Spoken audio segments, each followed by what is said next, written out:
Paramashivoham. Om Nithyananda Paramashivoham. Om Nithyananda Paramashivoham. Om Nithyananda Paramashivoham. Om Nithyananda Paramashivoham. Om Nithyananda Paramashivoham. Om Nithyananda Paramashivoham. Om Nithyananda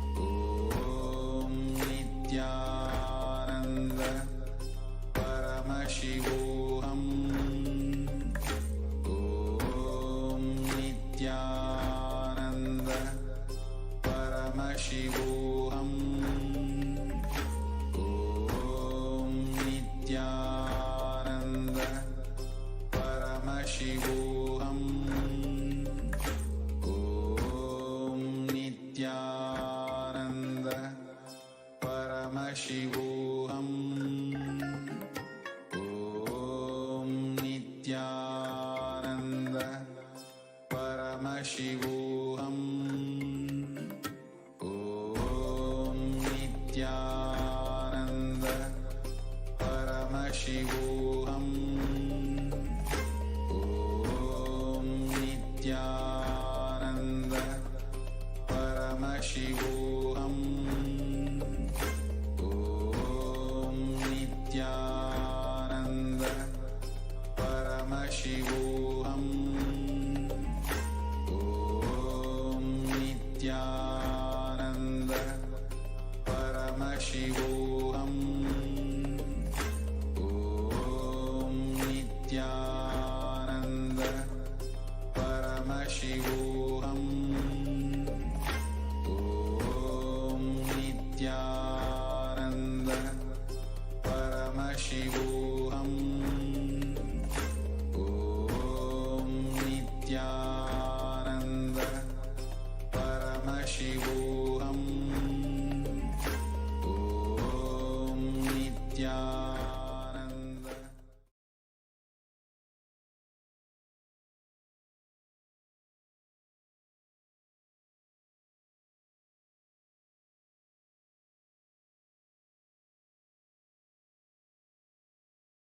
Nithyanandam Paramasukadam Kevalam Jnanamundvatitam Gagana Sadrusham Tattvamasyadilaksham Ekam Nityam Vimalamachalam Sarvadi Sakshi Bhutam Bhavatitam Trigunarahitam Sadgurum Tam Namami. Nithyanandam, everyone. I welcome all of you who are watching us on YouTube, Facebook, and many other social media platforms. I welcome all of you for today's Parashakti Akashic readings, as we are now on the second day of Navratri. That is all. Get ready to have the Parashakti Akashic readings and learn about Devi Parashakti and celebrate Devi Parashakti, the divine feminine consciousness, on this during this auspicious time of Navratri.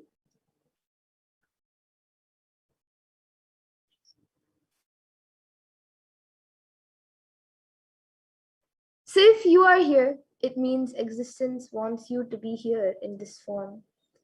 You are not an accident, but an incident and a conscious miracle of existence. Existence is trying to express itself through you. So welcome to this sacred spiritual experience, your digital experience of the divine.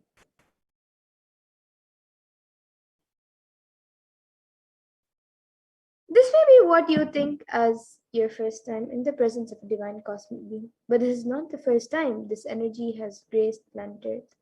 So if you're watching this now, it is not a coincidence, but a cosmic intervention in your life to make you manifest what you want.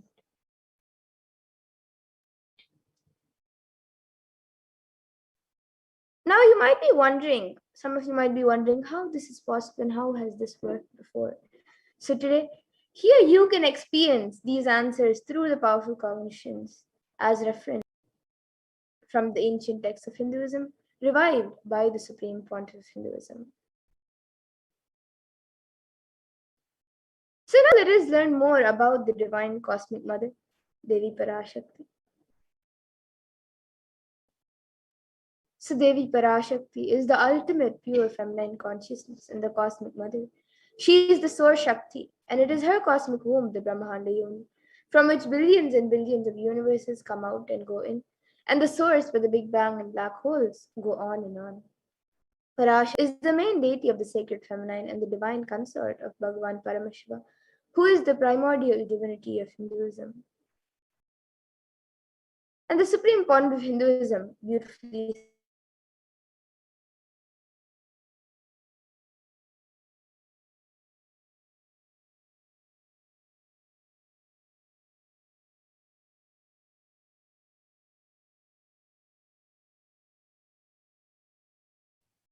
Yes.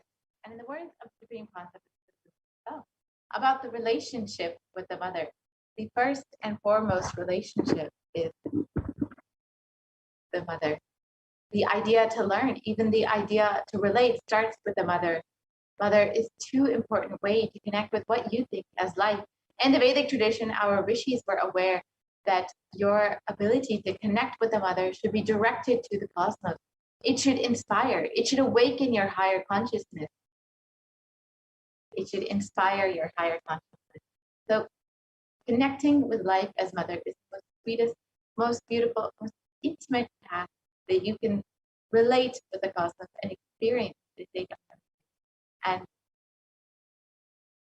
Supreme Concept of Hinduism has been continuously manifesting Devi Parashakti just for us to relate with, just for us to connect with the cosmic mother. Now let us understand who is the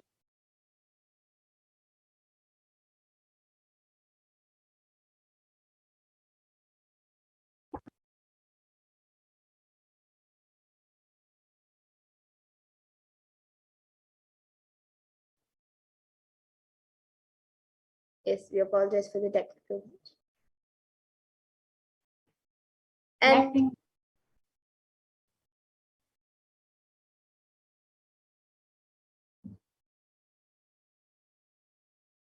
yes, and today, out of his extreme love and compassion, the supreme point of Hinduism is manifesting Devi Parashakti herself and gracing us, answering all of our questions, attending to our prayers, giving boons, healing us, revealing our past, present, and future, delivering profound spiritual truths, and ultimately giving us the experience of Paramashivoham itself.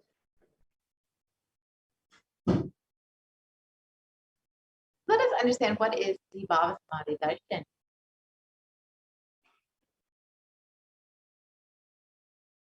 So Sama is oneness Adi and means, Adi means so. Adi means one with the source, and Bhava means attitude or aspect. So Bhava Samadhi means being one with the source through this aspect.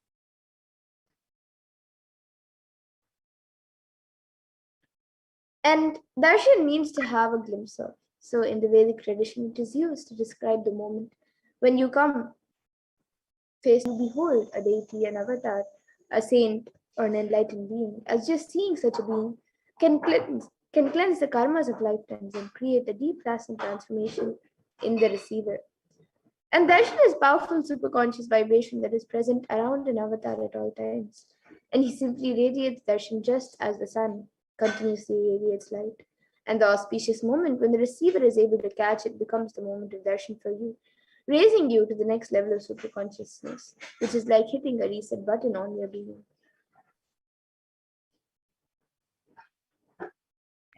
Let's understand the science behind the Bhava Samadhi Darshan. The first thing you need to know is the divine cosmic beings are real.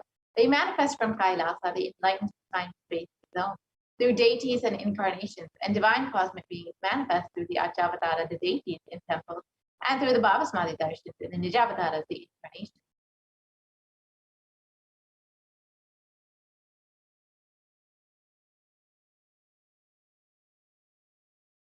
And the Bhava Samadhi Darshan is the science of the Nijavatara manifesting Paramashiva, the consciousness. It is where formless, the being of Paramashiva, expresses through the Divya Sharira, the light body, and manifests as a Nijavatara, the physical form, the embodied form, for us to experience Paramashiva.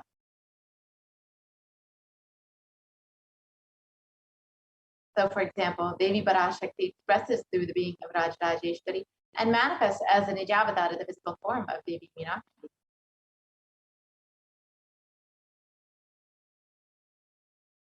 And the Achavatara, the deity, reflects the consciousness and manifestation of the superconscious energy. But human beings are not mature enough to receive the higher level experiences from Achavatara directly.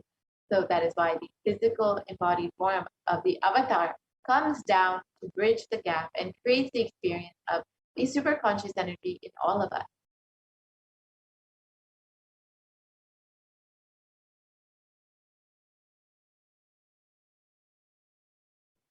And the Bhava Samadhi darshan awakens your Kundalini Shakti, which is the latent potential energy in every human being. This influx of superconscious energy visibly slows down the aging process and improves immunity to disease. And during the darshan, the whole brain comes alive, turning into a superconductor of conscious energy that heals, empowers, and transforms our lives.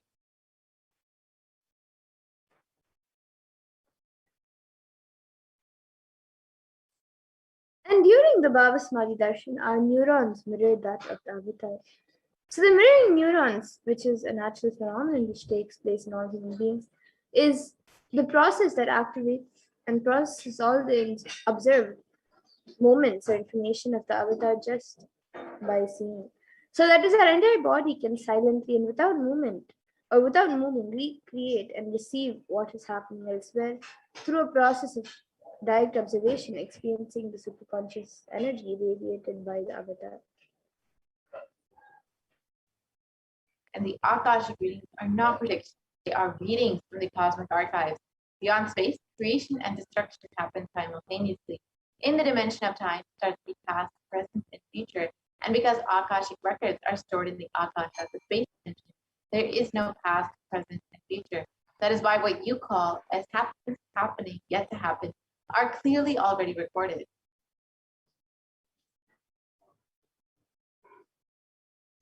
So now let us see more about who the Supreme Pontiff of Hinduism is, the one who is giving us this pure and great science of Bhava Samadhi Darshan through his extreme compassion. So the Supreme Pontiff of Hinduism, Jagadguru Mahasanitanam, His Divine Nithyananda Paramashivam, is the reviver of Kailasa, a macrocosmic ancient enlightened civilizational nation. And the Supreme Pontiff of Hinduism is the 1008th incarnation of Paramashiva as per Hinduism and is recognized by his predecessors who were enlightened teachers and adepts. The Supreme Pontiff of Hinduism has made the science of power manifestation yoga and temple-based universities of the lifestyle for humanity.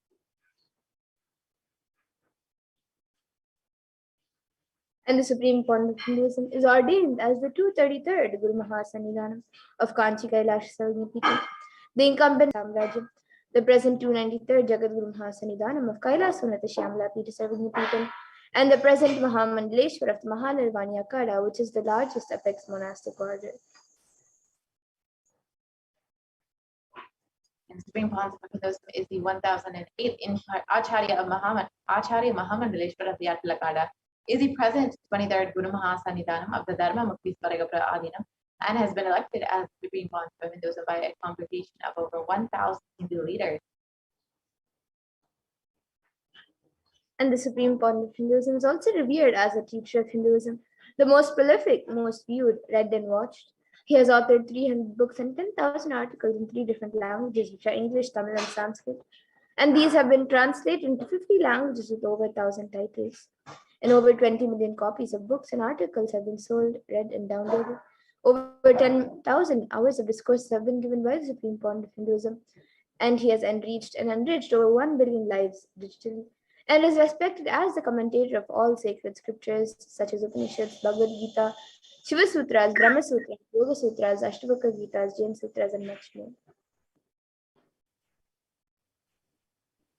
And the Supreme Pontiff of Hinduism is honored as the leader of Hinduism, the most awarded internationally recognized Hindu leader, is the reviver of 108 ancient Hindu sampradayas, including the Rudrakanyas, Rudras, Rishis, Rishikas, Bhairavas, Bhairavis, and Sanyas, and is the establisher of the world's largest Hindu university, Kailasas Hindu University, with satellite campuses in 150 plus countries.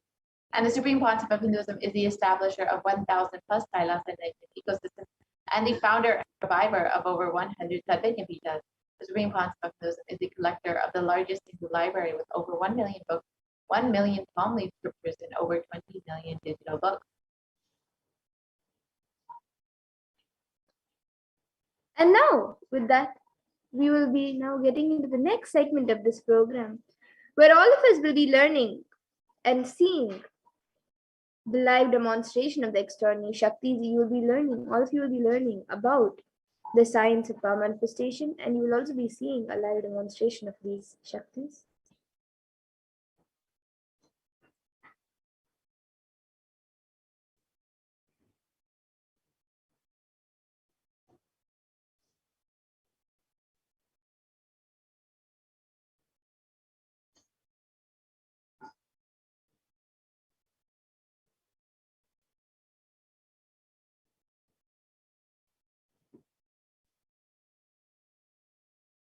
So today, the Balasans, the Nithyananda yogis, and the initiated disciples of the Supreme Pontiff of Hinduism will be demonstrating and sharing with all of you the experiences and results of the extraordinary manifestation awakened in us through the Diksha, the initiation. And in today's Bhava Samadhi Darshan, all of you will also be receiving the initiations into the third eye awakening and various other powers with the blessings and grace of the Supreme Pontiff of Hinduism. And all of you will be manifesting the following powers of third eye, which is seeing with eyes blindfolded, as well as many other extraordinary Shaktis. Now, some of you might be wondering where exactly the third eye is located or how the third eye works. So the third eye is a cosmic browsing center located between the brows, which upon initiation, you can see through the third eye just as you would with your two eyes. So now let us understand more about what are Shaktis. What exactly are these Shaktis that we are speaking about? What is their source and how they manifest? So in the Vedagamas, the source scriptures of Hinduism, Paramashiva reveals in elaborate detail that every human being is hardwired to be able to manifest 463 plus extraordinary Shaktis, the divine powers. And manifesting Shaktis are described as a system, a method, and a science for human beings to explore the various possibilities and powers and have access to various states of consciousness. And the Shaktis manifest from the fundamental cognition that you are a divine and you need to manifest the divine, not that you are a man and you need to reach the divine. Now, many of you might have actually heard the term Siddhis as a very common term used for any type of extraordinary manifestation. So you might be thinking that Shaktis and Siddhis are the same, but they are actually not. The Shaktis are different and Siddhis are different. So the Shakti is expressed from the space of enlightenment as a side effect of feeling connection with the divine and high integrity with the Guru under a source of enlightenment. Whereas Siddhis are powers that manifest from tapas or penance for enlightenment and on the path of enlightenment. And the Shaktis of Paramashiva manifest through ordinary human beings in an extraordinary way after the initiation by the avatar and are permanent, whereas Siddhis are not permanent and may divert you from enlightenment. And the source of all these Shaktis, Paramashiva, is the primordial divinity in Hinduism, the ultimate reality and cause, which is self-effulgent, Swayam Prakasha, all-pervading, unchanging beyond time, space, form, and causality. And as the fundamental base of Avyakta, the unmanifest, and Vyakta, the manifest existence, he performs the Panchakritya, or the 5 cosmic acts of Shrishti, which is creation, Sthiti, which is sovereign rulership and maintenance, Samhara, which is rejuvenation, Throbhava, which is pulling out of delusion, and Anugraha, which is liberating grace for all living entities. And the Supreme Pontiff of Hinduism, Jagat Guru Mahasannidhanam, His Divine Holiness, Bhagavan Sri Nithyananda Paramashivam, as the avatar of Paramashiva, as the 1008th incarnation and representative of Paramashiva who has come down, and the revival of Kailasa, the enlightenment, ancient enlightened Hindu civilization and nation, and the great cosmic goddess in the nation. So ever since the beginning of the civilization, the Sanatana Hindu Dharma has been a cradle of enlightened beings and highly advanced sciences. And it was where the science of enlightenment and the science of power manifestation was lived and taught as a lifestyle. And for the first time in modern day, the supreme point of Hinduism is reviving these yogic sciences and transmitting it to the world at a record-breaking pace, which is never accomplished before. And all of this knowledge and these sciences are passed down from one generation to the next through the Diksha, the initiation by enlightened gurus. And in Sanskrit, we call it as the Guru Parampara, which is the lineage of gurus, where all of these sciences are passed down from one generation to the next. And the supreme point of Hinduism, being recognized as an incarnation at a very young age, was trained and taught into these sciences to revive the initiations and knowledge repositories for billions to manifest the science of power manifestation from the disciplines of Vedanta, Tantra, Sri Vidya, Yoga and Yoga powers, Mantra Shastra, Siddha Vidya, science of Aushadha, Advaita, Bhakti Yoga, Paramashivoham, and much more. So now let's see how we can awaken these divine Shaktis in us. How can you manifest these Shaktis yourself? The supreme point of Hinduism beautifully says, every ultimate truth, jnana, is mapped into your consciousness, prajna, and manifests as a possibility and power of every being, prajnana.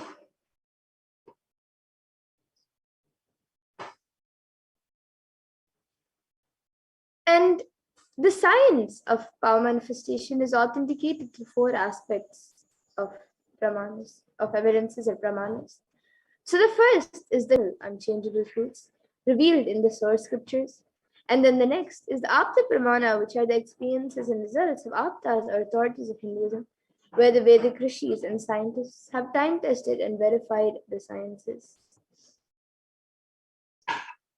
And the next is the Atma Pramana, which is an event from the life of the supreme point of Hinduism, this millennium's avatar's personal experience of the power manifestation. And then the Pratyaksha Pramana, which is the empirical evidence from observation and scientific experimentation.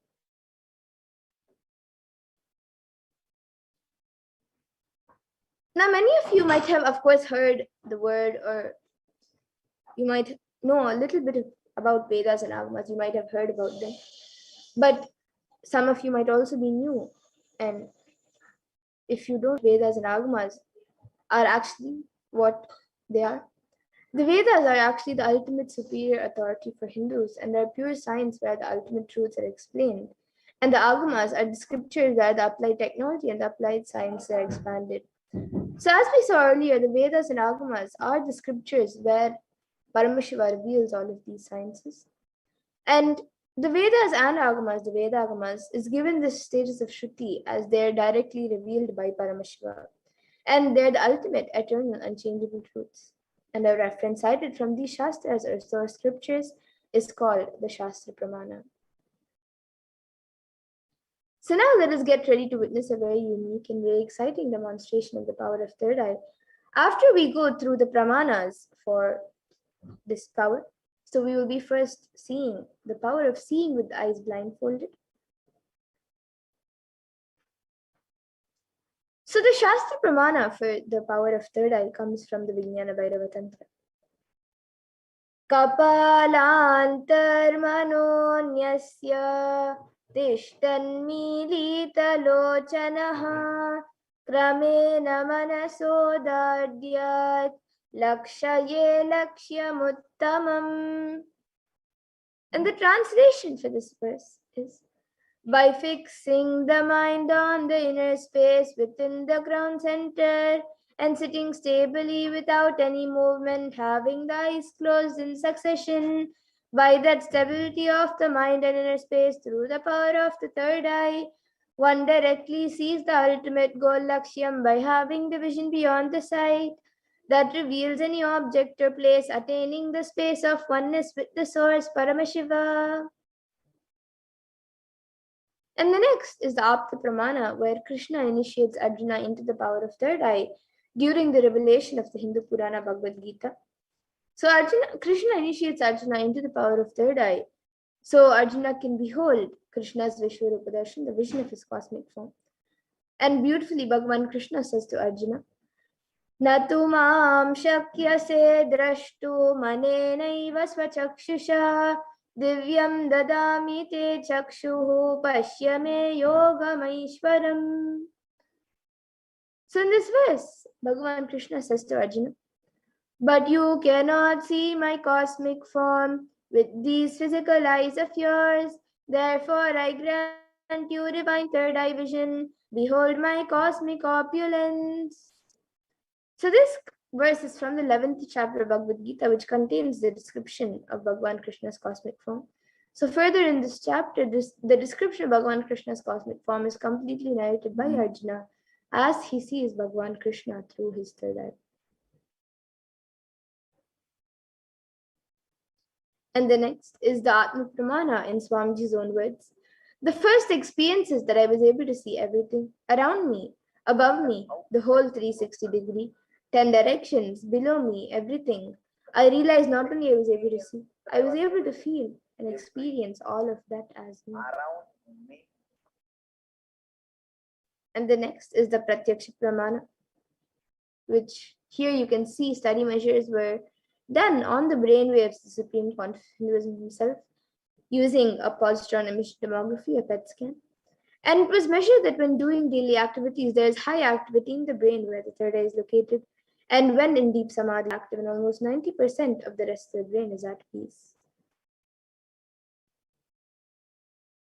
And the next is the Sakshi Pramana, which is the rare and sacred science of third eye awakening, which is being made available to humanity and conscious evolution by the Supreme Point of Hinduism.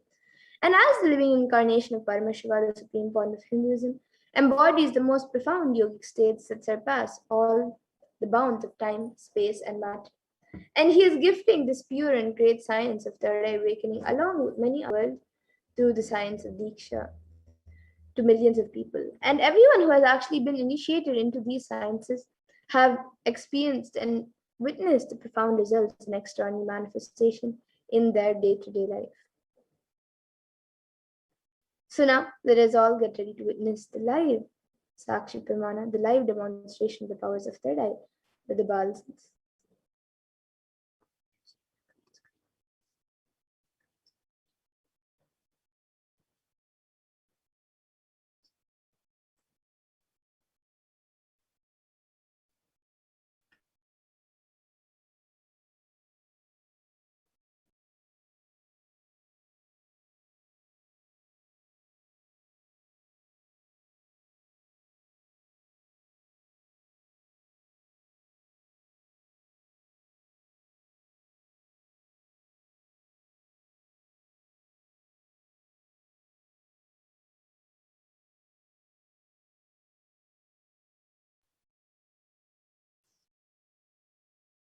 Yes. So now let us see the live demonstration of these extraordinary Shaktis. So here with me I have this eye band, which in front is a thick opaque plastic sheet, and in the back there is thick black sponge which will not allow any type of light to enter. And my eyes will sit in these two sockets over here. And this eye band will also be covering the bridge of my nose, and it will not let any light to enter around the eyes. And this eye band is actually certified by ophthalmologists, and it's usually given to people who are suffering from insomnia and even people who are not able to sleep properly. So it is given to them so they can have better sleep. So this eye band will be put on me by a volunteer. And once that is done, any of you watching us live on the YouTube channel, on Kailas's HDH Nithyananda YouTube channel, you can put your comments in the live comment section, and you can put anything that you would like me to read, and I will be reading it through the third eye. So now this eye band will be put on my eyes by a volunteer.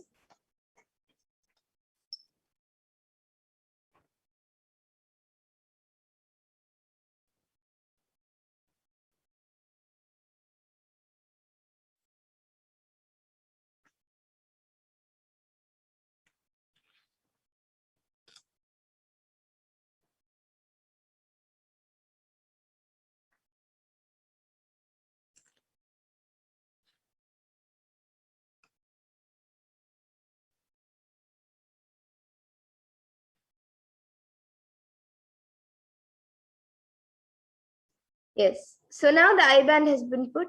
I will be turning left, up, and down. So all of you can see that the I band has been put. There is no gaps anywhere around. And now the YouTube comment section will be projected in front of me. And any of you watching us live on YouTube, you can put your comment section in the YouTube comments. You can put your comments in the live YouTube comment section. You can put a sequence of emojis, numbers, letters, words, sentences, anything.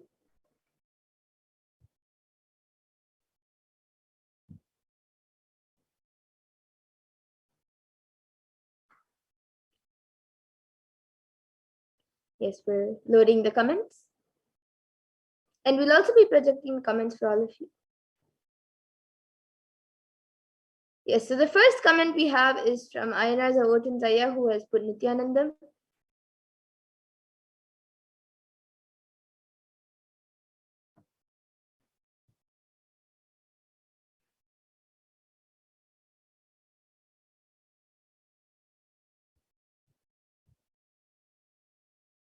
And about then we have Mahasatyaniti Bhakta, who has put Hinduism is real, Sanatana Hindu Dharma is real, and then Ayanar Zavotin Zaya has put Fluffy Cat went for a walk, and then JNNI, somebody named JNNI has put a flower emoji.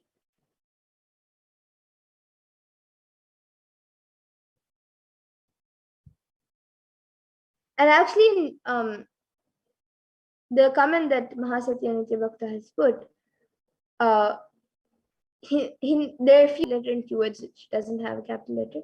So Hinduism has a capital letter, then is and real have lowercase letters at the beginning, and then Sanatana, the word Sanatana has a capital S, and then the Hindu word, the word Hindu after that has a lowercase s, sorry, H, and then Dharma has a uppercase D, and then is the I is lowercase, and then real has uppercase R.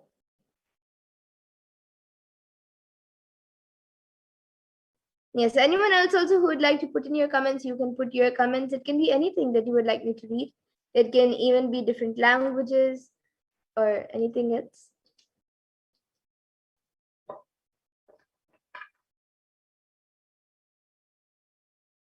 And maybe you can all even put how you, we just had the Navratri celebrations, the first day of Navratri celebrations from the temple, and we had Swamiji come live.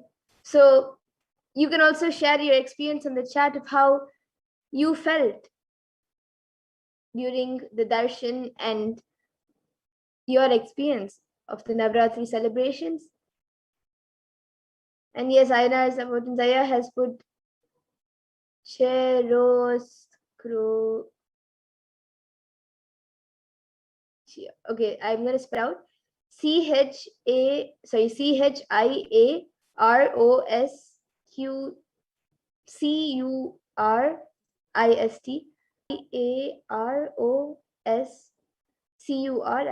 Okay. So I think is that a scientific term or a different language?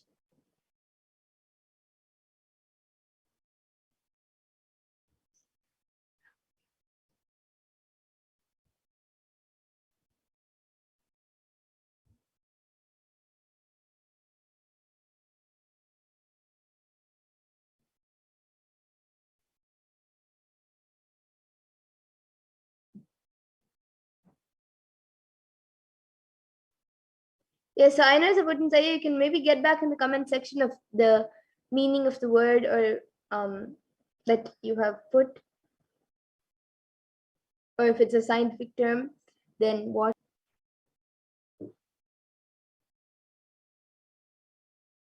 And anyone else also who would like to put your comments, you can put your comments. It can be anything that you would like me to read.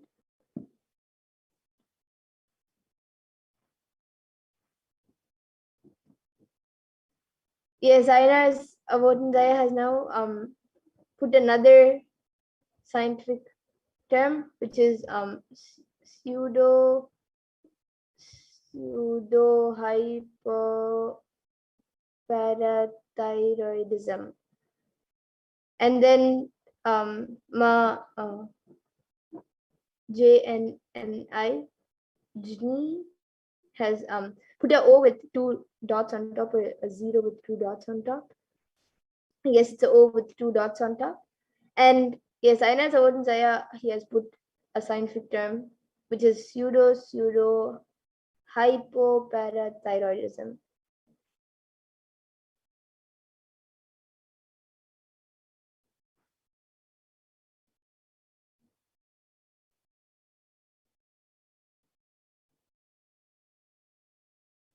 And Aina Zaya has again now put a comment that the first word that he had put, that which is CHIAROSCURIST,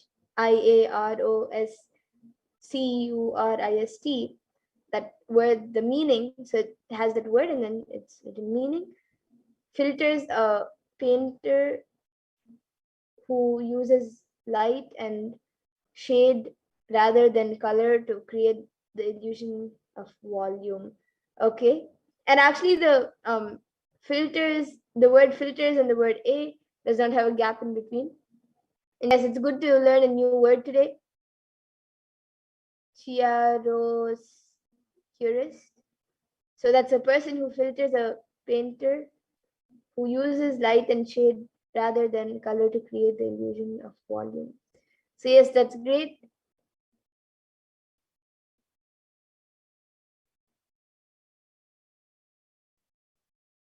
And yes, anyone else also, you can put your comments. You can also share your experience or what you felt about the live darshan that all of us had today. The live darshan that we all had yesterday night in India and in Pacific time zone. Today morning, so for those of you in the Pacific time zone, today morning, what your experience was on the darshan that we had and the first day of celebrations that we had of Navaratri. And you can also put more comments that you would like me to read. It can be anything. So today we had two scientific terms by Aina Zaya, and anyone else also, you can put anything that you would like me to read.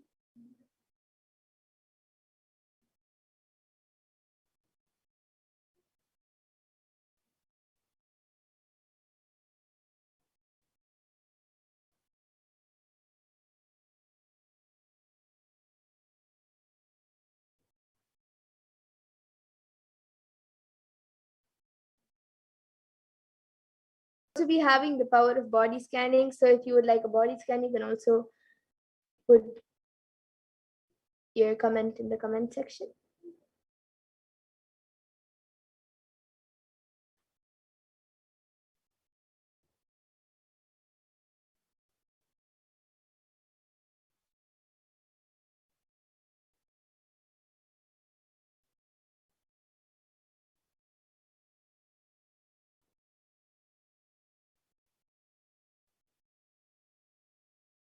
Okay, so now the IBAN will be removed. I request the volunteer to now remove the IBAN, and we will be moving to the next power, the power of body scanning.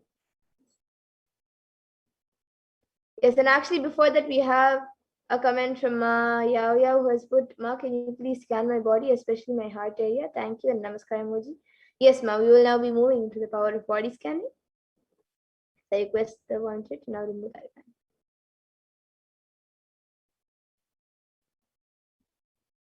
Yes, and actually I think before that we had a comment coming in from Aina Zaya.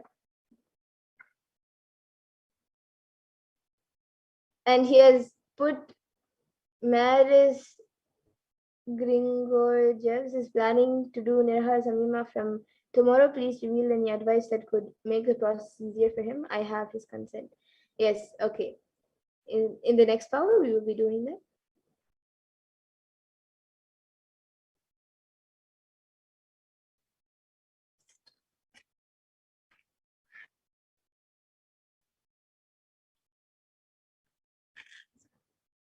Yes, so all of you can see the IBAN. There's nothing added or removed from it.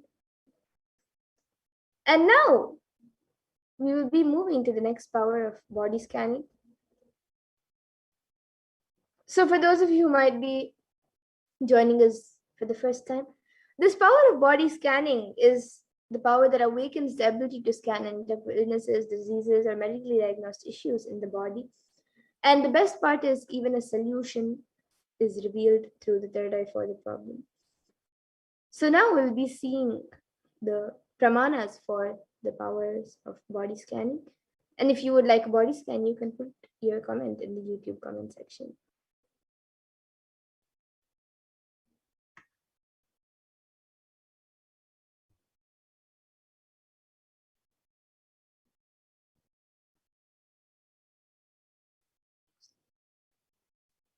So the Shastra Pramana for this power of body scanning comes from the Vijnana Bhairava Tantra. Swadehe jagato vapi sukshma sukshmatarani cha tattvani yani nilayam dhyatvante vyajyate para. And the translation for this verse, in this verse, Bhagavan Paramashiva says, cognize deeply that from the subtle to the subtlest constitutive principle, or the whole universe simultaneously consists of the essential reality. They are being absorbed in their source cause, Paramashiva.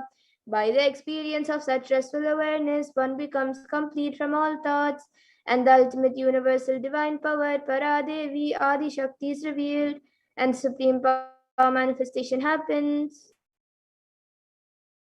And the next is the Apta Pramana for this, which comes from the life of a Siddha. So Terayar was a Siddha and one of the prominent disciples of Agastya. And one day a man suffering from severe headache comes to Agastya for healing. And he uses the power of body scanning and identifies the root cause of the headache. He reveals that there is a small terai, a type of frog, sitting in the person's brain, sitting in the person's brain. And Agastya then immediately instructs Terayar, his disciple, to perform an open head surgery and remove the frog. And once the surgery is completed successfully, the person is healed and cured of the headache, thus gaining the name Terayar. And the next is the Atma Pramana for this power, which was revealed by Swamiji himself on how he uses the power of body scanning. So it was revealed by Swamiji on the 22nd of December 2019. Paraphrasing his words, only when I had the multiple compound hand fracture, I was forced to go for surgery and therefore for medical checkups related to that. At that time, they detected heavy metal quantity in my different organs. It was revealed that I had been poisoned without our knowledge. I immediately used diagnostic methods instead of medical facilities to study the body condition due to the poisoning. Through body scanning, I found out what the problems, imbalances happened and where balances had to be done. I used allopathy as a second opinion to verify my findings. And the next is the Sakshi Pramana. So here you can see a few sharings out of thousands around the world who have manifested this power successfully. And now all of you will be witnessing a live demonstration of this power of body scanning, and even you after the initiation will be able to manifest these Shaktis. So now let us see a live demonstration of this power. So we already have a few comments of requests for the body scan. So Yao, now I'll be starting a body scan for you.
Yes, Suma, yeah, what I was able to see for you was that on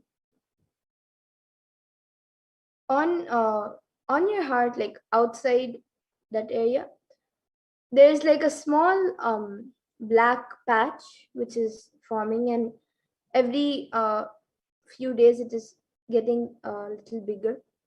So you need to attend to that. You can get that checked, and you need to attend to it immediately. And also I was able to see, but that is actually being, that itself, that black patch is mainly, it is getting created due to something which is affecting your entire body. Actually, like mainly your heart is being affected, but actually throughout your body I was able to see there's like one greenish brown kind of um, gas kind of thing, or like particles that are spreading around your entire body, and it is mainly affecting your heart, and that is why that black patch is being created around the heart. But uh, throughout your body actually there's like a greenish brown gas kind of thing, and even particles that are spreading around your body and affecting the entire body. So I was able to see for the heart specifically, you have to go and get it checked and attend to it immediately. And for the rest of the body to get healed, and even it will help in healing the heart also faster also, drink lots of hot water, and as much as possible in all the meals that you eat, add little turmeric powder and little neem powder. Like turmeric, you can add uh, maybe 1 or 2 teaspoons or tablespoons. Neem, you can add like 1 or 2 pinches. But in all your meals, add little turmeric powder and neem powder, and that will actually help in uh, cleansing the body. And also drink lots of hot water, and that will help in healing the body and removing that kind of toxins, those particles which are affecting the entire body. And it will also make the black start healing, but you also have to get it checked and attend to it also immediately. So this is what I was able to see from Yuma, Yao. And as about in Zaya, now I will be scanning for Maris Grigorjes. Grigorjes. And Maya, you can get back in the comment section if you were able to relate to what was revealed.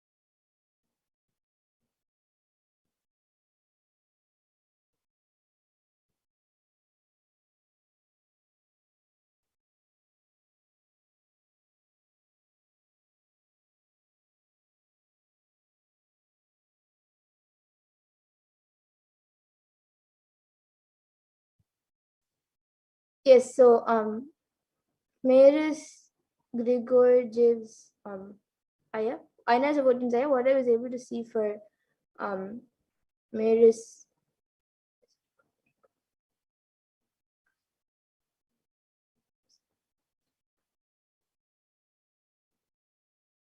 Yeah, so what I was able to see for Marius Grigorjev's was that she can he can do the Nirahara Samyama, but make sure that it is aligned to the process that Swamiji has given. You can check out the website for Nirahara Samyama, kailasa.befoodfree.org. You can he can visit that website and uh, look at the exact process and do it accordingly, and he can start the process. And this is what he can start the Nirhara Sanyama according to the proper guidelines and the proper process. And every day, what I was able to see to make it more easier for him if at few times he feels it is difficult, at those point of times, if he just sits and chants the Mahavakya and connects with Swamiji, he will be able to continue and he will actually have a breakthrough, and uh, he will have a breakthrough of something that he did not expect himself to do. So yes, this is what I was able to see for him, Maya. I know about Jaya, so you can convey to him, and you can also get back in the comment section. And Shankar Gimiraya, you have asked for a scan, especially for the throat and chest area. Yes, now I'll be scanning for you. And Ma Yayo has gotten back saying, my heart is quite fast, and for the greenish thing, I don't know what that is. Okay. Yes, Ma, you can check it and attend to it immediately. The greenish brown thing that will automatically, like if you have more hot water and add turmeric and neem in your meals, that will automatically get cleansed. But for your heart, you need to attend to it immediately. And Shankar Gimiraya, now I will be starting a scan for you.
Yes, so Shankar Gimiraya, what I was able to see for you was in your throat. I was able to see that internally there's like a very small scratch, which is there. It is not, it is something that has just happened internally. It is nothing to worry about. It'll be healed by itself. And also I was able to see that there's actually a lot of heat, like all the heat of your body, apart from getting accumulated and affecting your stomach a little bit, it is also getting stored in your throat, and it is causing some issues. But that also will that is actually, there's no problem specifically in the throat. It's just lots of heat and there's like a small scratch, and it will be healed. And for the heat, you can what Parashakti revealed was for the throat and for the stomach, to drink more fruit juices. You can of course you can drink more water, but apart from water, you also have to have more fruit juices and fresh fruit juices, and also more vegetables. And for your and also I was able to see that you have to drink some honey every day, morning and night, just a teaspoon of 1 teaspoon of organic honey. Make sure that the honey is organic, so you can just drink that 1 teaspoon, and that will heal your throat area. And for your chest, I was able to see that there is actually no problem specifically in your chest. It is actually the um, undigested food and waste that is sitting in your body is affecting your chest. So the solution for that was revealed is that you have to do intense cleaning for your body. You have to do panchakriya, and you also have to take the herbs that Swamiji has uh, told, the haitaki, castor oil, then the bringraj and everything. So you need to intensely clean your body, and automatically your entire body will be healed. So this is what I was able to see for you, Aya. Shankar Gimre. And yes, now Ma Aina's avoidance Aya has gone back saying thank you. Yes, Aya, thank you for getting back. And Ma Saranka has Ma Lalatakshananda has asked for a scan. Yes, Ma, now I will be doing a scan for you.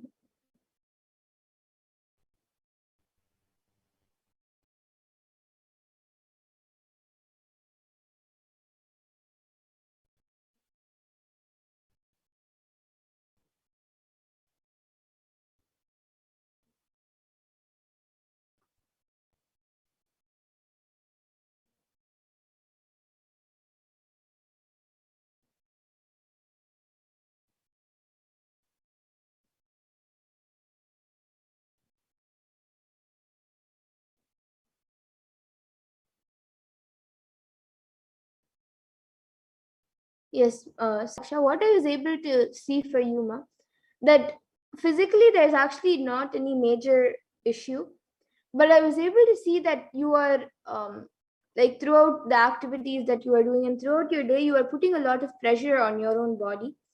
Physically, you are putting pressure, and also mentally, you are putting a lot of pressure on your body, and that is causing various it is not causing any major issues, that it's just you are having frequent body aches, and you are getting very tired often.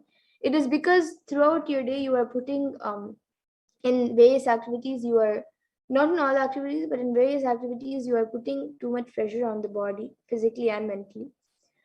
And the solution that I was able to see for this is not you don't have to reduce the work that you're doing, or you don't have to compromise on anything that you're doing.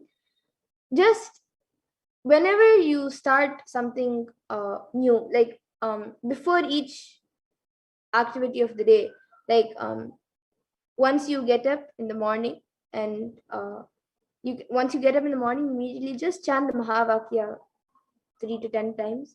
And uh, before you go for your next activities, before you eat, or before any activity that you do, just before you start that activity, just chant the Mahavakya a few times. Remember Swamiji in your third eye, and then you will see that you will not be physically or mentally be putting pressure on your body. So this is what I was able to see for you, Ma. And yes, Ma Pushkala has now asked for body scanning. Yes, Ma, now I will be doing a scan for you.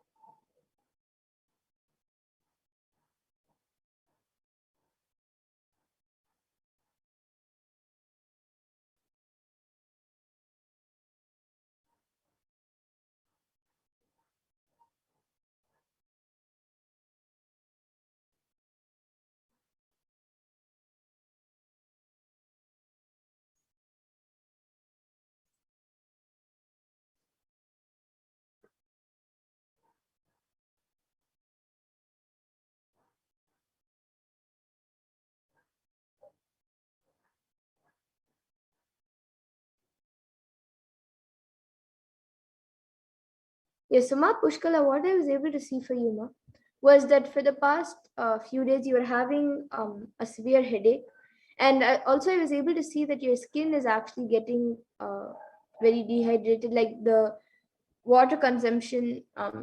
You are drinking less water, and also becoming very dry, even if you're not able to see it physically in on your body. Inside, the pores are actually becoming very dry, and it is dehydrated. And the solution that Paramashiva revealed was that for the headache, you have to just apply basma apply, if you have aushadha, then apply aushadha. And before you sleep, you can apply basma, and even throughout the day, of course, you can apply basma. And for the dry skin, apply every alternative days, apply little castor oil, and um, you can apply castor oil in the morning before you take a bath, and you can uh, apply little coconut oil as well in the night on your skin, and that will help. And Shankar Gimaraya has now asked for a scan for your wife. You have her consent. She is pregnant, want to know if the baby in her stomach, and due to COVID, have not gone to the doctor yet. Okay, yes, I now I'll be doing a scan for her.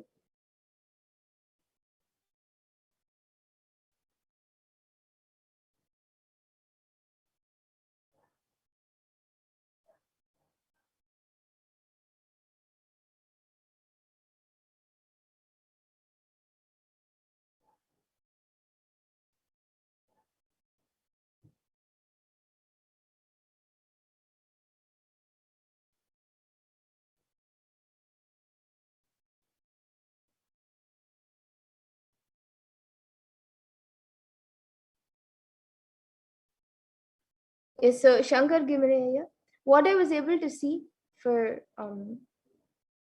your wife and for the baby was that both of them are completely fine. The baby is completely fine and healthy. And I was actually able to see that uh, I I didn't understand it much. I was actually able to see some yellow light around the baby, a bluish and yellow light around the baby. And I was also able to see that if you can uh, do the end pregnancy program, and I'm sure that your wife and also the baby will have a great experience, and the baby will manifest extraordinary shaktis. And you can also get blessings from Swamiji. And yes, this is what I was able to see for both the wife and for your wife and for the baby. Both are healthy.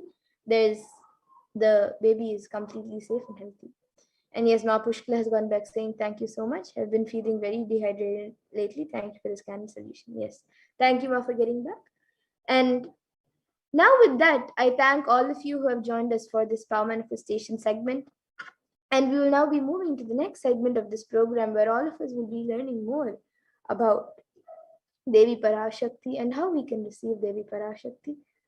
So we will now, in this next segment, all of you stay tuned for the next segment, where we will be learning more about Devi Parashakti, divine feminine consciousness. So we'll be first looking at the Dhyana Shloka of Devi Parashakti, which comes from the Lalita Sahasranama Dhyana Shloka. Sindhuraruna vigraham trinayana manikya spurate taranayaka shekharam smitamukhi mapina vakshoruham Vanibhyamali ratna chashakam raktotpalam bibratim Saumyam ratna gatasta rakta charanam dhyayet paramambikam.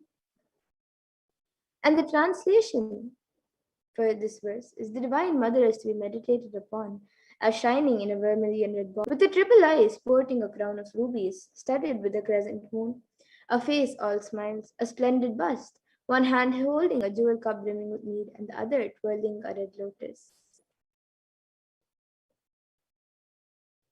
And another Dhyana Shloka of Devi Parashakti, which comes from the Lalita Sahasranama Dhyana Shloka, beautifully says, Arunam karunatarangatakshiim dhritapaashankushpushpabanachapam animadibiravrita mayukaihi rahamityeva vibhavaye bhavani.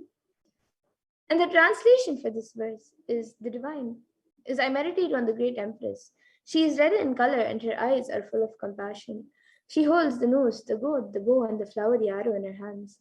She is surrounded on all sides by powers such as Anima Frades, and she is the self within me.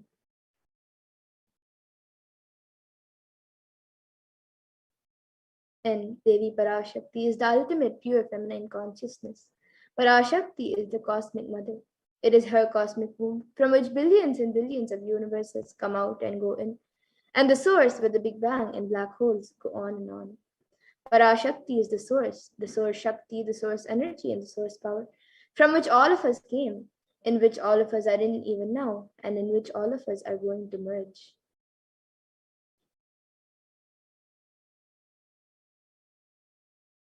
Devi Parashakti herself is manifesting through the embodied form as the Nijavatara of the Supreme Point of Hinduism.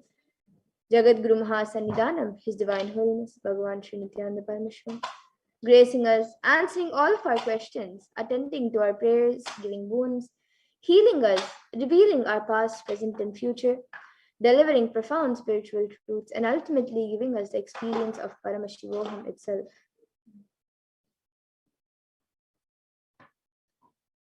And in the words of Devi Parashakti herself, beautifully Devi Parashakti reveals, raising in Omkara, expressing as Vedas and Agamas, blossomed as Srimkara, filled as Parashodis angles, the Kailasha Swami who's in Kailasha, Sri Purachintamani, Parashodasi, sitting as part of Paramashiva, Parameshwari, who rules the world, Paramashakti, Manonmani, Meenakshi, as Nithyananda, I took Nijavatara here, to give good boons to everyone, to bestow all goodness.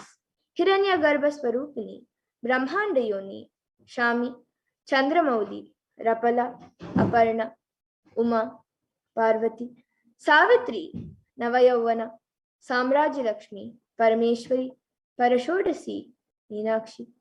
Taking the form of Nithyananda, I came here as Nijavatara.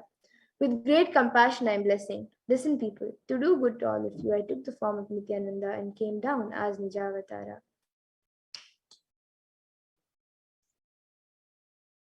And Devi Parashakti continues to reveal, raising in Omkara, blossoming as Shiva, Shiva manifesting as source of existence, powers of existence, expression of existence, from the oneness of Om, blossoming into two as Prakriti and Purusha, blossoming as three Shaktis, Icha, Kriya, and Jnana, growing as four Vedas, expanding as five Panchabhutas, beyond six chakras, filled as Gotras of seven Rishis, expanding as eight directions, existing as nine Grahas, blossoming as 10 Indriyas, being as 11 Rudras, creating all the worlds, bringing life to tell and make truth blossom and to do good.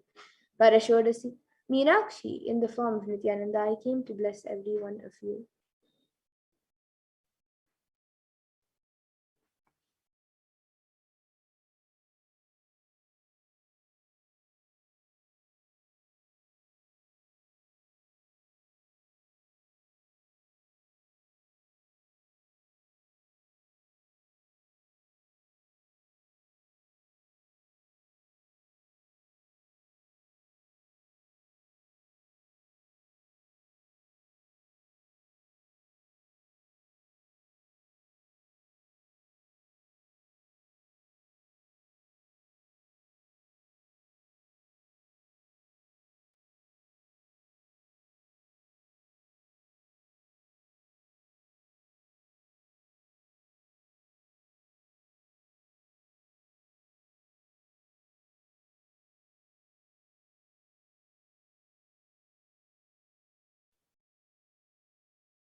Yes. So now let us see how we can receive Devi Parashakti. So literally you are seeing Paramashivan Parashakti at that moment. She is there on your screen. So you can receive her in a very traditional way. You can keep two beet leaves, one banana, one betel nut, and a coin in front of the screen as you watch Devi Parashakti. Now some of you might be wondering what exactly a coin is considered as, or what is its importance in the Hindu tradition. So coin is actually considered as the traditional dakshina and in the Hindu tradition, and it can be the lowest value. In India, it can even be just 1 paise, and in the US, it can even be just a cent. Swamiji says, I'm not trying to monetize. Keep even 1 cent, it is okay. So for 100 days, if you have darshan, it will add up to $1. In India, even 1 paise is okay. And you can offer that to Devi Parashakti. And once the darshan is over, you can do a namaskar and eat the banana, the beet leaf, and the betel nut, taking it as prasadam immediately. And the coins that you offer, you can collect it and send it to the Los Angeles temple. Now, this beetlet and beetlet may look too small, but in a few days you will see how much that sheer sentiment that really Devi Parashakti is there. You will not take the Devi Darshans for granted. Rituals will break your monotonous unconscious mentality and lifestyle and remind you and raise you to the power of cognition. It will break your unconscious behavior. And now you all can see how you can set up your tambulam. So you can arrange the two beet leaves, the beetle and the banana and the coin on a plate and keep it in front of the screen as you watch Devi Parashakti. You can also keep a few additional items such as a few flowers, kumkum, turmeric, glass bangles, and a coconut. But the four basic items is the beet leaf, the beetle nut, the banana, and the coin. So the next time you are setting up for darshan and you're getting ready for the darshan, you can set up your own set of tambulam and receive Devi Parashakti in a very traditional way. And with that, now we will be moving to the next segment of this program. We will be concluding this session, and we come to the conclusion of this segment. And we will be moving to the next segment of this program, where all of us will be learning what Devi Parashakti has revealed in the Akashic readings on all the various problems that the world is going through today, the cause and the solutions for these problems, and how important it is for us to follow what Devi Parashakti has revealed.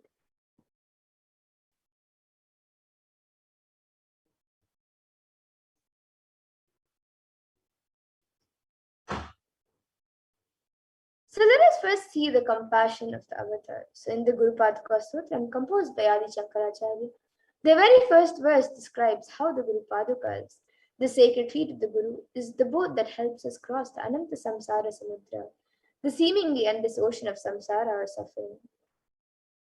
And the first verse of the Guru Paduka Sutra says, Ananta Samsara Samudra Para Naukayitabhyam Guru Bhaktitabhyam Vairagya Samrajya Pujanabhyam Namo Namaha Shri Guru Padukabhyam. And the translation for this verse is Salutations to the sandals of my Guru, which is the wood which helps me cross the end life, which endows me with the sense of devotion to my Guru, and by worship of which I attain the dominion of renunciation. And many of us have been feeling stuck in the same storming and raging ocean, being unable to navigate ourselves and lost to the overwhelming vastness of the suffering that surrounds us during the pralaya, the great deluge. Our loved ones are dying due to the pandemic. Our homes are being destroyed due to natural disasters, and social institutions have been crumbling around us. And the whole of humanity is in a desperate and dire need of hope.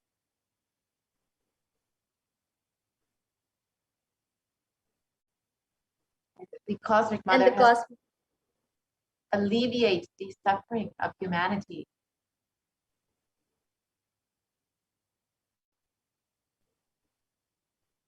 And it is at this time that the supreme point of Hinduism, the incarnation of superconsciousness, of cosmic superconsciousness, out of his love and compassion, having taken the spiritual responsibility for the superconscious breakthrough of the whole of humanity, is manifesting Devi Parashakti, the cosmic mother, and guiding and healing the whole world as literally the boat that sails us through the pralaya, the cosmic deluge.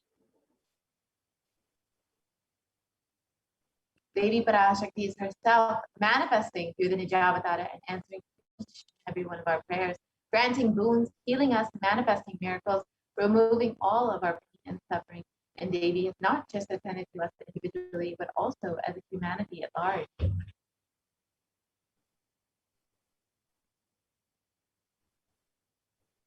And Devi Parashakti has guided the whole of humanity in the form of revelations of profound sacred secrets of Sanatana Hindu Dharma, showing us the future regarding global issues, the COVID pandemic, natural disasters such as fire, floods, storms, and more, and even the twisted human conspiracies and underground wars which have not surfaced to common knowledge as yet.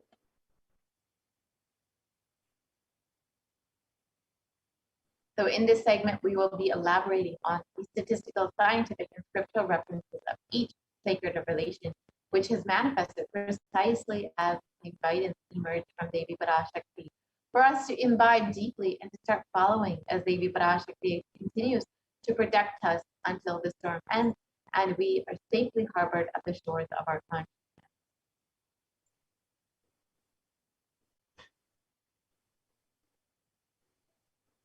So let us see what Devi Parashakti has revealed in the Akashic readings on the 30th of April 2021 on the 8 methods to protect you from coronavirus. Yes. Let us first watch this video on the 8 methods to protect yourself from COVID-19 as revealed by Devi Parashakti herself. Parashodasi Meenakshi, Parameshwari Meenakshi, Parashakti Meenakshi, இங்கு எழுந்து அருளினோம் எல்லோர்க்கும் ஞானமும் தன்மையும் தந்திட நன்மையெல்லாம் அளித்திட நாமே வந்தோம் இங்கு கைலாசத்தின் சுவாமினியாய் பரமசிவன் கிரகத்திருந்து நம் அனுக்கிரகத்தினால் நித்யானந்தன் விக்கிரகமாய் மலர்ந்தோம். உங்கள் எல்லோருக்கும் நல்லதை செய்திட, நன்மையை சொல்லிட, தர்மார்த்த காம மோக்ஷம் எனும் புருஷார்த்தங்கள் நாளும் பொங்கி மலர்ந்திட வந்தே. மந்தர்கள் கொடுந்தொற்று கொரோனா கண்டு அஞ்ச வேண்டாம். 8 வழியின் மூலமாகவும் எண்ணத்தில் தியானித்து என்னை பிரார்த்தித்தல் 1, சமூக வலைதளங்கள் மூலமாய் என்னை சரணடைதல் 2, எங்கெல்லாம் என் மகமாரி வடிவத்தில் நான் குடிகொண்டிருக்கின்றேனோ அங்கெல்லாம் பூமிதித்து என்னை வழிபடுவது 3, நெஞ்சில் மஞ்சள் தடவி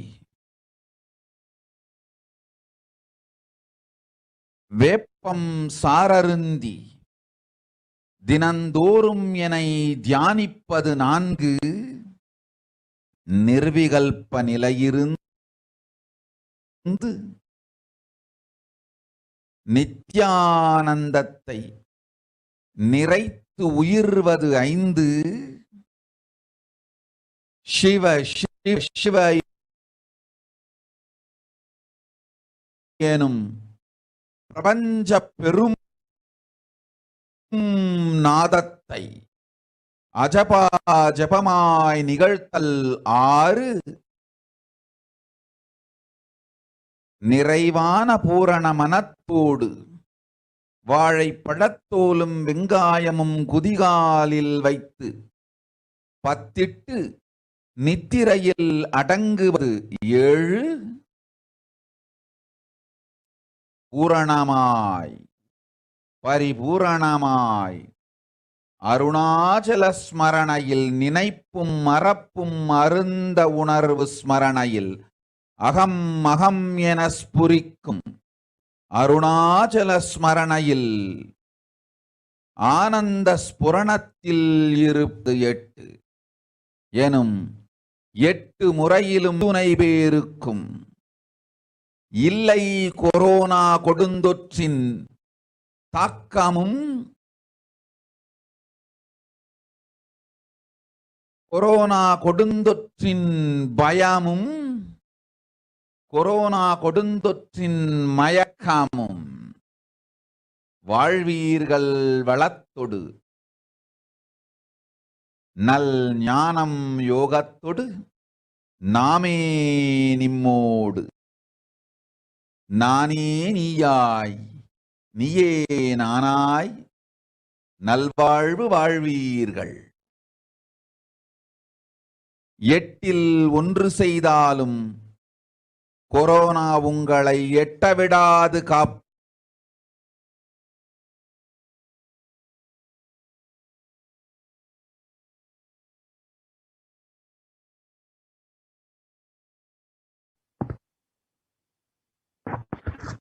Now let us look at the translation of this revelation made by Devi Parashakti.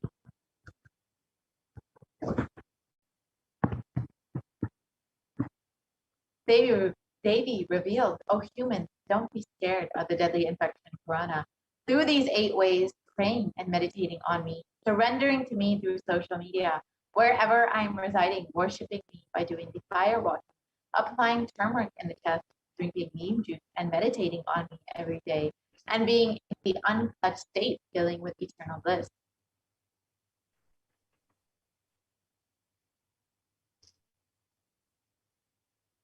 Doing the Ajaba of the cosmic sound, Shiva, Shiva, Shiva, and with complete mind applying banana peel and onion peels and going to sleep, and being in a state beyond any remembrance or forgetting in the Arunachala Swarana that blossoms as Aham, Aham in the state of Ananda Swarana. And everyone who thinks on me through these 8 ways, they will not have effects of corona. They don't have fear and delusion of corona. You will live with prosperity, with wisdom and fortune. Me with you, you as me as you. You will live good life, even if you do one of these 8 ways. I will protect you. Corona will not reach you. Don't have fear, O people. Be blissful.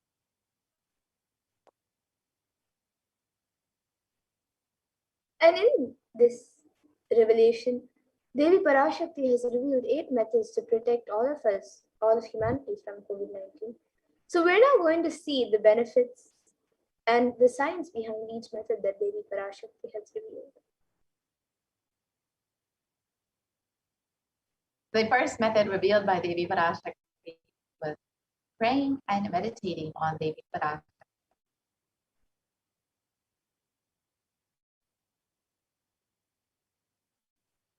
And science has extensively studied meditation, and Healthline has published 12 of the science-based benefits of meditation, which includes reducing stress, controlling anxiety, promoting emotional health, enhancing self-awareness, lengthening the attention span. It may reduce age-related memory loss. It can generate kindness. It can help fight addictions. It improves sleep. It helps control pain. It can decrease the blood pressure, and it is easily accessible anywhere.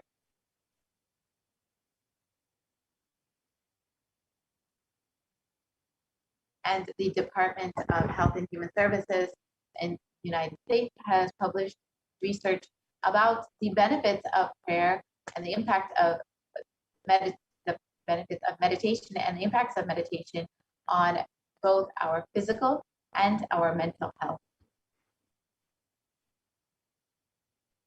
And another study done by Cambridge University Press reiterates the necessity of meditation during the times of crisis such as COVID-19. So here you can see the result of the study done by Cambridge University Press.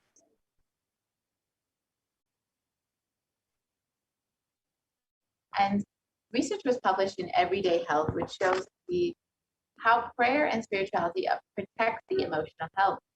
And it shows that it's done by offering a bigger sense of purpose, by providing social support, by lifting the spirit, by helping you cope with the difficulties. And a study published on September 2015 in Health Psychology found that when researchers followed 191 people with congestive heart failure for 5 years, they found that those who reported feeling spiritual peace and who also made some healthy life significantly more likely to live longer than their peers. And people with major depressive disorder or chronic medical illnesses who report high levels of religiosity, which includes daily religious experiences, generally become more optimistic than their peers. This was found in a study published in July 2015 in Depression and Anxiety. So now let's watch a video where the avatar himself demonstrates how meditation has a direct impact on the brain.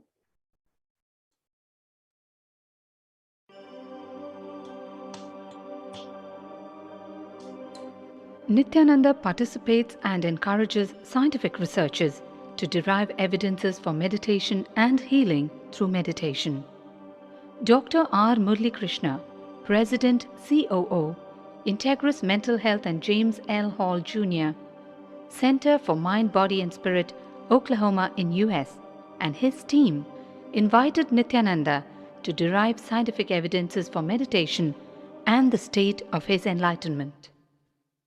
when Swamiji came, I have requested him to do one thing. I asked him, would you be willing to undergo some scientific investigation of the meditation process? He very cheerfully agreed without one complaint. He went for 3 repeat sessions for PET scanning and 3 repeat sessions for quantitative EEG sessions. And these are really not very easy tests to go through. It requires a lot of patience and a lot of willingness to do that. So we did that. Because if a meditation process is doing something to your brain, we should be able to detect that. Scientific findings are verifiable. They're replicable. You can replicate them, duplicate them. So Swamiji went through those sessions and we found some interesting findings. In PET scan, they inject a radioactive dye which goes and sits in parts of the brain that are active. In the normal, non-meditative state, the brain is very active. And when we are seeing someone, the rear end of the brain, the visual cortex, is very active, as shown in the diagram. Usually the brain is so active, there are 100 billion brain cells there. But what meditation does is something very interesting. It shows the frontal lobes getting more active. The frontal lobe is where you have judgment, wisdom, reasoning.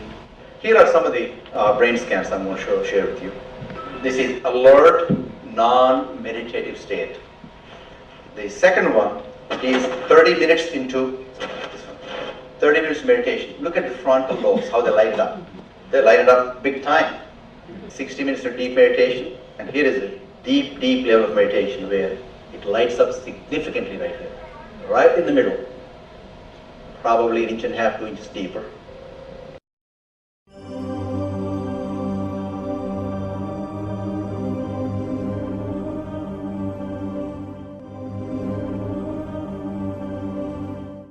What's interesting was, Swami was inside, and that's the last part of that one. See that light right here?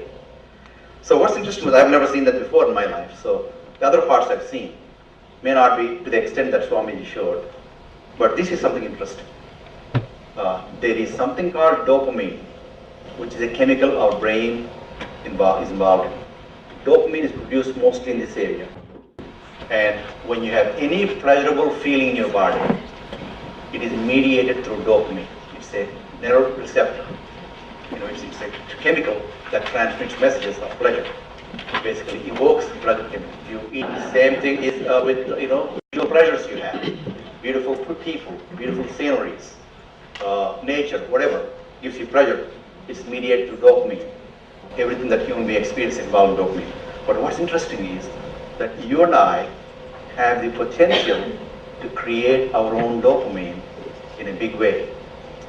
So I named it, for lack of a word in the past, the D spot, which is the dopamine spot. If you can discover your D spot, you got it made in life. The D really stands for divine spot. The D also stands for delight, and the dopamine spot. What's also interesting is that he could, at will, go in. Those are some of the findings I want to share with you. There's so much more talk about physiology of mind and brain and the body. It's a fascinating field that this is something that all human beings can relate to, can apply in our own lives. Not only a sophisticated knowledge, but these things have application in daily life for all of us. Nithyananda's system of free healing, known as Nithya Spiritual Healing, has been baffling the medical world, curing diseases from migraine to cancer. Qualified people are also initiated to become healers. The complete report of the research conducted on Nithyananda's neurological system can be found in the book Mystic Phenomena, Scientific Data.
If you are not allowed to do yoga, made to believe early morning sleep is the best thing in your life, you are tortured, you are abused, your divine rights are violated. If you are constantly inspired to do yoga early morning, Brahma Muhurta time, and everyday puja, sit that 30-40 minutes and melt down by feeling connection. Understand?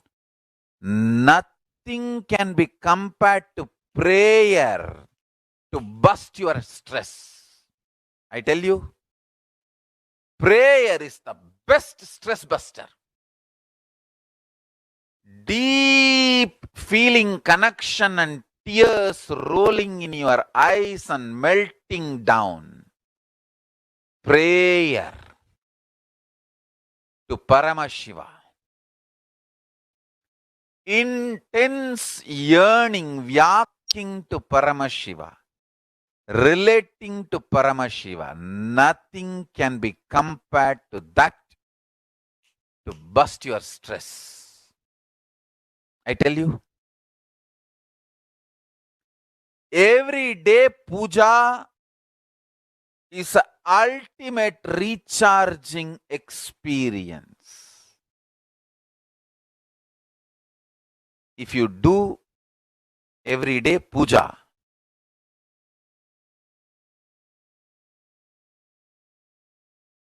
the kind of the stress-free life you will live, your whole biological clock will be aligned to Kailasa. I tell you, I have seen the people who have the habit of Nitya Puja live long.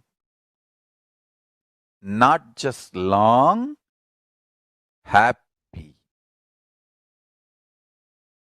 In my whole life, it is Nitya Puja, Puja, that gave me all the best things of life. Everyday puja, relating with the deities is the best stress buster.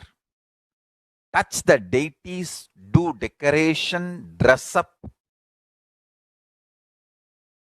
Even now, my best time of the day is when I sit with my deities. When I sit with my deities, dress up the deities, jewel them, spend time with them, talk to them, intensely pray, deeply connect and pray. Understand? You do not know the power of Archavatara. God landing in physical deity form. Never underestimate the power of Archavatara. The Archavatara is equivalent to living avatara. What living avatar can do to you, an Archavatara can do. Atma Linga I am giving to all of you is literally living Archavatara. It's a piece of God. Literally.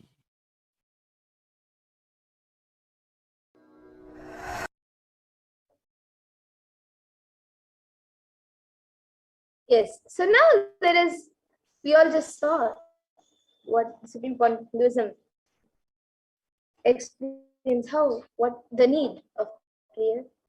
So now let us understand the second method where Devi Parashakti has revealed to surrender. So you can surrender to Devi Parashakti through social media.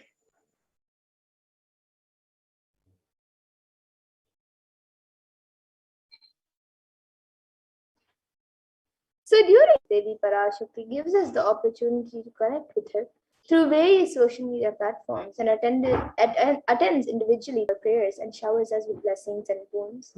So let us now see how we can connect to Devi Parashakti through social media.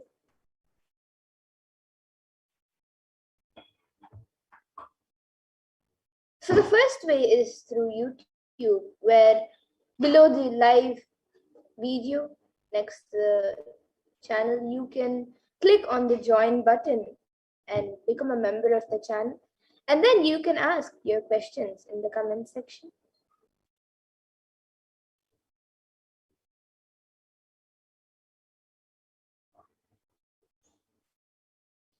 And on Facebook, you can like and follow Kailasa's HDH Nithyananda Paramashivam Facebook page and ask your questions in the comments.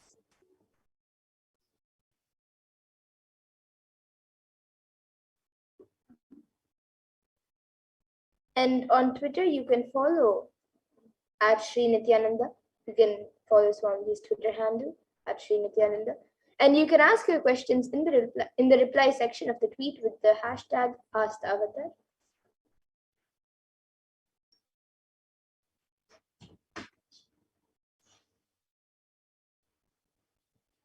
And on Instagram, you can follow Sri Nithyananda and ask your questions in the comments section.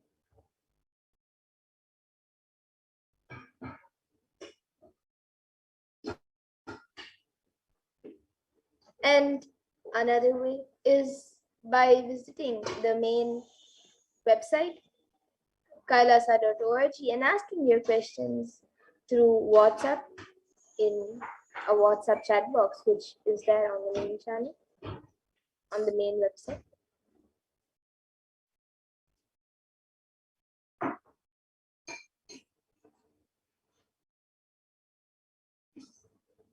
So now let us all watch a video where Devi Parashakti blesses people. Small introduction to Devi Parashakti.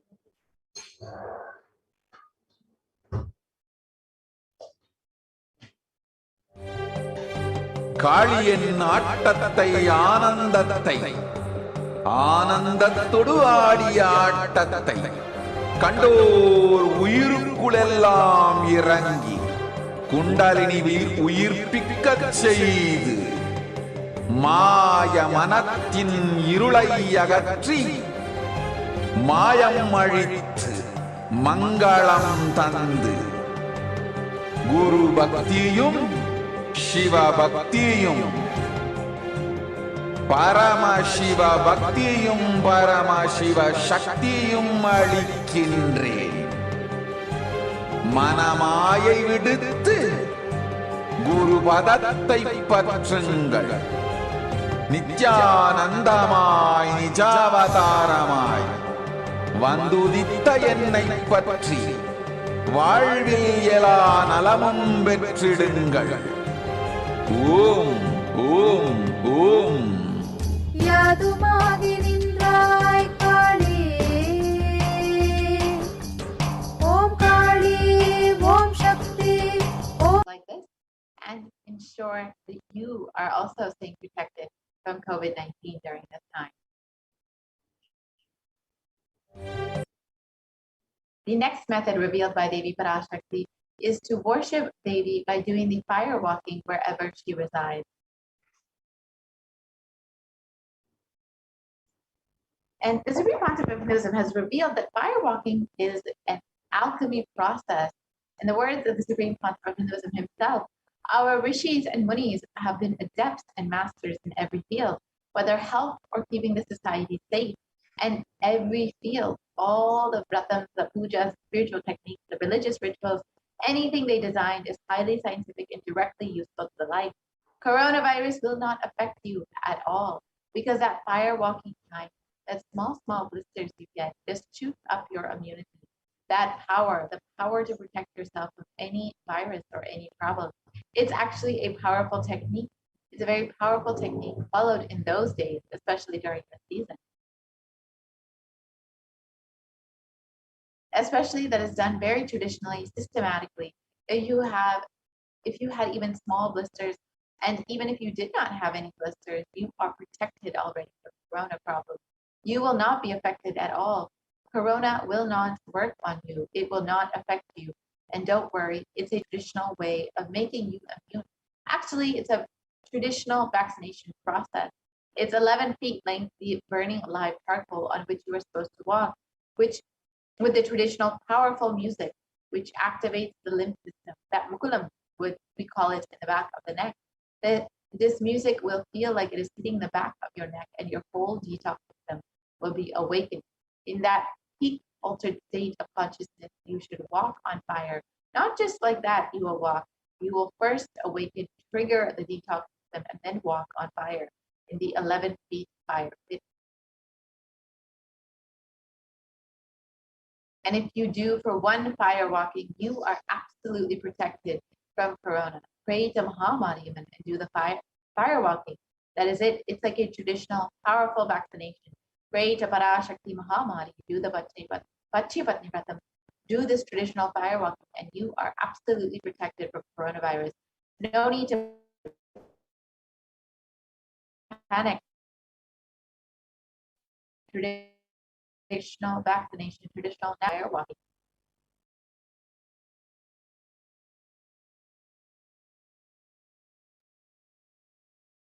Let us understand the science behind fire walking as revealed by the Supreme Concept of Buddhism itself.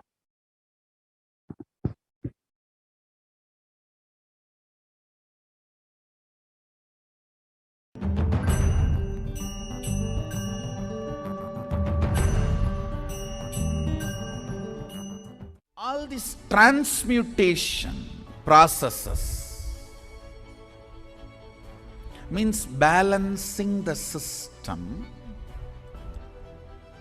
and awakening the whole consciousness to your whole body is what I call transmutation processes. Some parts of your body becomes insensitive to the existence because of the job it is doing, like a feet. Because of the continuous walking, it becomes insensitive. Your cheeks, how they are sensitive, they don't become they lose sensitivity to the reality. But for a complete Kundalini awakening, your whole body needs to be alive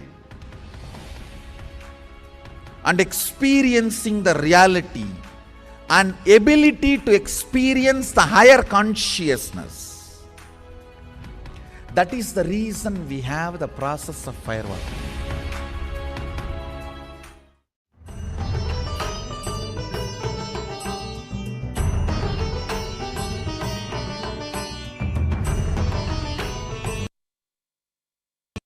Watch the Supreme Lords of Evidence itself doing the fire walking in Tiruvannamalai, the birthplace of the Supreme Concept of Buddhism.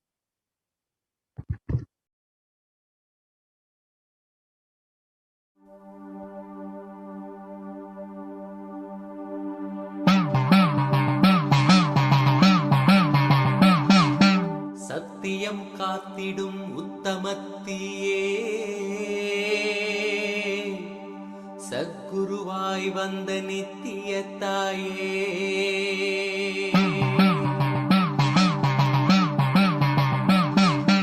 வேதங்கள் வணங்கிடும் ஆதியும் நீயே ஜோதிமலையிலே அவதரித்தாயே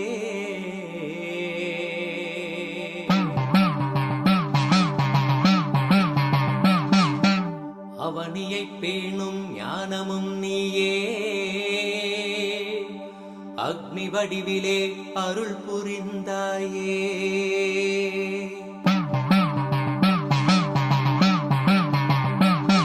தீனிலே பிறந்தவளே நித்ய ஆனந்தத்தி ஆனந்தேஸ்வரி தீனிலே பிறந்தவளே நித்ய ஆனந்தத்தியே நித்யானந்தேஸ்வரி கொன்றிட வந்தாய் நித்யானந்த தர்ம மண்ணில் வென்றிட வந்தாய் கர்மங்களை கொன்றிட வந்தாய் நித்யானந்த தர்ம மண்ணில் வென்றிட வந்தாய் தீயினிலே பிறந்தவளே நித்ய ஆனந்தத்தியே நித்யானந்தேஸ்வரி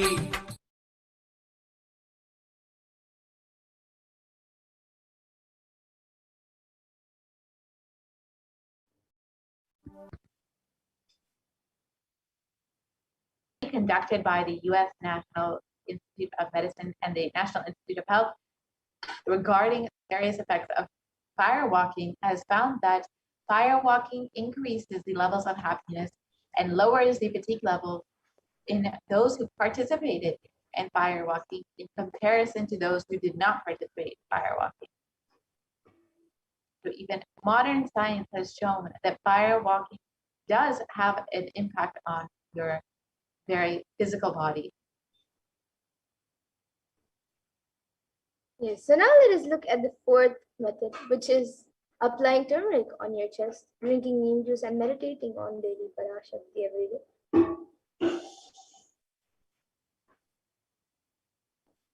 Let us understand the benefits of neem juice as revealed by the brief month of Buddhism.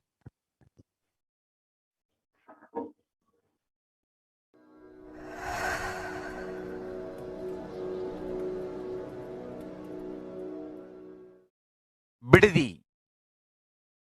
It is not, I'm not talking from air, I'm talking from ground. In Bididi, before we came to that land, 30 borewells were dug, no water. Now, from the day we came till now, we have water for 10,000 people to live comfortably in that very land. It's only pouring, pouring Karumari's grace. Wherever we started ashram, nature completely cooperates because we know biology, whole biology thinks.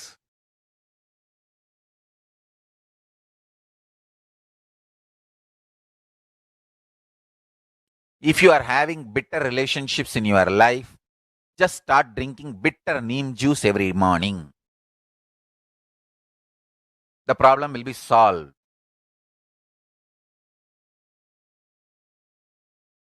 Understand, if you are irritated, even if you don't react, even if you don't talk to people, you release that kind of vibes.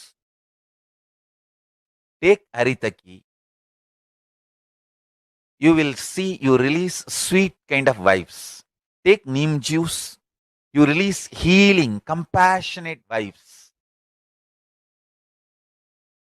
A woman who applies neem powder and takes bath, who applies turmeric powder and takes bath, is equivalent to Karumari Mahamayi.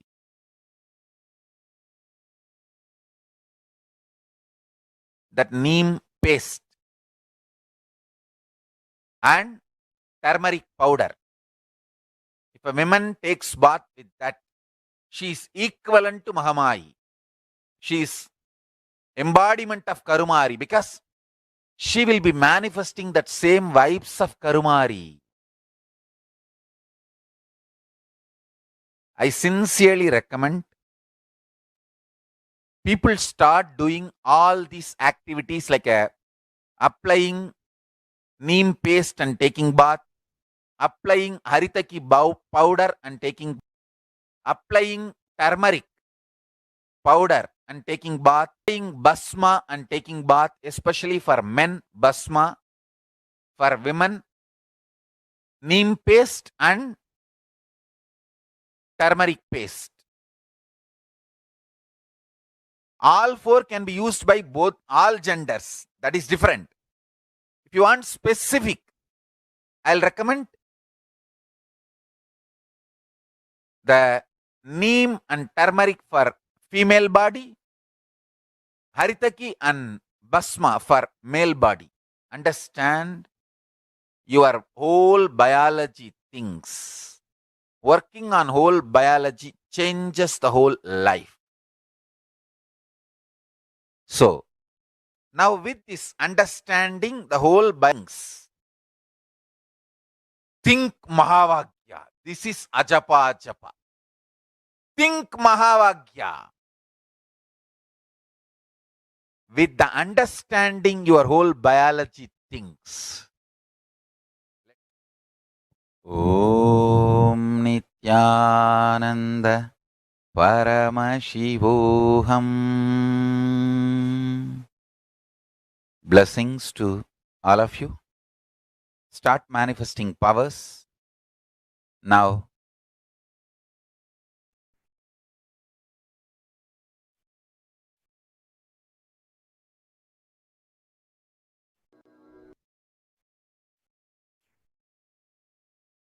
So, turmeric actually is anti-inflammatory effects, and curcumin has been shown in the last 2 decades to be a potent. Traditionally, turmeric is very well known in Hindu medicine for its anti-inflammatory effects. And turmeric has also been recently studied by modern science in the past few decades. And it's been found to be a potent immunomodulator agent, which can modulate the activation of various immune cells, including T cells, B cells, macrophages, neutrophils, and natural killer and dendritic cells. And curcumin can also downregulate the expression of various pro-inflammatory cytokines and chemokines. This was published in the National Center for Biotechnology Information in the United States.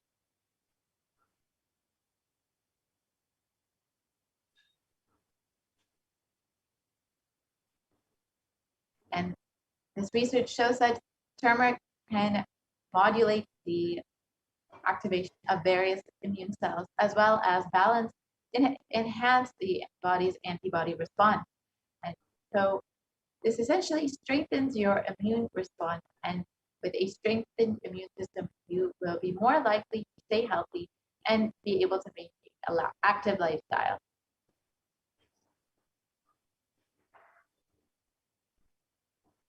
And another study and article by India.com says that neem can help you in fighting against coronavirus. And it says that neem is an important part of Ayurveda and can be effective in dealing with the novel coronavirus infection.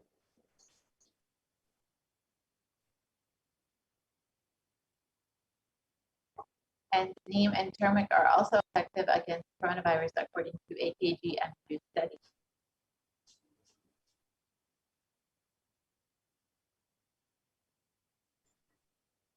So now let us see the fifth method, which is with a complete mind, applying banana peel and onion on the heels before going to sleep.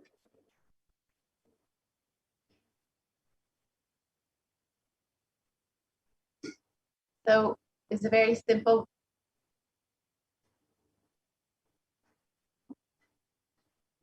Yes, so this is a very simple way to completely detoxify your whole body.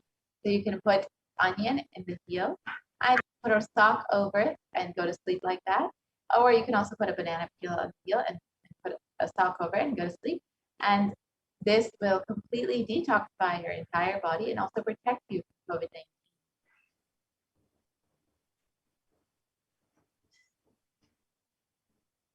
And in an article published in a medical daily, it reports about the detoxifying effect of onion. And it states that onion contains a high amount of sulfur compounds, which not only give the onion their recognizable smell, but also they're also powerful detoxifying agents.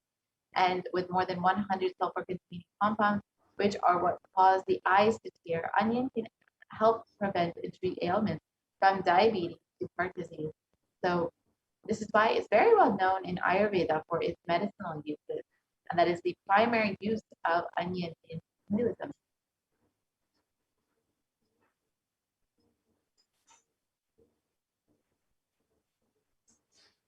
And another review published in the Journal of Phytotherapy on the detoxifying effects of onion states that compounds from onion have been reported to have a wide range of health benefits, which includes anti-carcinogenic properties, anti-platelet activity, anti-thrombotic activity, anti-asthmatic, and antibiotic effects.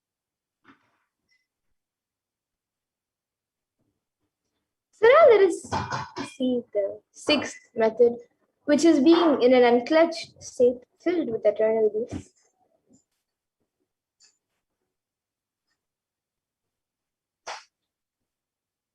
So let us understand the signs of unclutching as revealed by the Supreme Concept itself.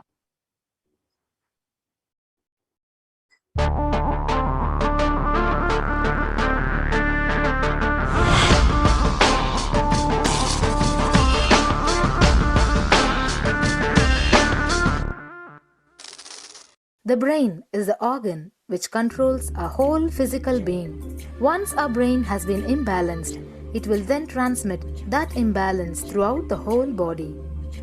Thought forms are pure energy that have the ability to influence people and everyday events in life.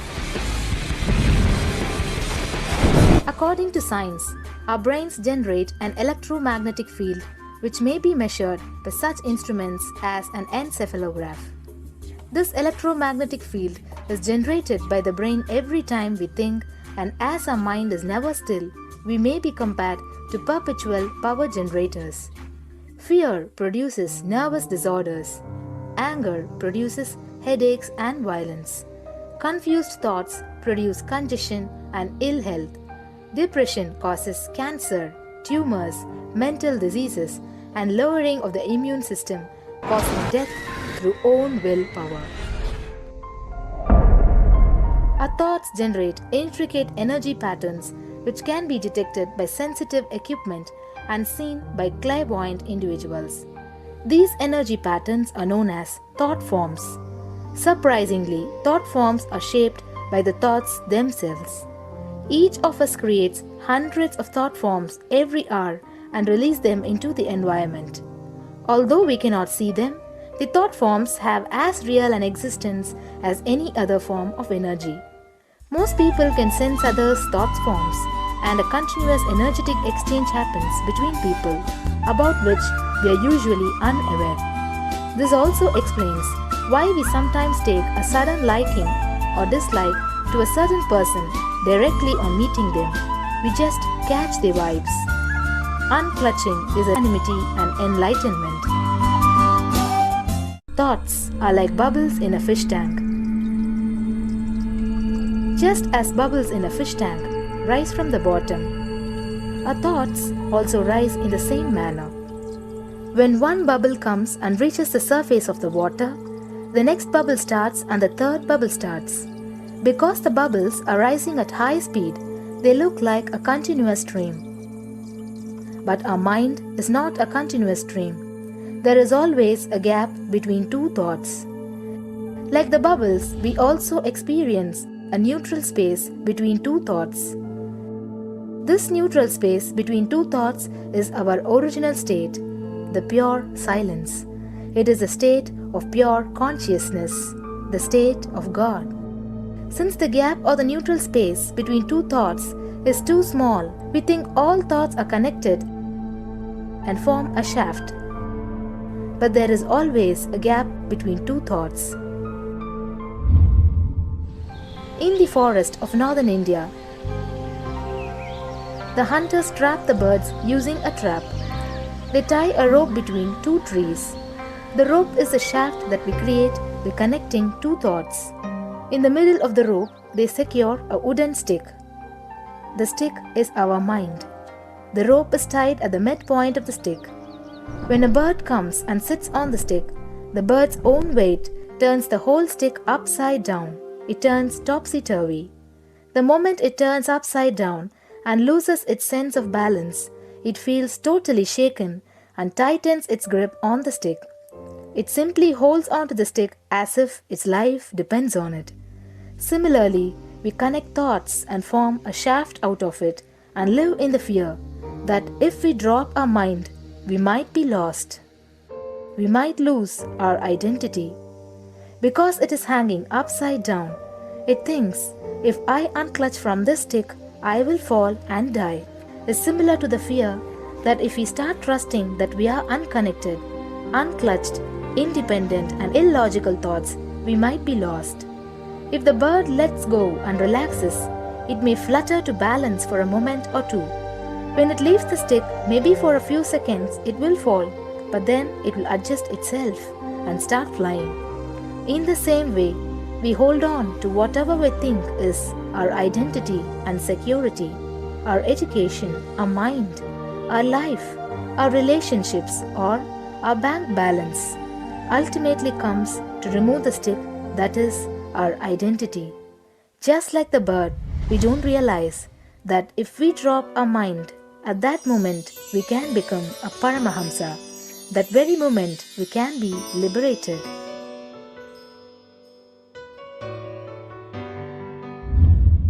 In Mundaka Upanishad, there is a story which explains there is a huge tall tree, and in the tallest branch of the tree, there is a golden bird sitting unclutched from everything in bliss, like Dakshinamurti. In the lower level branch, there is a small bird which jumps from here and there to various branches eating fruits. When it eats a bitter fruit, it feels bad. Whenever she eats the bitter fruit, she sees the bird which is looking above silently like Dakshinamurti and feels why I should not be like that bird. But unfortunately, when the same bird, when it eats tasty fruit, it forgets the bird sitting above it. In the same way, she keeps battling between branches, eating bitter and tasty fruits again and again. One day, as a small bird flies up higher, and as it reaches near the golden bird, it realized that he and she are the same. There is no difference between them both and realizes her original state. The small bird realizes that she also can be in the same state of the golden bird and become a Paramahamsa. This moment, trust yourself. Don't bother about losing your identity.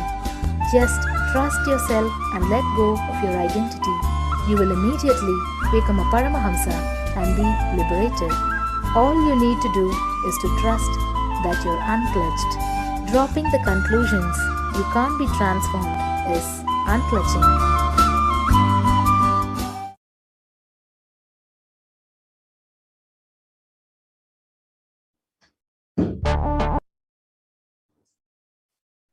Yes. And so now all of us understood the science of unclutching as revealed by the supreme form of Hinduism. And for you to experience unclutching, you can take a few minutes at your own time and experience the space of unclutching. You can just sit straight with your head, neck, and spine in a straight line for a few minutes. Have your eyes closed and intensely chant the Mahavakya. Do not engage with any thoughts or emotions and purely let the space of unclutching manifest in you by chanting the Mahavakya Om Nithyananda Paramashivoham. So you can do this process at your own time and experience the space of unclutching.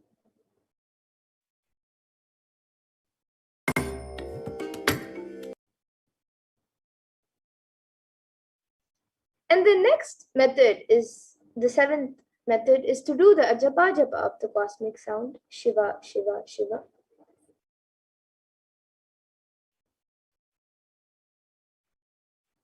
So, a study conducted by the US National Library of Medicine on the benefits of chanting clearly establishes how doing the ajapa japa, the chanting, has a direct and positive benefit for the physical health and mental well-being. And the study correlates the chanting of the ajapa japa to the vagus nerve stimulation used as a treatment for depression and epilepsy.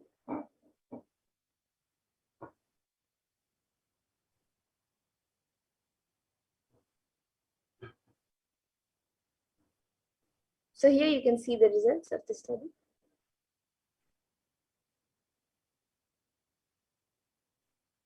And another study conducted by Dr. Masaru Emoto establishes how human intentions, words, and thoughts can actually change the molecular structural formation in water. This interesting research clearly explains how when water is exposed to positive sound vibrations, the molecular formation in the water changes to a very pleasant formation, whereas negative sound vibrations or words can disfigure or distort the water molecular formation. And in the next slide, we can see the depictions of how water looks when exposed to negative sound vibrations versus positive sound vibrations.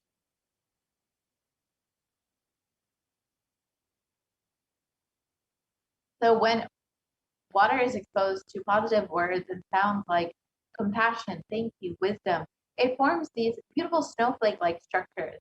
However, when it is exposed to negative sound vibrations like heavy metal music or words like "I will kill you, you fool," the molecular formation of water becomes disintegrated and disformed. And you can see that, you can imagine what will happen inside your own body, which is composed of 60% water, when you chant the Ajaba Ajaba, the chanting of the powerful sacred mantras.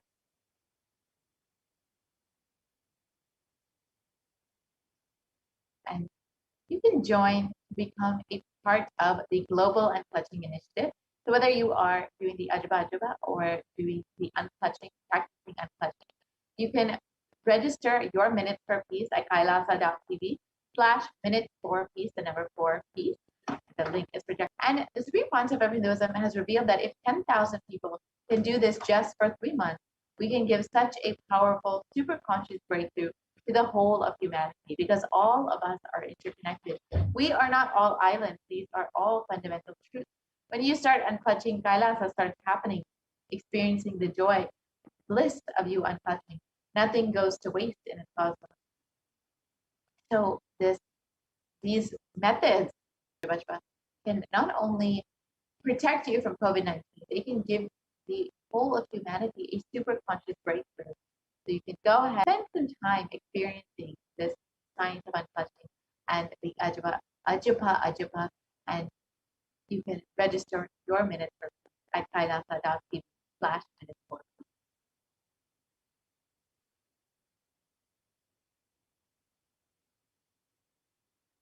The last method revealed by Devi Parashakti is being in the state beyond any remembrance or forgetting. In the Arunachala Purana that blossoms as Aham, the Ananda Purana.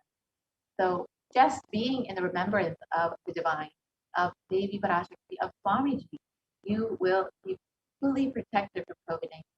In that state where you are beyond having to actively remember, and you are beyond forgetting, where you are just living in the space of divine.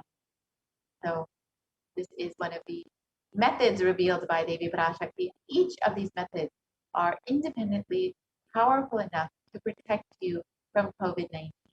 You can use any of these methods or all of these methods to protect you and your family during this time.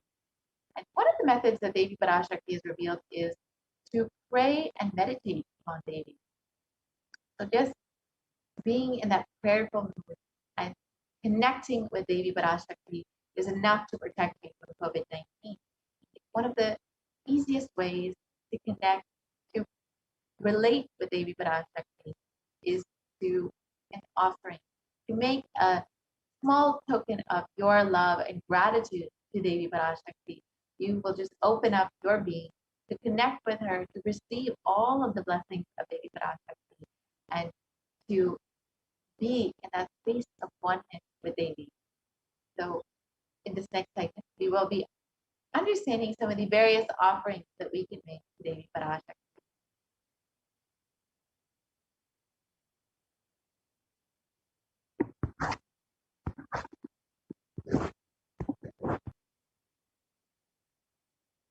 So now let us enter into the offering segment.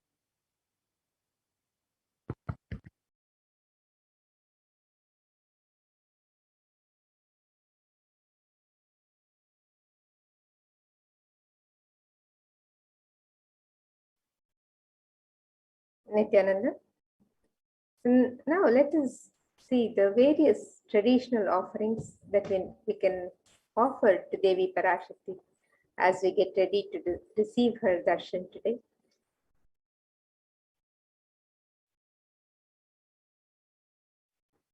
In the Hindu tradition, the offering to the divine is a pure gift of love and devotion. It is not made from fear or greed, but it is a pure expression of the sacred sentiments for the divine.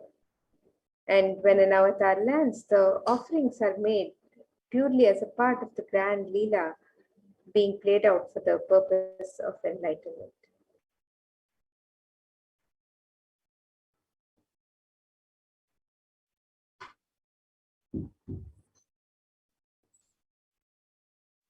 And as we get ready to make our favorite offerings to Devi Parashakti, let us remember the grace and form of Devi as described in this Dhyana Shloka from the Mula Agama Manonmani Dhyana.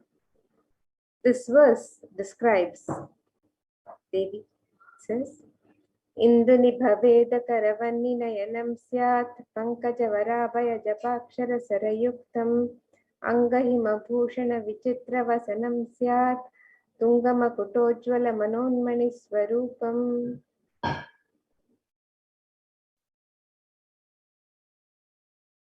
The translation for this verse, it says, moon-like face holding Veda books on hand, fire in eyes with lotus flower, gracing and blessing hands, and one hand with japamala, beautifully decorated with jeweled ornaments and wonderful clothes and shining crown.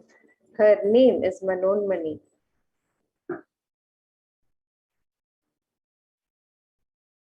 And another verse describes Devi Parashakti as this verse is also from the Mula Agama Manonmani Dhyana. It describes Devi. It says, Dhyayet Devim Trinetram Shashinibhavadanam Vedahastam Dadhanam Savye Padmam Varadam Apare Chabhayam Chakshamalam Divyairabharanair Vibhushita Tanum Brahmadibhip Pujitam Devi Mevim Pratidinam Kamarthadatrim Shubham.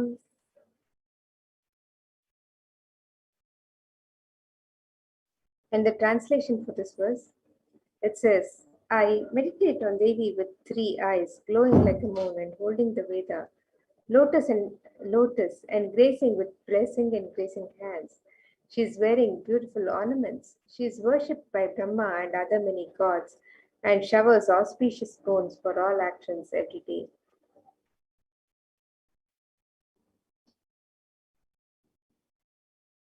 And in the Hindu tradition, the sacred element of gold is mentioned in all the Hindu scriptures and is used in abundance in the worship of the divine, in the offerings to the divine.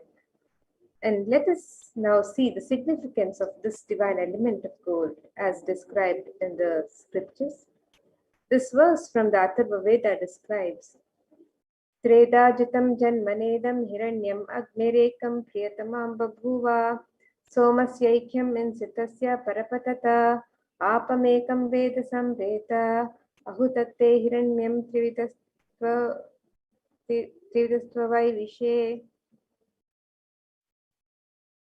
The translation for this verse, it says, triply born by birth is this gold. From the atoms of Agni is one. It becomes dearest to Agni. One fell away from the Soma when it was hurt. One they call the seed of virtuous and powerful Apa, the watery molecules. Let that triple gold be for your long life. Gold is a divine element in the Hindu tradition. It purifies anything that it touches. It is an element of great spiritual significance and spiritual power of healing and enlightenment. The vibration of gold has the power to infuse sattva energy and positive thought currents in anyone who wears and in anyone who sees or operates in its vicinity. Gold is present in all the scriptures in the Agamas, Vedas, Shrutis, Smritis, Itihasas, Puranas. In all the Hindu scriptures, it is abundantly displayed that gold is the most auspicious and purest metal which purifies our being. In the Hindu civilization, everything was built in gold, exchanged in gold. Ritual feasts were offered in gold bricks. When one was to be saved from life-threatening illnesses, gold was offered as a ritual fee. Gold was in abundance and used for weighing equivalent amounts of commodities, including cows. Kingdoms were built with huge doors of gold. The streets would have huge columns and huge archways made of gold. The horses and cows were dressed in gold. The Hindu civilization thrived on the banks of rivers of gold. The Indus River was called Hiranmaya, the river of gold in Rig Veda. The river Saraswati was called Hiranyatini in the Atharva Veda. Gold is the supreme element for offering gifts to the ones you love and revere. Temples are constructed and paved in gold. Deities are made in gold and decked and adorned in gold because it preserves the enlightenment energy for thousands of years and it lasts forever. So let us now see the various traditional offerings that you can offer to Devi Parashakti today as you get ready to receive her darshan. The first offering is the offering of the e-hundi. And just as we have the hundi offerings in every temple in India, we have the e-hundi offerings for offering any token of gratitude, love and devotion that you would like to offer to Devi Parashakti as you get ready to receive her darshan today. Devi is described as one who is fond of true devotion. This verse describes Bhakti Priya Bhakti Gamya Bhakti Vashya Bhayapaha Shambhavi Sharadharadhya Sharvani Sharmadaini.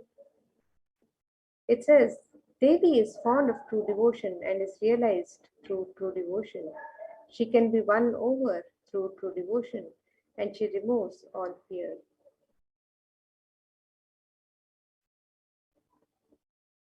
If there is any fear in the minds of the devotee, Devi is sure to remove that fear. It is stated that Devi likes to be worshipped in autumn. Here it is meant the autumn of our lives, when thoughts turn more and more inwards. The role of the divine is known and understood clearly. The need for Devi worship then becomes strong. Shambhavi is the consort of Shambhu, Lord Shiva. Sharada Radhya means the one who is worshipped by Devi Sharada herself, Devi Saraswati. Sharvani is the wife of Lord Shiva. Linga Purana says Lord Shiva is called Sharva in his earth form. Sharmadaini is Devi who bestows happiness on devotees. And you can offer your gratitude, love, and devotion to Devi Parashakti by offering your kanika, your token of gratitude in the e-hundi, and Devi blesses and showers her grace and compassion on all her devotees. So you can make the offering of the e-hundi on the website www.kailasamailer.com/sevas.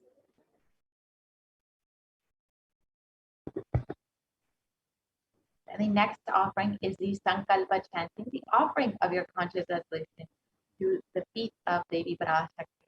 So you can offer a conscious resolution, and in any situation, whether you want to manifest something in your life or you're starting out on a new endeavor, you always want to make sure that you set a conscious resolution for yourself to manifest what exactly you want. And when you offer your conscious resolution to the feet of Devi Parashakti, you will be blessed with the overflowing energy of Devi Parashakti to manifest all of your intentions. And in the Devi Mahatmya, it describes that the goddess enchants this universe and she herself gives birth to this universe. That goddess being prayed to without interest in anything gives that knowledge that leads to salvation and gives wealth in the material sense. So you can offer your sankalpa to Devi Parashakti and be blessed with the fruition of all your desires and wishes.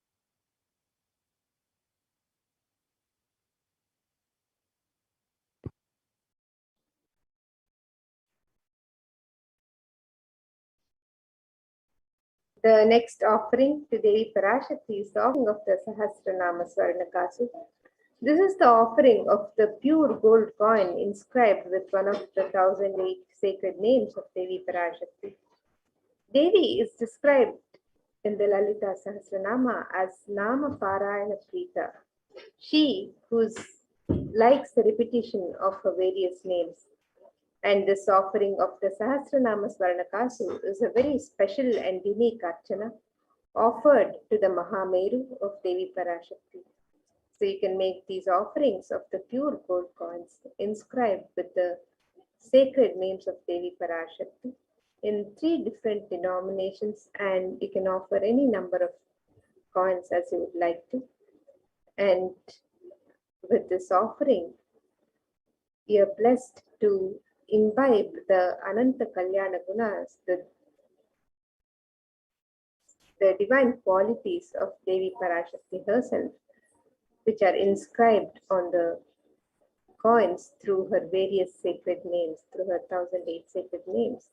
So you can make the offering of the Sahasranama Swarnakasu, the pure gold coin, on the website www.kailasamailer.com/sevas.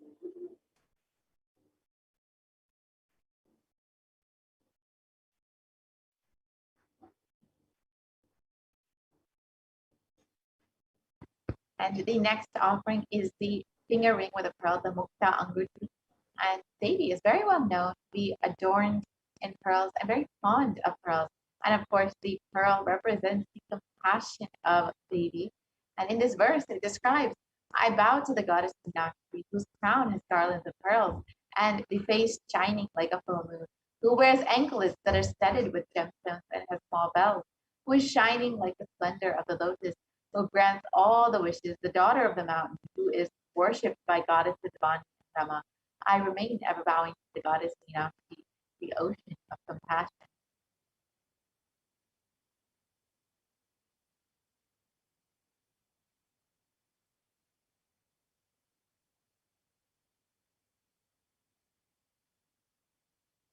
When you offer this finger ring with the pearl, the Mukta Anguti, you will be blessed with the overflowing compassion and pure love of Devi Parashakti in all of your business endeavors.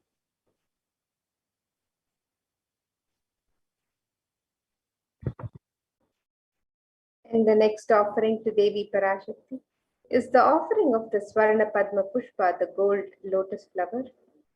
And the significance of the gold lotus is described in the Kamikagama, this verse, which describes the significance. It says, Ashtavidyeshwaropeta Kumbhavarana Samyatam Sarvesha Sutra Vastradhya Hema Pankajabhushitaha Sapidhanas Satcha Kurachascha Pakva Billa Balaprabha Snapanadhyaya Samsiddha Pramanena Samanvitaha. And the translation for this verse, it says, all the kalashas should be wound around with suitable thread and covered with the new cloth. They should be adorned with the lotus flower made of gold.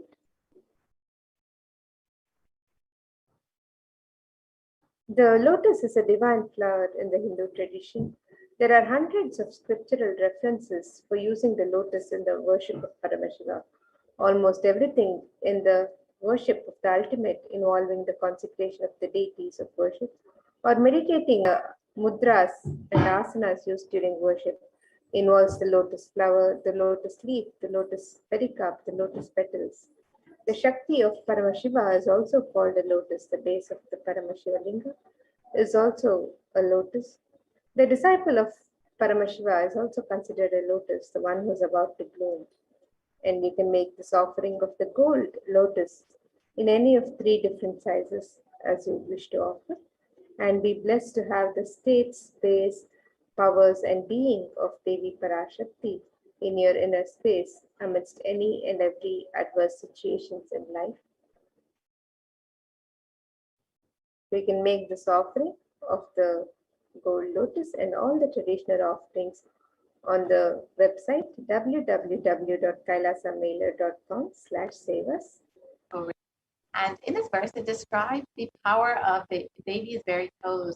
And it describes you whose brightness from the toenails destroys the darkness of ignorance from the minds of your devotees, who prostrate at your feet, you whose brightness from your chat of the lotus. You can see from this verse alone that the power of Devi's very toenails have to destroy all the ignorance in your life.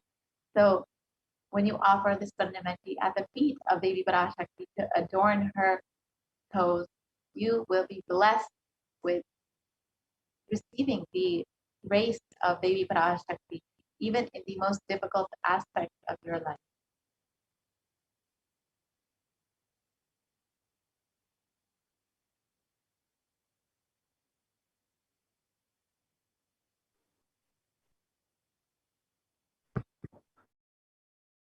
The next offering to Devi Parashakti is the offering of the Swarna Mangtika, the gold hairline jewelry. Devi is described as Sudha Sharabi Varshini, she who makes the nectar flow in all our nerves from the Sahasrara, she who gives the very pleasant experience of the ultimate. The Mangtika represents the overflowing nectar from the Sahasrara Chakra, which is fully opened by the sacred sentiment of gratitude. And you can make this offering of the Swarna Mangtika to Devi Parashakti and receive the blessings of achieving the blissful state of overflowing gratitude and the space of complete completion.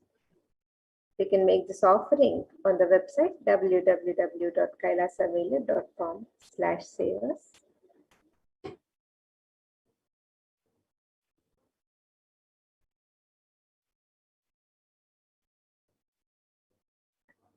The next offering to Devi Parashakti is the offering of the Pratyakshapada Puja. And this So you can offer and this this tradition to the feet of Swamiji, who is manifesting Devi Parashakti herself just for guiding and blessing you at this time. So in this verse, it describes in the Saundarya Lahari that the nails have been sharpened by constantly being touched by the crowns of the celestial beings, who always prostrate before Devi. And Tamoguna is darkness. In this stotram, tamas is indicative of the ignorance in the minds of the devotees, and by constantly prostrating before this Devi, their ignorance is removed and they attain the knowledge. So when you offer this Pratyakshapada Puja, the feet of Devi Parashakti manifesting through the supreme concept of Hinduism, you will be blessed with the most auspicious, sweetest path to enlightenment and to attain the ultimate knowledge in your life.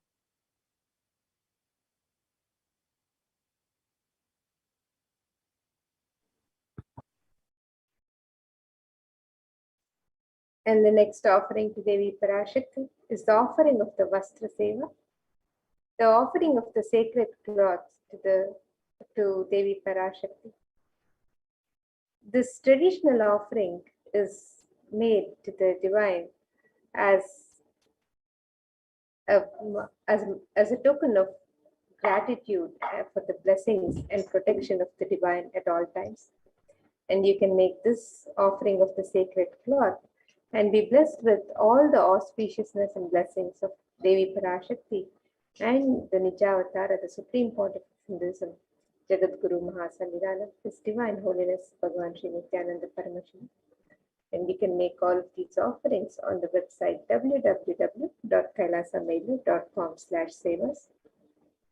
So here is a summary of the various traditional offerings that are made available on the website www.kailasamailu.com/savas.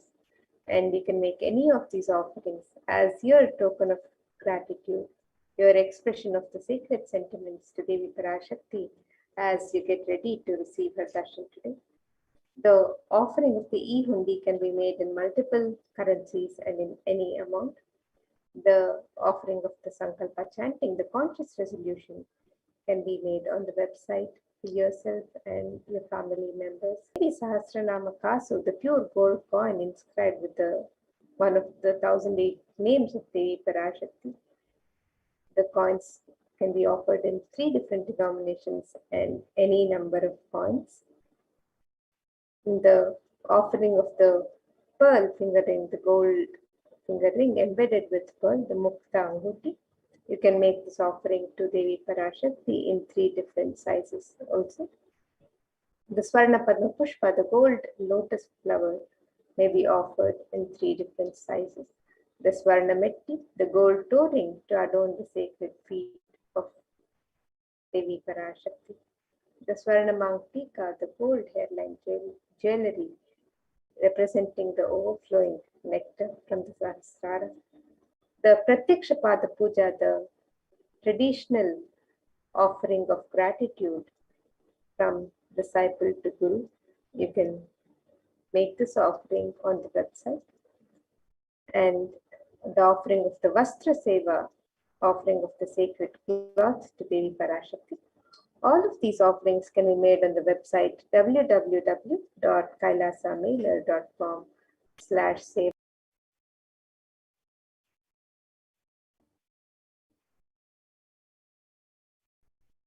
So here's the website where you can make any of the traditional offerings that you would like to offer to Devi Parashakti today as you get ready to receive her blessings and as you get ready to experience to Devi Parashakti. So the offerings can be made through the links on the website on step 2.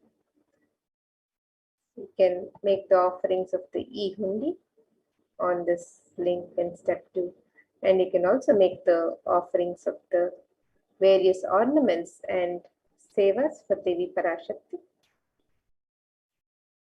The e-hundi offerings can be made in multiple currencies: the US dollar, the Australian dollar, the New Zealand dollar, the Canadian dollar, the euros, the Indian rupees, the Singaporean dollar, the Malaysian ringgits, the Great Britain pound, and the Chinese yen. And you can make the offering in multiple currencies and any amount of your choice.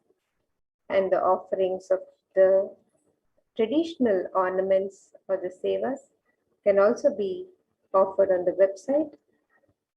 So you can make the offering of the Sankalpa chanting, the conscious resolution, the Devi Sahasranama Kasu, the Mukta Anguti, the pearl finger ring, the Swarna Padma Pushpa, the gold lotus flower, the Swarna Mitti, the gold toe ring, the Swarna Mangatika, the Pratyaksha Pada Puja and Vastra Seva, and various other traditional offerings can be made on the website.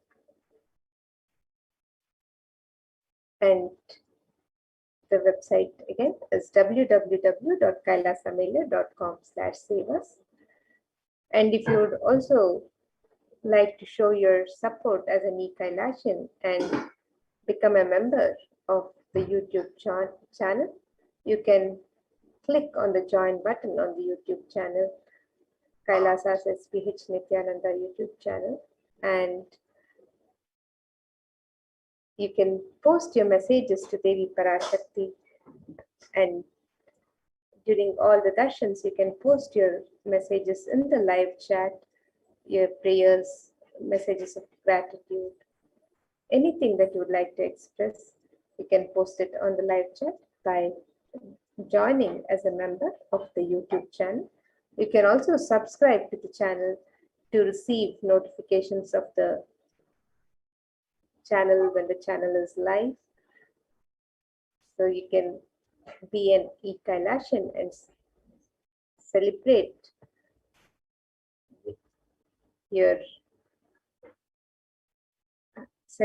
the various happenings, be part of the celebrations as an e-Kailashian. So you can visit the website www.kailasamailer.com/sevas for all the traditional offerings that you would like to make to Devi Parashakti today. And with that, now we'll get ready for our next segment, where we will learn more about the various facilities being made available to the devotees for the well-being of humanity through the various de facto spiritual embassies of Kailasa. So now let's get ready for the next segments as we prepare ourselves to receive the darshan of Devi Parashakti.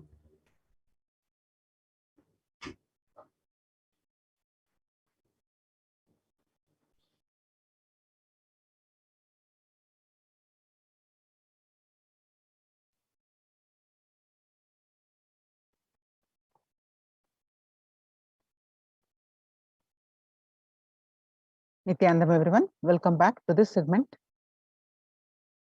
With the blessings of the Supreme Pontiff of Hinduism, Jagadguru Mahasannidhanam, His Divine Holiness Bhagwan Nithyananda Paramashivan's blessings, let's start with the Sadguru Vandanam. Nithyanandam Paramasagadam Kevalam Jnanamurtim Dvandvatitam Gagana Sadusham Tattvamasya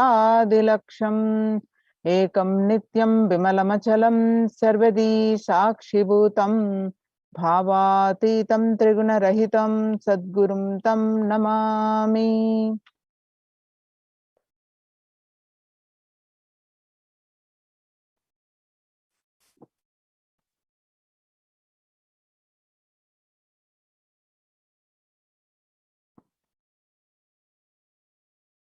In this segment, we are going to learn about the Kailasa's multi-layer quarantine COVID care protection centers at the Kailasa's de facto spiritual embassies of Kailasa.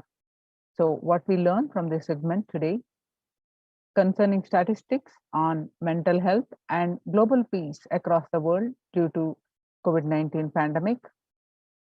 What are the Supreme Pontiff of Hinduism, Kailasa's contributions for global peace? Supreme Pontiff of Hinduism, spiritual solutions for COVID-19, Kailasa's COVID care protection centers, some glimpses, why temple-based ecosystems, UN recognizes Kailasa's contributions, join Kailasa's COVID care protection centers.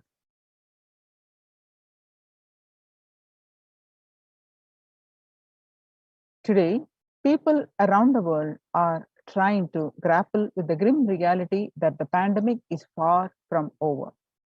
The aftermath of the current calamity promises to be much more devastating than expected.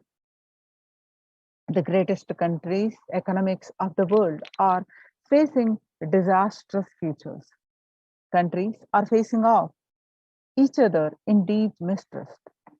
Now, let us see some of the statistics across the world. Record high cases are recorded in Australia amid the COVID-19 pandemic. No record number of coronavirus cases on Thursday when the country continues to battle the third wave of COVID-19 infection. There were more than 2,400 new locally acquired infections reported nationwide on Thursday morning. The figure surpassing 2,000 in a single day for just the second time. The World Health Organization makes big statement about the Delta variant of COVID-19. The World Health Organization on Tuesday said that the Delta variant of coronavirus has elbowed out all the three other COVID-19 variants of concern that now represent a tiny fraction of the samples. That now less than 1% of alpha, beta, and gamma are currently circulating. It is really predominantly Delta around the world, said the World Health Organization's technical lead on COVID-19, Maria Van Kerkhove. The Delta variant, which was first detected in India last year, has become more fit and it is more transmittable and it is outcompeting. It is replacing the other viruses that are circulating, she said, and added that the variant has been detected in more than 185 nations till date.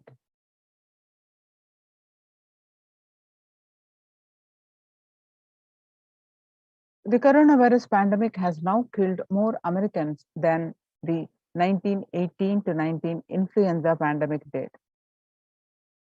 The 1918 to 19 flu infected about 25% of Americans and killed an estimated 60.65% with 675,000 deaths. COVID-19 has infected more than 12% of Americans and killed about 0.2% with 676,000 deaths. Now that the US death toll from COVID-19 has surpassed 676,000, the coronavirus pandemic has killed more Americans than the 1918 to 19 influenza pandemic did. Axios and the American Associated Press both reported the grim milestone on Monday. So COVID-19 now officially US deadliest pandemic as death toll crosses that of the 1918 to 19 flu.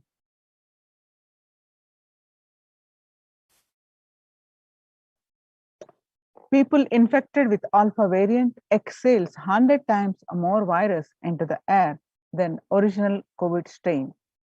According to a study, the University of Maryland researchers suggested that the need for better ventilation and tight-fitting masks, in addition to widespread vaccination, to help stop spread of the virus.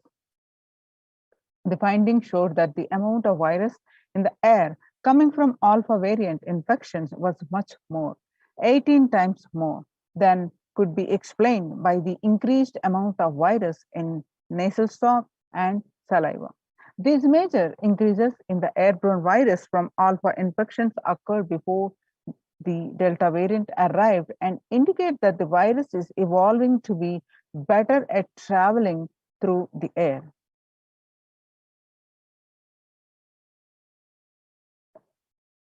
6 feet distance may not be enough to prevent viral transmission indoors. In Washington, physical distancing of 2 meters, about 6.5 feet, may not be enough to sufficiently prevent transmission of virus carrying airborne aerosols indoors. According to a study, the result published in the journal Sustainable Cities and Society suggests that the physical distance of alone is not enough to prevent human exposure to exhaled aerosols and should be implemented with other control strategies such as masking and adequate ventilation. The researchers examined their 3 factors: the amount and rate of air to a space, the indoor airflow pattern associated with the different ventilation strategies, and the aerosol emission mode of breathing versus talking.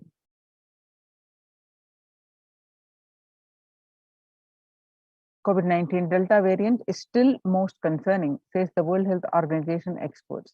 Even with the emergence of the new Mo COVID-19 variant, the Delta strain remains the top concern globally, appearing to outcompete others. Senior officials with the World Health Organization said recently. I think the Delta variant for me is the one that's most concerning because of the increased transmittability, said Dr. Maria Van Kerkhove, agency's technical lead for COVID-19, speaking during an online question and answer section. It's doubly transmittable compared to the ancestral strain, which means that it can spread to more people. COVID-19 pandemic is nowhere under control in the United States, says the medical advisor Anthony Fauci. He said, right now we are still in pandemic mode because we have 160,000 new infections a day. That's not even modestly in good control. In an interview with Axios, the US has reported 40 million cases of COVID-19 since the outbreak of the virus, with over 4 million infections adding up in the past few weeks. The increase in COVID cases comes as the US administration earlier this month announced that it is planning to provide a booster shot of vaccines as the Delta variant has become dominant in the nation and is wreaking havoc. Research in the Delta variant is driven by the low vaccination coverage in many communities across the US, according to the US Center for Disease Control and Prevention. In a country of our size, you can't be hanging around and having 100,000 infections a day. You have got to get well below 10,000 before you start feeling comfortable, Mr. Fauci added. According to a report, the World Economic Forum, COVID-19 made the world less peaceful. COVID-19 violent incidences and fatalities in January 2020 to April 2021, violent incidences related to the pandemic peaked in the April 2020. The younger adults are more likely to report symptoms of anxiety and or depressive disorder during the COVID-19 pandemic. The ages 18 to 24 got more affected, about 56.2, and as they age, the percentage has decreased. The average share of adults reporting symptoms of anxiety disorder and or depressive disorder, what it was in January to June, 6 months period, 11%, and in just 1 month of 2021, in January 2021, the symptoms of anxiety disorder and or depressive disorder shoot up to 41.1%.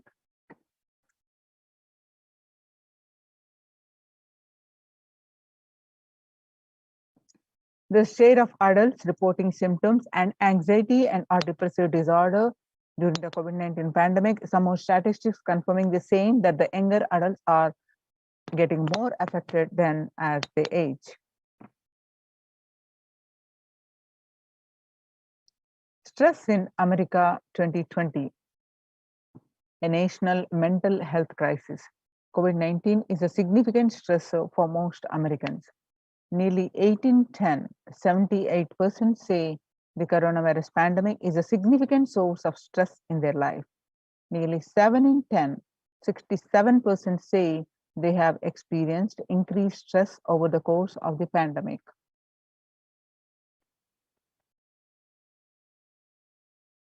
COVID-19 could exacerbate doctors' existing mental health burden. More than 60,000 US healthcare workers have contracted COVID-19, 300 have died. Of the health workers who treated patients during the China's COVID-19 outbreak, 50% showed signs of depression and 45% showed signs of anxiety. Self-reported mental health among pregnant women and new mothers. Before the COVID-19 pandemic, depression was 15%. Now it rose up to 40.7% during the pandemic. Anxiety was 29% before the pandemic. Now it rose up to 72% during the pandemic. 8 in 10 students are struggling with focus on school, living under stay-at-home orders. 50% of all students do not know where to go for help for their mental health. Nearly 82% of the women who surveyed said their lives have been negatively disrupted by the pandemic. Nearly 70% of women who have experienced these disruptions are concerned their career growth may be limited as a result.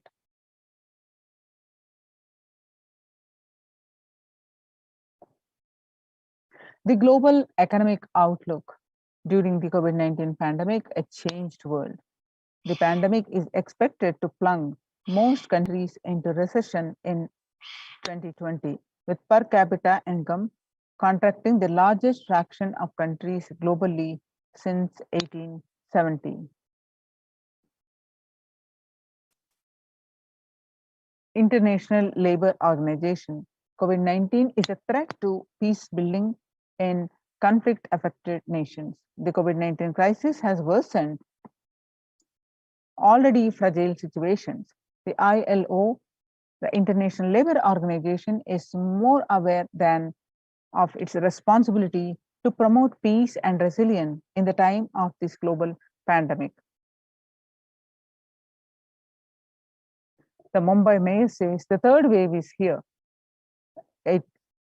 The third wave of COVID-19 is not coming, it is already here, said the Kishori Pednekar, adding that an announcement regarding the matter has already been made in Nagpur. Speaking to the coming festival season in Maharashtra, the mayor urged people to remain in their homes. The mandals have been asked to allow only 10 people and have them work in shifts.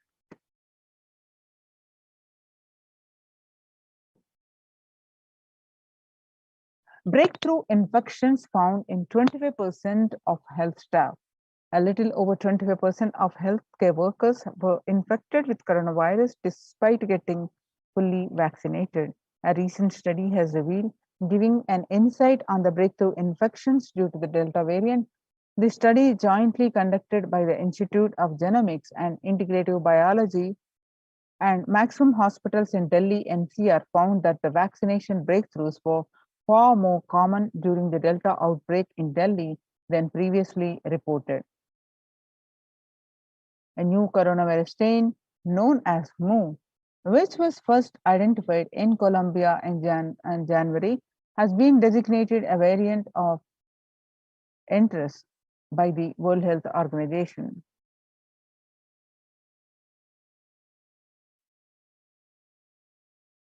So, how do we cope up with the COVID-19 pandemic? It is important to address the COVID pandemic, which is seeing another wave, destroying many more lives.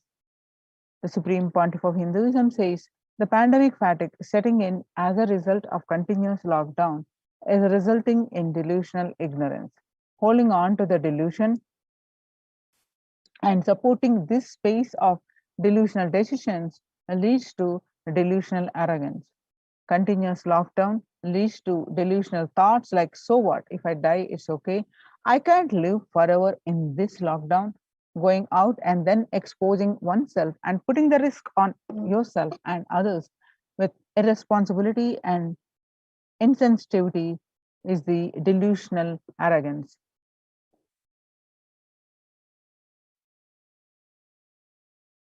It has left the whole world desperately looking for answers. Life as it had been experienced even back in February 2020 is no longer recognizable. Drastic change is the order of the day, with people having to redefine their world with new paradigms of economy, society, faith, religion, and health.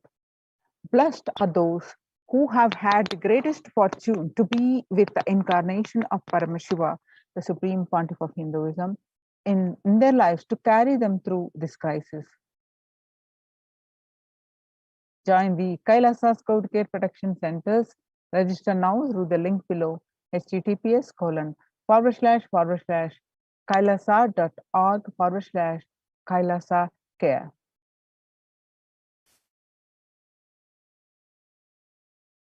Making peace with the nature is possible. If you start now, making peace with the nature is possible if you start now. Even amid pandemic, 2021 can go down as the year we made peace with nature and set the planet to healing. Our environmental, societal, economic challenges are interlinked. They must be tackled together. For example, we cannot achieve sustainable developmental goals and including ending poverty by 2030 if climate change and ecosystem collapse are undermining food and water supplies in the world's poorest countries. We have no choice but to transform our economics and societies by valuing nature and putting its health at the heart of all our decisions.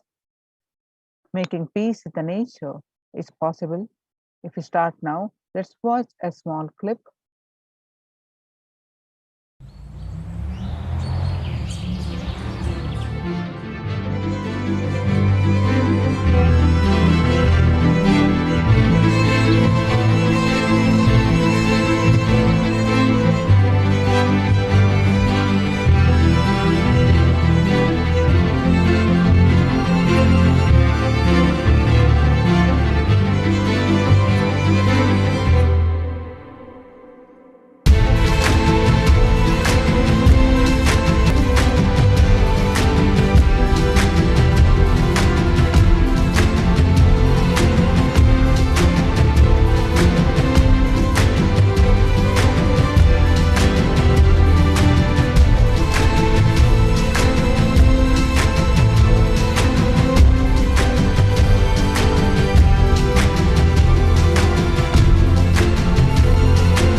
World Health Organization Health and Peace Initiative.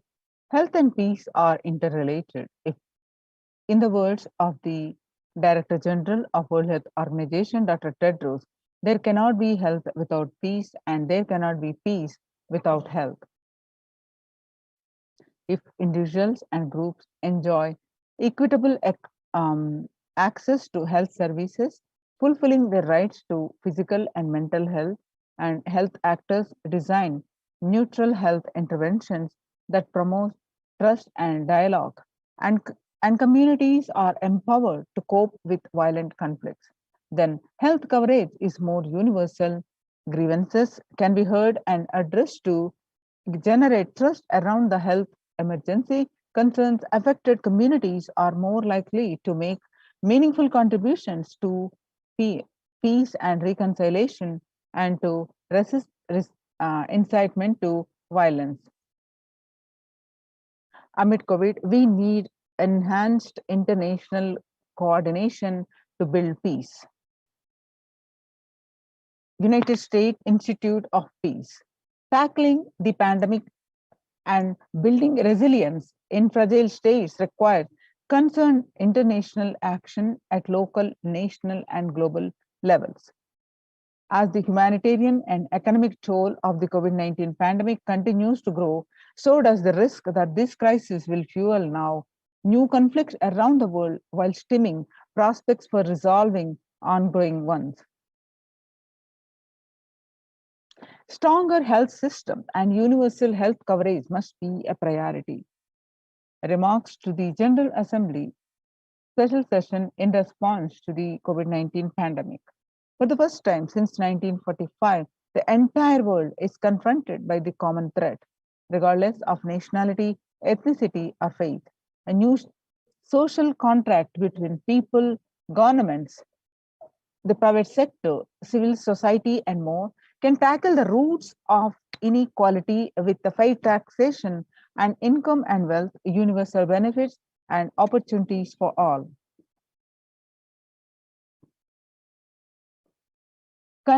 Contributions of the Supreme Pontiff of Hinduism for global peace and actions given to combat the COVID-19. Vedic tradition beautifully describes the Yastu Bhutani Atmani Ivana Pushyati Sarva Bhuteshu Chatmanam Tadona Vigagupshate. Isha Upanishad verse 6. Global peace is the byproduct of individual bliss.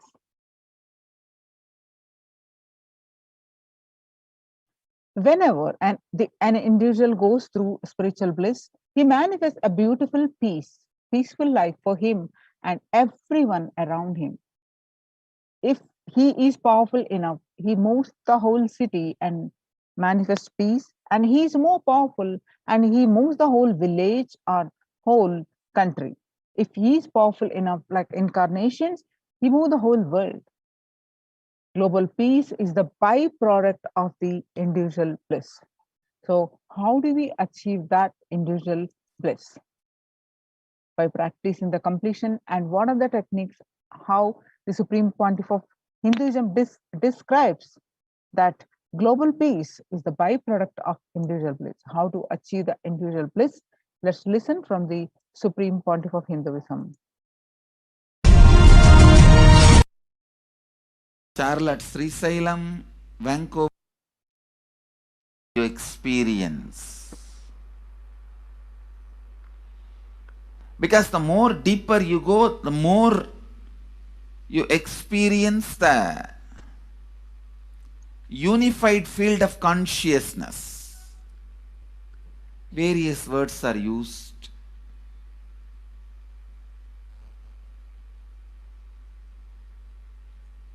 Some of the Hindu traditions uses the word Atma, Brahman. Some of the Hindu traditions use the word Nirvana. Whatever word you may use, Atman, Brahman, Nirvana, unified field of consciousness, whatever. But one thing I want to tell you, the deeper and deeper you go in your inner space, you experience the vast oneness. The more superficial you are, the more incompletions you carry with others, even with yourself. The more superficial you become, even your own right hand and left hand fights with each other. Different parts of you fights with you. Different thoughts of you fights with you. Even you fight with you, the more superficial you go, the more deeper you start traveling. First, you get integrated. The you fighting with you stops. Then, the people around you get integrated. They fighting with you stops.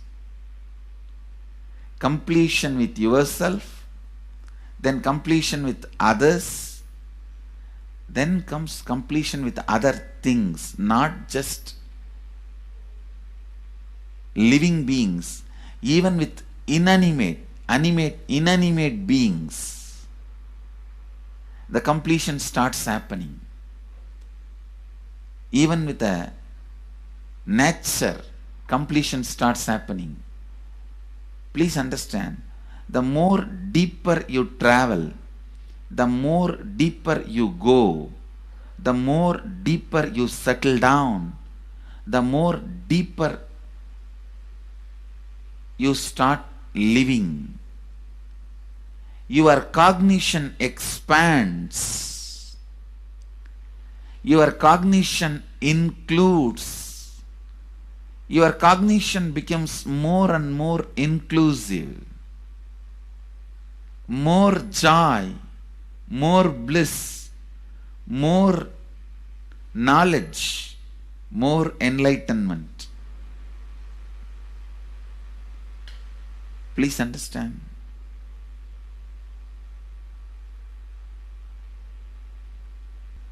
The more and more completion happens in you, you will see everyone around you feels complete with you. That is why I am saying, whether they have body or they are disembodied, in the deepest corners of your being, deepermost layers of your being, deepest parts of your being, you experience such powerful awareness, such joy.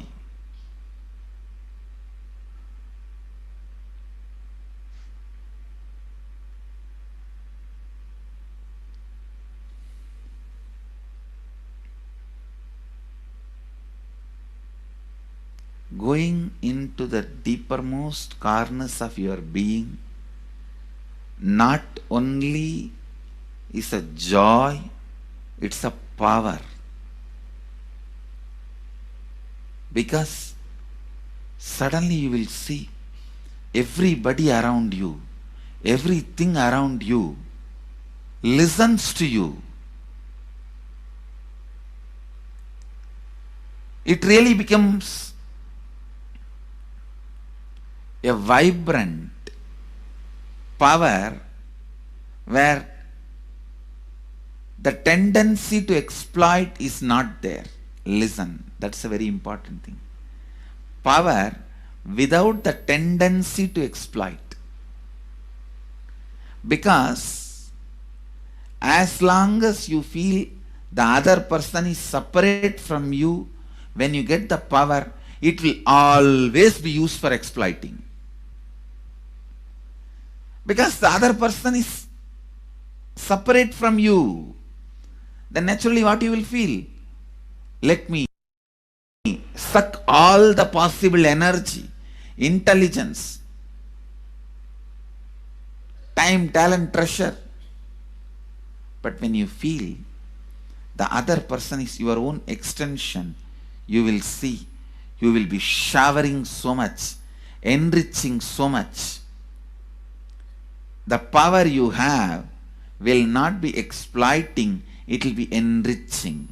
I tell you, Even if death comes at this moment, I can tell you very clearly, I can face the death directly and tell the death, I have enriched every human being more than what I received from anybody.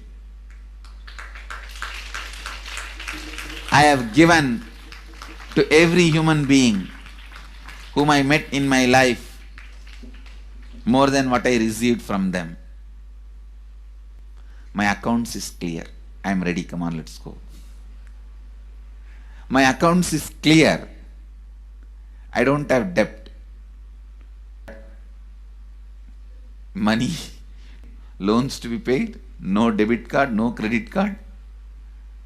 My accounts is clear. Understand, when you feel everyone is your extension, the power given to you, the power you gain, see, any living is power. Powerful way. Even in that, you will become powerful.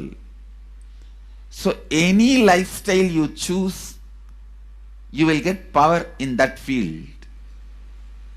Whether it is exploiting or enriching, murdering or raping or go on serving. Whatever lifestyle you choose, living is power. When you go into the deepermost core of your being and start living based on completion, I tell you,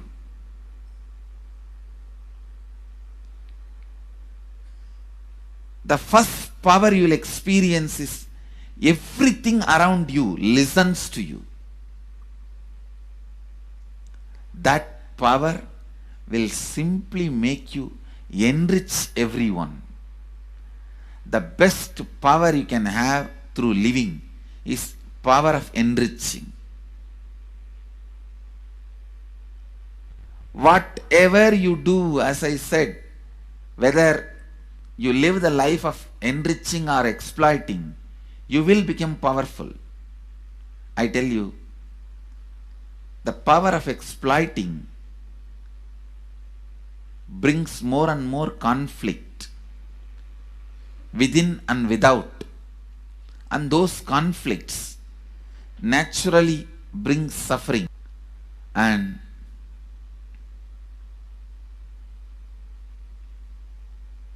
the power of enriching brings more and more completion in you and in others. This full month, Nithyananda Sangha all over the world. The other day I was seeing, we have officially presence in more than 50 countries. As devotees, group of devotees, we have presence in 100 countries. All over the world, we are going to celebrate this whole month for Global Peace Month, impacting global peace. All of us this whole month will live completion and do samskara dahana kriya, means burning the patterns which separates us from others, burning the patterns which are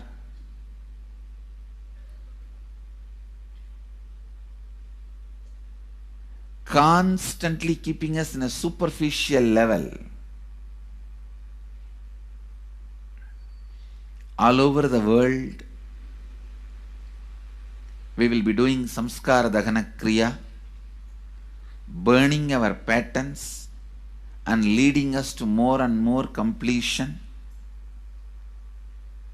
And we also have special 3 Nitya Dhyana Yoga program teaching people science of completion and facilitating samskara dahana kriya. This month, 20th, 21st and 22nd,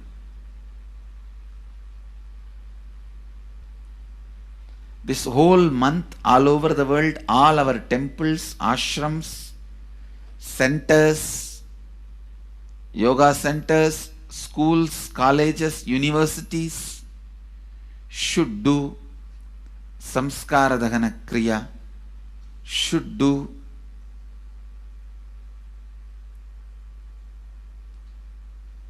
the practice of burning all the incompletions and patterns which leads to conflicts, bringing more and more peace inside us and outside us, spreading peace.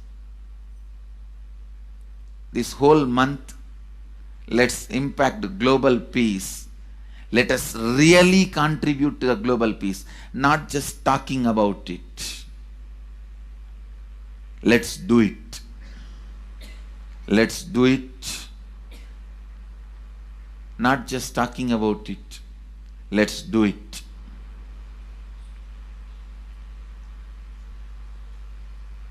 Even if you teach the Samskara Dahana Kriya to 50 people in each area, each place where we have centers, ashrams, temples, two-way centers, yoga centers, even 50 people, each Tanidar teaches, enriches them with this science. The amount of suffering and negative waves, negative vibes reduction can contribute so much to the understand. One positive person can burn millions people negativity. Experientially, with evidence we proved, one positive person has already burnt at least 20 million people's negativity in last 10 years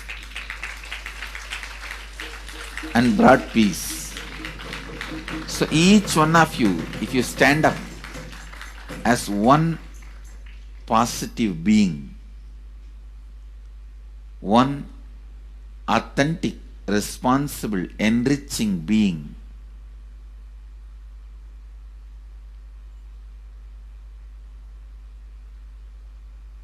I tell you,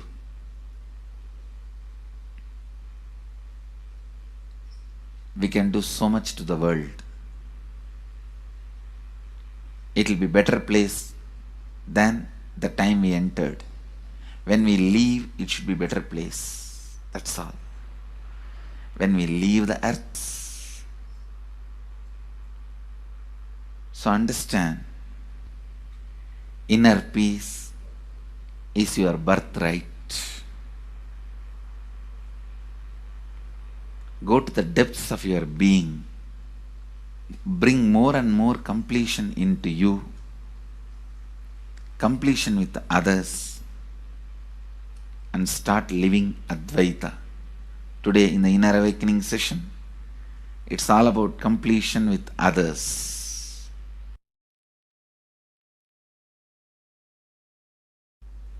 So last 6 days, literally, you worked so much, one by one by one by one by one, layer by layer by layer by layer. The completion with yourself. Now let's listen from the different points of view that the global peace is the byproduct of individual bliss.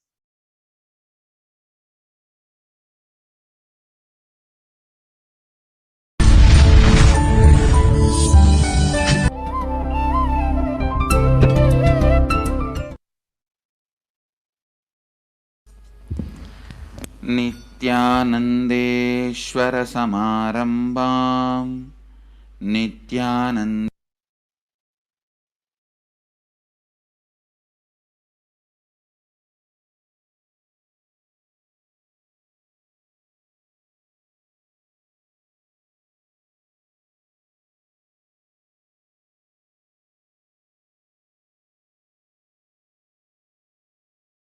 Oh, you should all work for global peace. You should all work for turning the world. You should work for revolution. You should work for all these, that things. You should vote only the party which says that it will stop the war and all these things. This is the social answer. Nonsense. If you want the honest answer, I tell you, simply transform yourself. You can't do anything. If at all you can do, you would have done it. Be honest. If you can do, you would have done it. You are raising this question because you are not able to do. Am I right? So let us be very clear. Let us be honest. We are not able to do. Socially. That's the truth. That's the reason you are sitting here and raising the question. I tell you, understand few important things. There are a lot more attached to this question. There are many things which is attached to this question. We always feel the present is the world is totally spoiled. It is not going according to the rules or how it is supposed to be. It was wonderful once upon a time. In ancient time, things were going properly. Everything was well and great. And I tell you, 10,000 years ago, they found some writings on stone in Harappa Mohenjo-daro culture. Stone writings have been discovered. The other day I read a beautiful book about that stone writings. That writings, its society is not as it should be. So much of war, there is no peace. In the early times, there was really great, things were as it should be. And it almost looks like a today newspaper editorial. 10,000 years ago, the same thing carved on a stone. Then understand, there was no such time as only good prevailed. It is just a fantasy.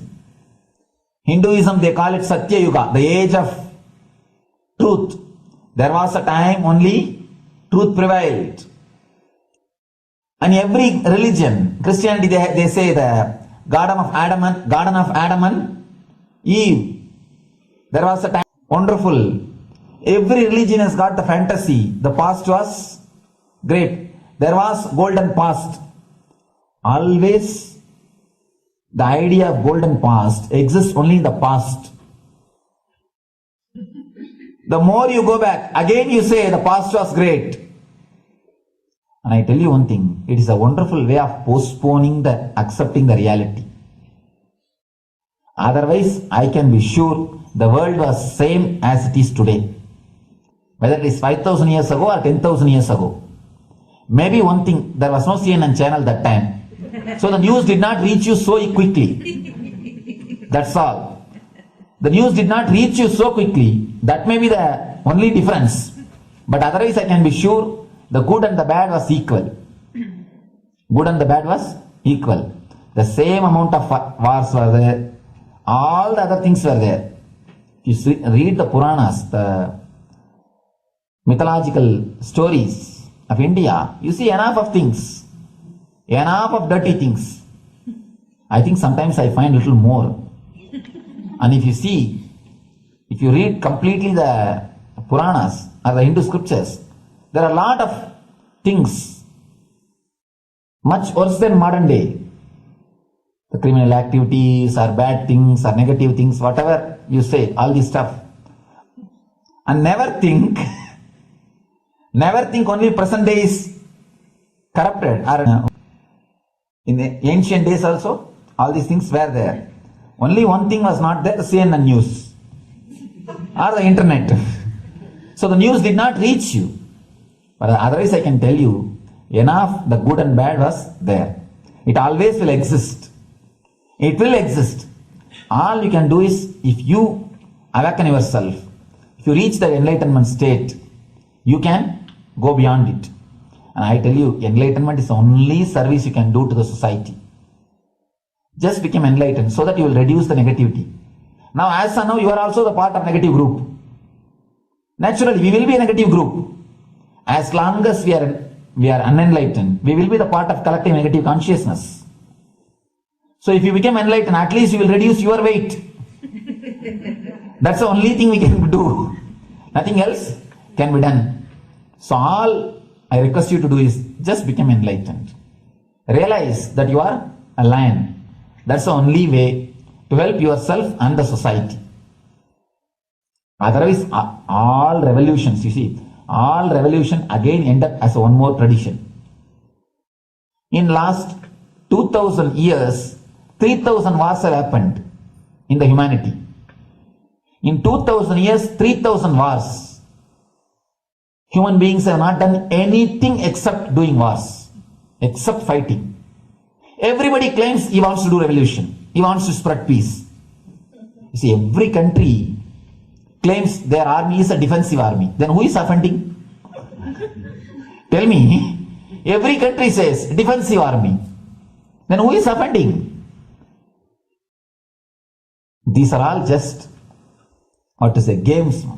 The idea of peace is a pure game. Everybody wants to spread the peace according to them, not according to the other person. They want peace according to them. The other day I was in one interreligious gathering. One guy is preaching, let all of you convert to my religion so that we will not have fight. He wants peace the way in which he wanted, not the way in which. And there's a beautiful saying, the sword of Muhammad, it is written, peace alone should survive, something like that.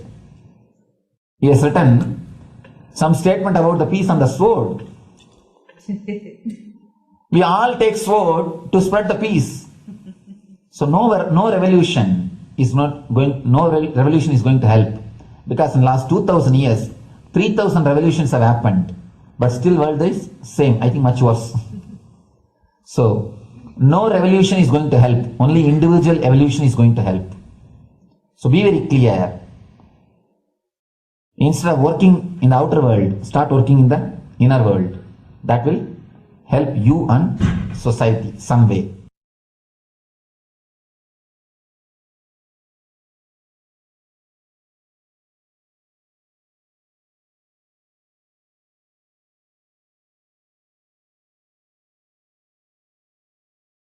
Social answer means I'll tell, oh, you should.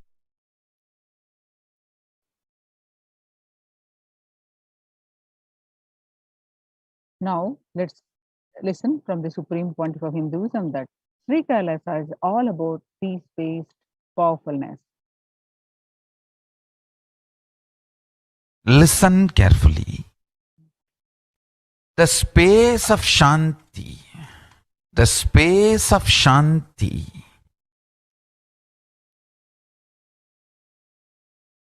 is where Kailasa grows. Listen carefully. It is in the deep powerfulness of peace, or peace-centered powerfulness is the ground, breeding ground for Paramashivatva to manifest. Please understand. Like how pure mirror reflects everything, pure Shanti-based Shakti, peace-based powerfulness reflects Paramashiva. Paramashiva manifests in peace-based powerfulness. Please understand. Neither violence nor powerlessness. Powerlessness is weakness. Violence is abusive. Peace-centered powerfulness. Powerfulness-centered peace. All the Upanishads starts with peace, completes with peace. Shanti mantra starts with Shanti mantra, gets completed with Shanti mantra.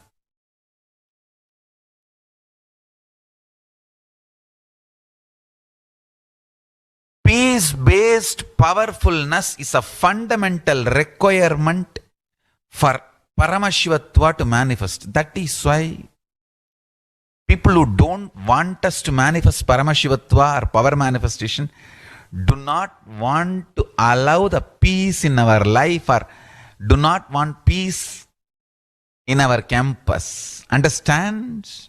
But only if you are peaceful, which cannot be shaken even by the demons and devils and rakshasas, we can be in eternal peace. So, remember this very clearly.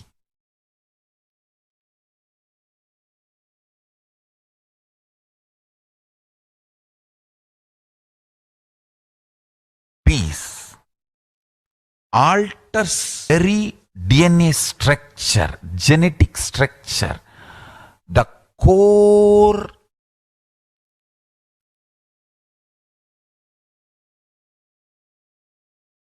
Anu Mahat structure. Understand? Anoraniyan Mahato Mahiyan.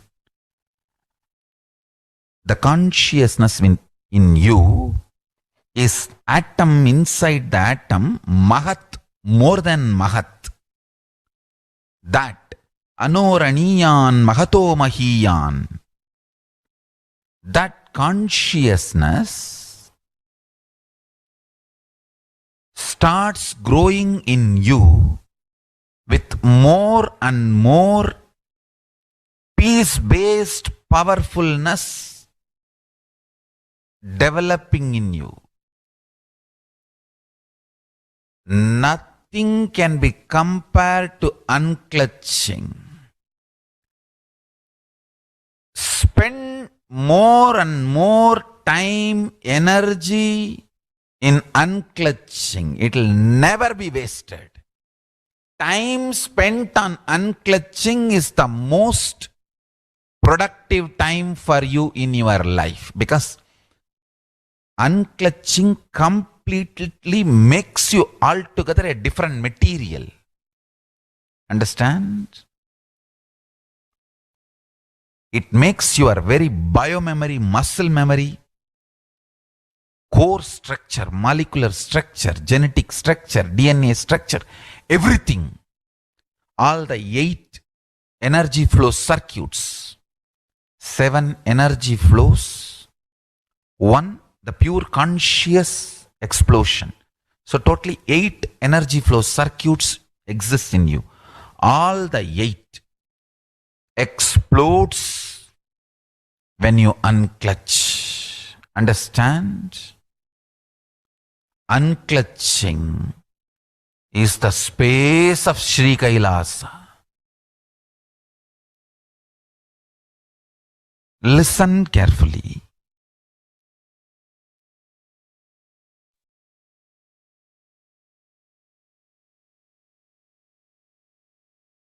Now, Supreme Pontiff of Hinduism talks about every prayer in Hinduism begins with peace, ends with peace. And it is the responsibility of every Hindu to make this happen.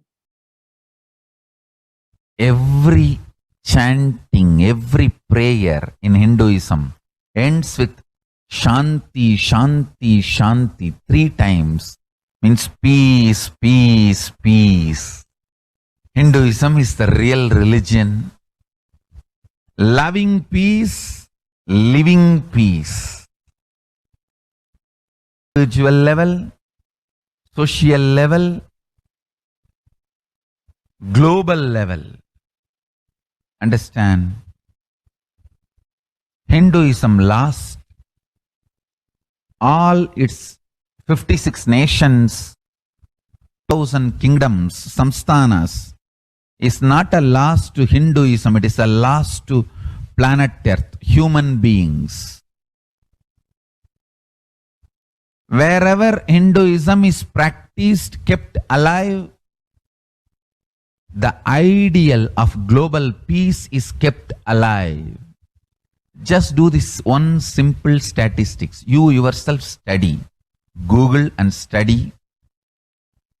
Take the top 10 religions and list how many people they converted in last 200 years, how many people they killed. List for each religion. I can be 200% sure you yourself will realize Hinduism is the most peace-loving and peace-living religion, neither conversion nor terrorism. Neither conversion nor terrorism. Being the supreme pontiff of the most peace-loving, peace-living religion, I give you all my blessings on this International Peace Day. Understand, it is we Hindus need to keep the global peace as a living possibility, and we need to make this global peace as reality. Just talking about global peace will not work. Working for global peace only is the responsibility of the real living Hindu. Anyone who wants to claim themselves as a Hindu or practicing Hindu should work for global peace. Global peace is our responsibility.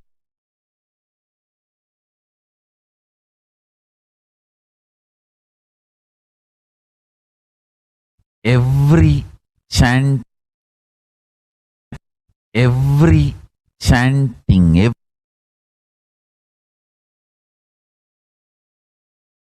Hindus have the responsibility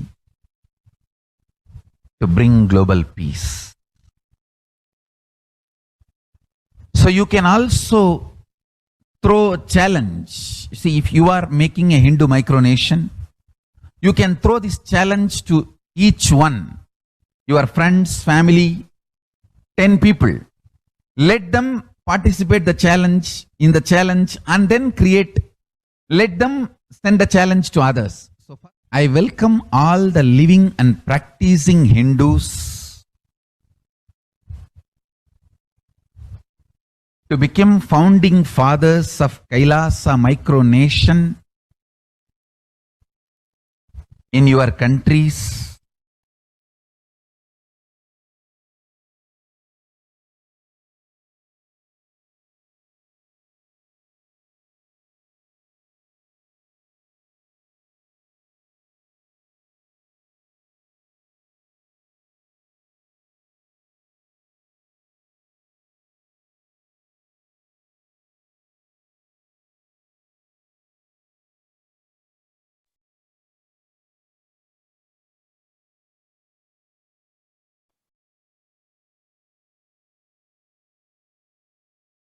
So join the Kailasa's COVID Care Protection Centers. Register now through the link below with the link https://kailasa.org/Kailasa care.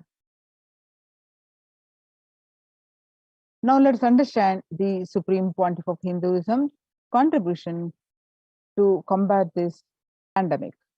The Sovereign Order of Kailasa, Pontiff of Hinduism, and Nithyananda Order of Monks, Nuns, and Hindu Diaspora are working for global peace and to give a super consciousness breakthrough humanity.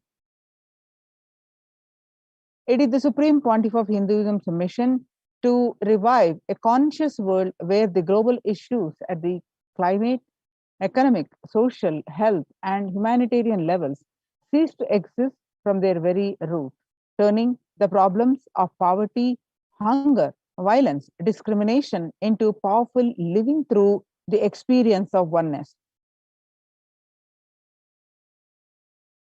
The Supreme Pontiff of Hinduism has been working from the very grassroots levels to usher in an era of peace at all levels: individual, societal, natural, national, and global. His deep insights into the workings of the human mind, body, emotions have enabled him to powerfully and directly address various social and emotional problems facing humanity today. Some of the ways that the Supreme Pontiff of Hinduism provide the spiritual solutions to combat with the pandemic and other issues. Since the beginning of the global lockdown, the amount of contribution and activism of Kailasa has increased multifold. Through the Paramashivoham program, bringing super consciousness breakthrough to the whole humanity. Paramashivoham program is an online program about every new moon and full moon day, new season starts, and it gives each individual super consciousness breakthrough and achieve the health, wealth, relationship, and whatever they want to manifest in their life. Second one is by starting Akhanda Nirvikalpa Samadhi Jnana Yajna and contributing almost 409 billion minutes so far. Paramashiva Sankalpa chanting the sacred Sanskrit mantra to heal 24/7 via Zoom sessions. Spiritual healing to one and all 24/7, helping humanity to cope up with the insecurity, fear, disease by empowering individuals to heal themselves, learn to cope up emotions like depression and tough situations in relationships, providing alternative solutions to worldly problems through power manifestation. Initiating thousands every day into the manifesting innate superhuman capabilities in Kailas Courtyard sessions, providing a healthy solutions like a technique to clear stomach from the Ayurvedic solutions, which ultimately brings clarity out to the spiritual and give a conscious breakthrough. In the long term, establishing self-sufficient communities. Continuing and intensifying the service of Annadan, free food in Nithyananda Annalayas around the world, including Tirunamalai and Los Angeles and various other adhinams. Paving way with the new world order, starting agriculture-based communities in Adi Kailath and several other locations and in India. Peacekeepers of Kailasa offering various life solutions from the teachings of the Supreme Pontiff of Hinduism. Hinduism prescribes various methods for global healing. One such is Maheshwara Puja, nullifying the collective negativity simply through the presence of the avatar and his order of monks, offering Maheshwara Puja to the natural calamities hit victims. Bhava Samadhi Darshan to raise the individual consciousness breakthrough. Devi Parashakti Akashic reading, the cosmic revelations. Society was created with the delusional ideas of too many human beings, blind spots, and the decisions made from these blind spots. If the visionary of a civilization or country or nation has blind spots when he develops a vision for it, the whole civilization suffers those blind spots forever. Now it's a time that the nature, Prakriti, resets itself. Many of the blind spots based visions, ideas become important components of the society. The pralaya which is happening is melting down everything which is delusion based. The world as we know is gone. Let's celebrate God. This isolation, which is seemingly endless with an unknown future, which is compelling humanity to make 100% lifestyle change, is something to be deeply dwelled upon. All problems need to be addressed only with the spiritual solutions and powerful cognitions. From having mental breakdown, pandemic fatigue, collapsing, depression, destruction, and also give them a super consciousness breakthrough and revive the enlightened civilization. The Supreme Pontiff of Hinduism continuously gives spiritual solutions and powerful cognitions.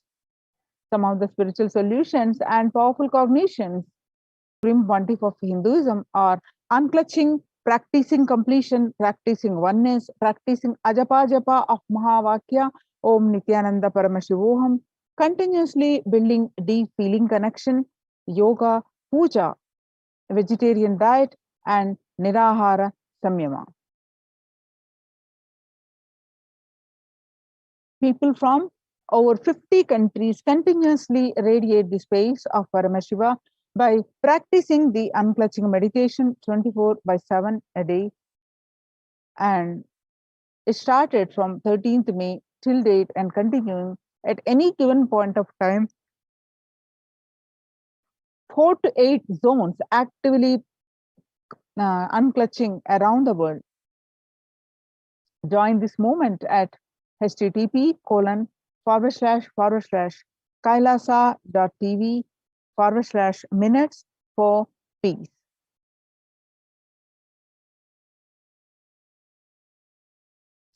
The life solutions based on the ancient Hindu tradition, the meditation and yoga techniques from the scriptures, the cognitions rooted in the highest truth, the lifestyle based on living and radiating the higher values of life, and the powerful way of living and realizing one's ultimate potential form the foundation of the Supreme Pontiff of Hinduism's teachings, which by their inherent nature provide the foundation of the peace on planet Earth. The Supreme Pontiff of Hinduism has launched the Minutes for Peace initiative, which aim to reduce the crime globally by introducing mass meditations around the world in parallel.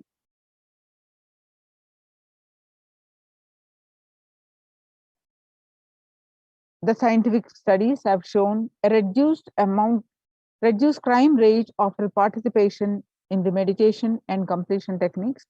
In 1976, it was found that when community practiced meditation, the crime rate was reduced by 16% on an average. The current tally on Minutes for Peace website is more than 4.3 billion cumulative minutes of meditation logged, including all the events, programs, and festivals where people have gathered in large numbers and participated in meditations and rituals. The total count comes out to be a staggering 409 billion minutes for peace so far. About 5,000 devotees gathered and participated in a 48-day meditation program called Shuddhatvaitam. The Supreme Pontiff of Hinduism has hosted Kumbh Mela in USA in Los Angeles since 2007. The Nithyananda Sangha is entrusted as the only organization to host Kumbh Mela outside India by the Akhila Bharatiya Akhada Parishad. Supreme Pontiff of Hinduism has also organized a month-long peace walk covering 1,000 kilometers and 1,000 villages to bring together in harmony from all walks of life to promote feeling connection and oneness among people. During this peace walk, the health camps were conducted in villages along with its path. The Supreme Pontiff of Hinduism has conducted large-scale collective meditations on September 21st, International Peace Day, to raise the collective consciousness.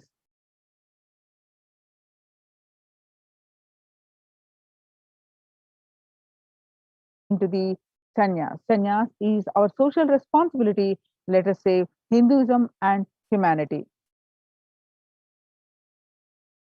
Supreme Pontiff of Hinduism has also revived the ancient practice of embarking on pilgrimages, reviving its original context.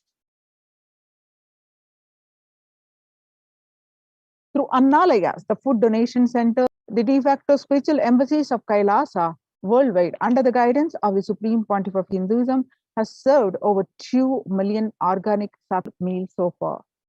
Giving free food and to all the citizens is the economic policy of Kailasa, deriving the reference from Vedas and Agamas. And recently, the humanitarian initiative launched by the Supreme Pontiff of Hinduism is the opening of Kailasa's COVID care centers in India, where the monastery campuses have been turned into a multi-layer quarantine facility to safeguard the inmate against the possible point of contact with the outer world. The Supreme Pontiff of Hinduism has opened this service free to all people, regardless of any differences in age, gender, caste, creed, ethnicity, color, or socio-economic status. Food, shelter, internet, and all basic facilities, including medical care, are provided at these COVID care centers free of cost and for an indefinite time. The outcome has been splendid, with zero infection rate so far among the participants, a feat not achieved anywhere else in the world, let alone in India. This response model of handling the COVID-19 pandemic at a community level, along with the guidelines and recommendations for the governments, has been recognized, and accepted by the United Nations as well. You can see some of the glimpses now. The participants of the COVID care protection program offered by the Supreme Pontiff of Hinduism are enjoying healthy, blissful, and spiritual lifestyle in multi-layered protection. They enjoy stress-free time following a spiritual morning routine, doing yoga, daily pujas, temple sevas, Khara Seva, the free voluntary service, and celebrating festivals.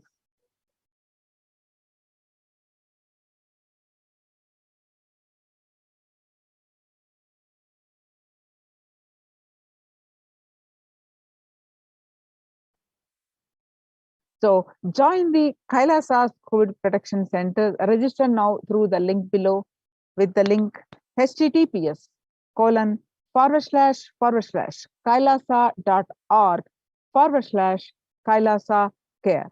The link again, https://kailasa.org/Kailasa care. With this, we are going to move on to the next part of our program after a very short break. Thank you, Nithyanandam.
Connecting with the divine with your eyes closed is meditation. Connecting with the divine with your eyes open is darshan.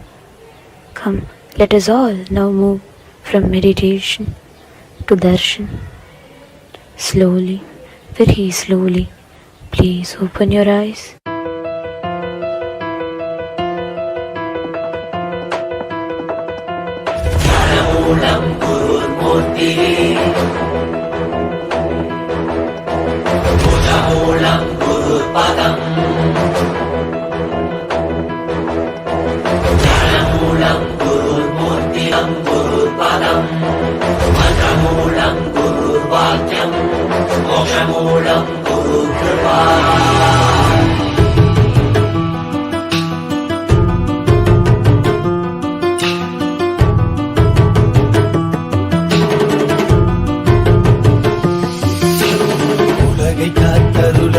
கையிலையுடன் நித்யனின் தரிசனம் தன்னை தானறியவே இவை அசைவிடும் தீட்சை தரும் தரிசனம் மறைபொருளாயிருந்து திரை விலகி திருவடி தொகும் தரிசனம் வீரை சூடிய சடை நாரனின் திருவுரு தரிசனமே மறைபொருளாயிருந்து திரை விலகி திருவடி தொழு தரிசனம் வீரை சூடிய சடை நாரனின் திருவுரு தரிசனமே அவர் வேண்டி வேண்டி திரளான கூட்டமுவை தேடி வரும் அல்லவா மறை நான்கின் பொருளுடத்த நானும் கண்களுள்ள கையிலை உதித்ததல்லவா பொருளெல்லாம் தேடி உலகெல்லாம் போய் என்னுள் உணர்ந்தேனல்லவா பொருளெல்லாம் தேடி உலகெல்லாம் போய் என்னுள் உணர்ந்தேனல்லவா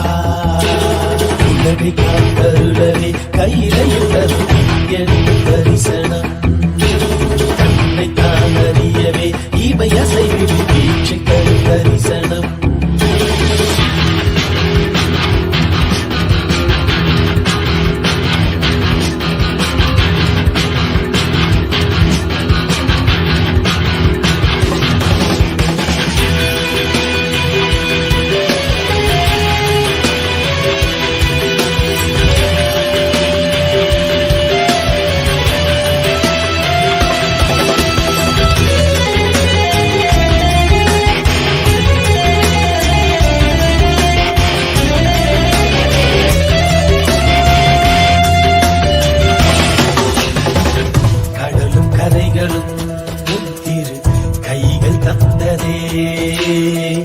இரவும் பகலுமே உந்திரு கண்ணில் அசையுவே நாங்கள் என்ன கோள்கள் என்ன உம்மை பற்றிட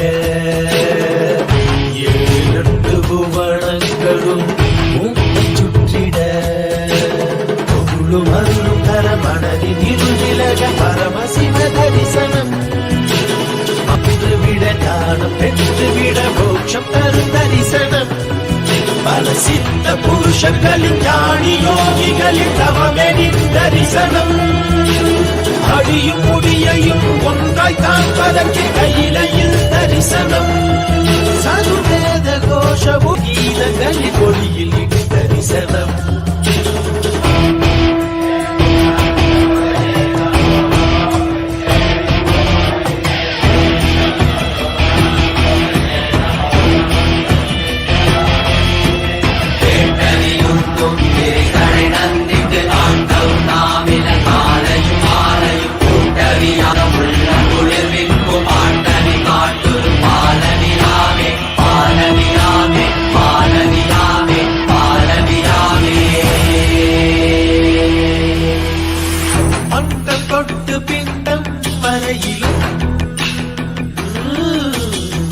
சாட்சியாகும் ஐயன் தரிசனம்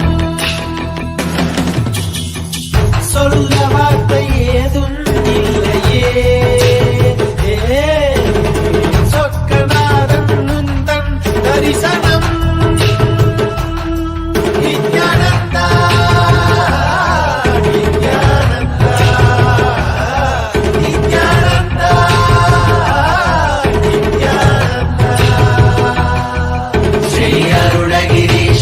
ஈசா மூத்த தமிழ் குடி மக்களின் ஈசா குமரி கண்டமானும் பரமேசா சங்க தமிழை காக்கும் கைலாசா முட்டி தீர்த்த சிவம் எட்டு கமத்திடவே எட்டு கடந்து உயிர் இருந்த கண்ண உளி தரிசனம் உலகை காத்தருளவே கையிலையில் தரும் தரிசனம் கண்ணை காணறியவே இவை அசைவிடும் தீட்சை தரும் தரிசனம் உலகை காத்தருளவே கையிலையில் தரும் தரிசனம் கண்ணை காணறியவே இவை அசைவிடும் தீட்சை தரும் தரிசனம்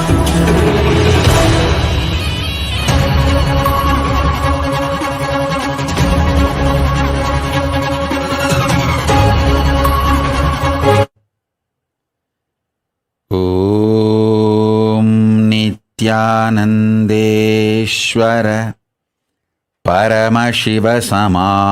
परमशिवसमारम्भाम् नित्यानन्देश्वरि पराशक्तिमध्यमाम् अस्मदाचार्यपर्यन्ताम् Vande Guru Paramparam.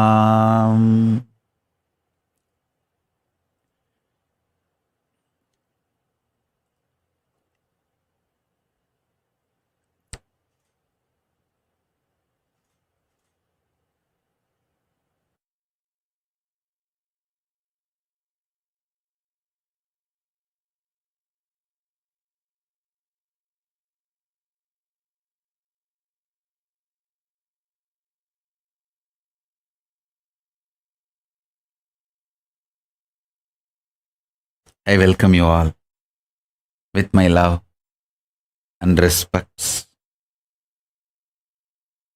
I welcome all the devotees, disciples, Samajis, Satsangis, Srimahans, Mahans, Tanedar, Kotari, visitors, viewers, Sarvanyapita Yajamans, Kartas, Vidyaneshwara, Mantreshwara, Lokeshwara, Astreshwara. I welcome all of you with my love and blessings.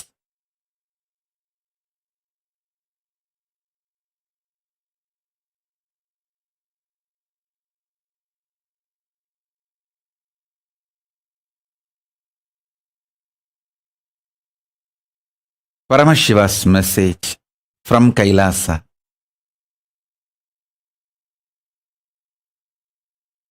Listen. Physics of the conscious sovereignty is all about building body with a spiritual stamina to hold the conscious sovereignty and radiate the conscious sovereignty. Listen. I'm just filled with the Paramashiva space. The me I am experiencing in me is the cosmic me, the Paramashiva. And I also know the me you are experiencing in you right now is also part of the Paramashiva's me, cosmic me.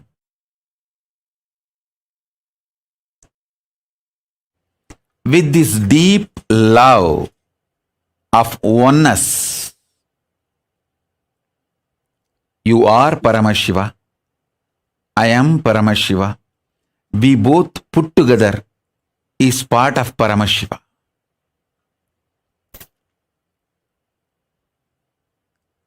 He has filled me, awakened me, enlightened me, manifesting in me with that extreme joy, ecstasy I am sharing with you. Raw, naked truth as it is. As it is.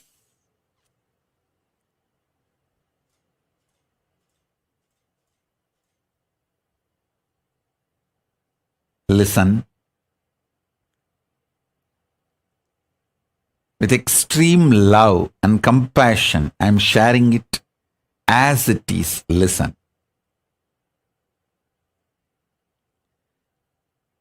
Spiritual stamina means your ability to cognize Paramashiva, manifest His will, His experience of Himself. That is what is most important. See,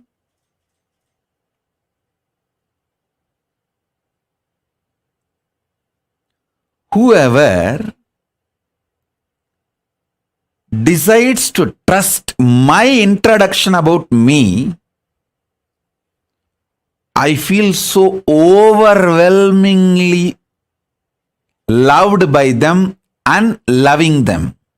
Listen.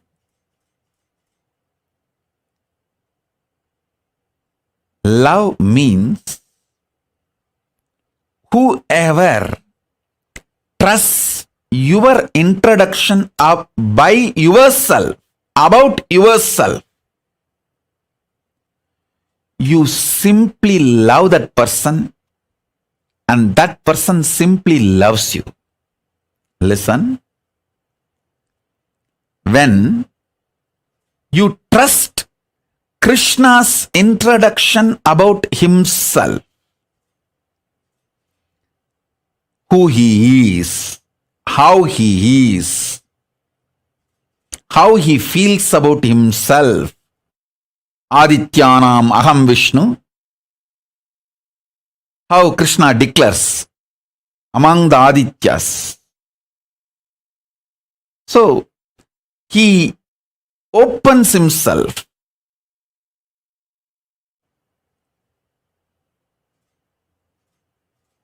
When you feel connected, you decide to feel connected, you choose to like, love, trust what Krishna introduces about him as as himself.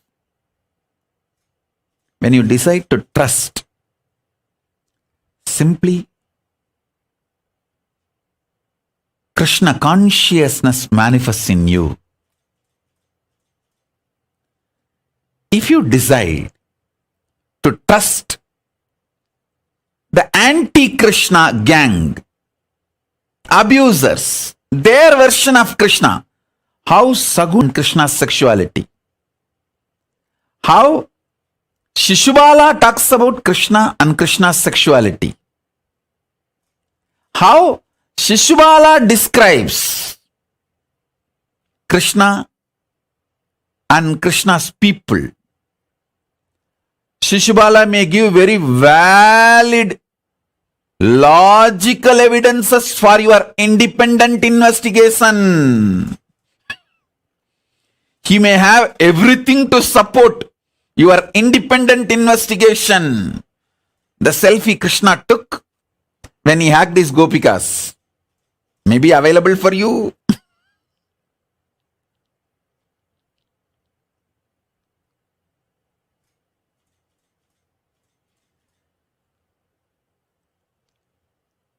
Whether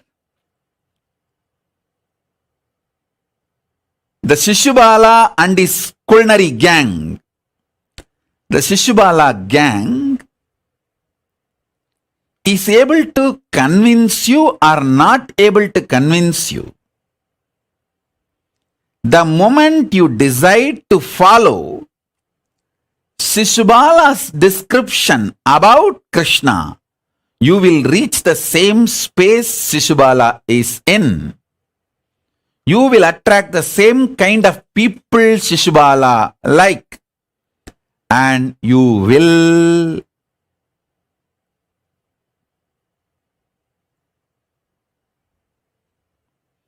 naturally plus gang and die, rot, destroy yourself. Listen.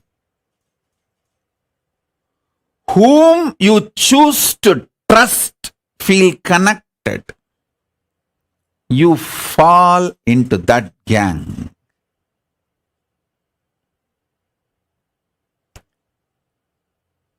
Whenever you choose to decide, you decide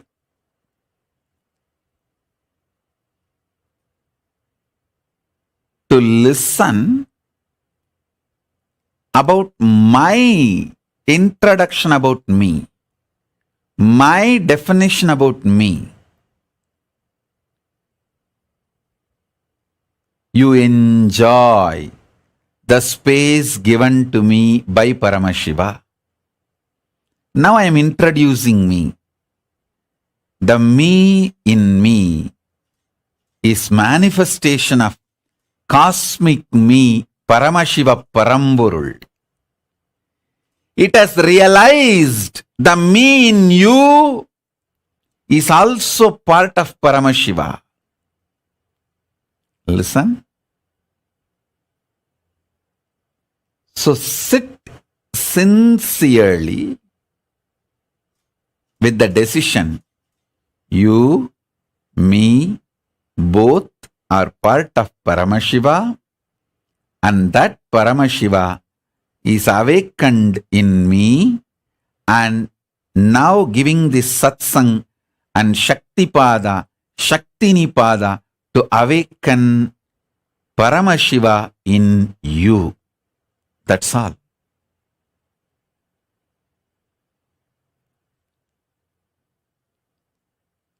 This is the exact, precise, truthful, honest introduction of what is happening now as me, as you, as cosmic Paramashiva. So understand. Sit with this cognition. Whatever I am talking will become reality in you. Whatever I am revealing will become reality in you. So first thing, physics of conscious sovereignty. Conscious sovereignty is the ultimate of life. Physics of conscious sovereignty is building a body with a spiritual stamina. Listen intensely.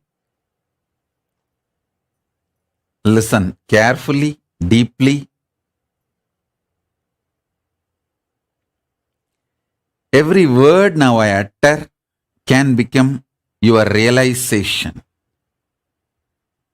your experience. So listen. Building a body with a conscious stamina. Actually,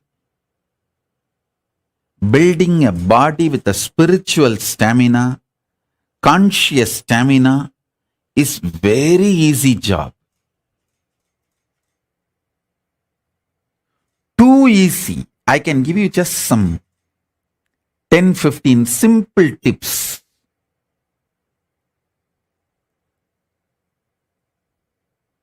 If you start following for few days, automatically you will build a body with a conscious stamina which can manifest Paramashivatva.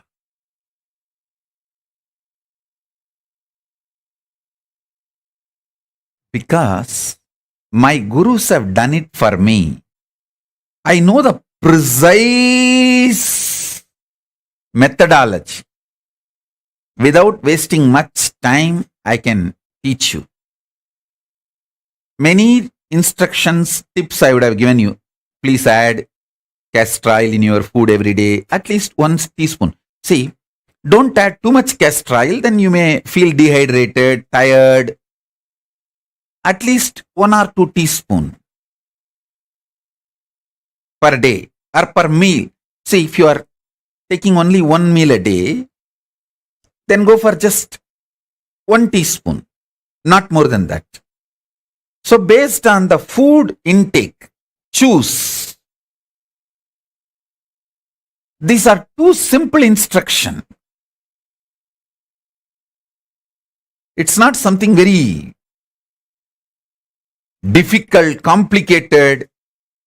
Very vegetarian lifestyle, what I claim, that Shaivite lifestyle, most easiest lazy man's method to build a conscious sovereignty spiritual body. Listen. Conscious sovereign space, the conscious sovereignty space, that stamina, body with that stamina,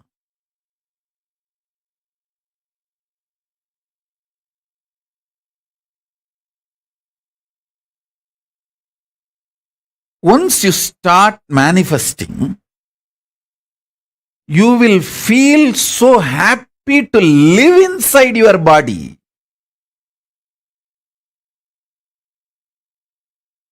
I'll give you two simple instructions and few truths to build the physics.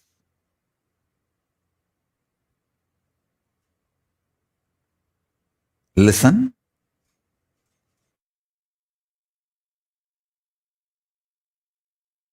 Physics of the conscious sovereignty is building a strong physical body with a spiritual stamina that starts manifesting the right physics, everything you need for manifesting conscious stamina. I tell you, I can give you one or two examples.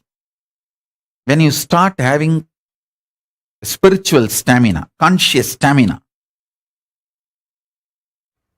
you will carry such an amazing space. Anyone can ask anything.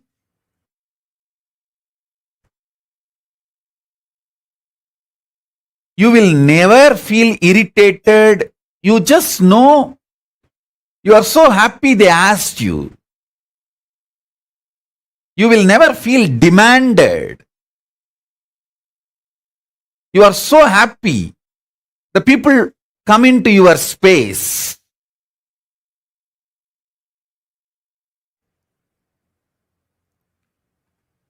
More and more people you enjoy in your space, more and more you are a successful being.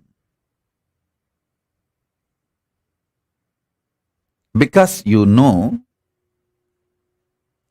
your pure space never gets trampled by even millions of people entering into your space.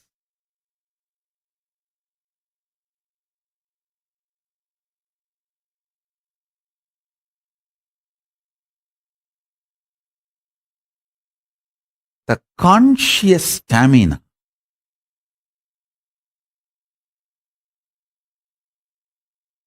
triggers, snowballs, initiates thousands of good things in your life. I tell you, 1 teaspoon castor oil can keep you in a pleasant mood 24 hours. Don't take my words casually. I am very serious. If you start doing it, you will understand. If you start doing it, you will understand. Within 6 months, you will understand. If you are a person constantly irritated, easily triggered, just use castor oil. You may think, what, castor oil? To remove the irritation, castor oil will remove the parasites sitting inside your stomach, which triggers irritation continuously. The castor oil and parasites are anti. They don't like each other. And I tell you, I am a Dhyana Siddha by birth. By birth, master in Nirvikalpa Samadhi, because even while entering into the body, I carried my Nirvikalpa Samadhi. Within the space of Nirvikalpa Samadhi only, I even assumed this body. Even I had once a difficulty in Tiruvannamalai during the Deepam festival. The roadside, the gulfi ice, people will come and sell gulfi ice. In those days, the gulfi ice will not be available regularly in Tiruvannamalai. Only during the festival times, big festival times, it will be available. So, Raghupati Yogi, he always takes me from home to the temple to teach yoga and brings me back, and he will be actually holding my hand, literally, and walking, especially during these festivals, lot of crowd. Na? So he will hold my hand and walk. That Gulfi Ice guys, they will have a bell in their cycle, tricycle, and sell the Gulfi Ice. I was listening to that bell. That bell was very nice sound. I was looking at the bell and listening. Raghupati Yogi thought that I want that ice cream. That's why I am looking at that tricycle. He asked, you want to eat that Gulfi Ice? I neither said yes nor said no, because there was no interest in that ice cream, because I never tasted it and I don't know what it is. And I was only listening to that bell, very nice sound. I did not say yes or no, but he thought maybe I want, but I am feeling a little shy to ask him. So he told, Varakane sapla. He gave me, he bought and gave one ice, and when I ate, I really enjoyed. It was very, the way I ate itself, he understood, I enjoyed, so he got one more.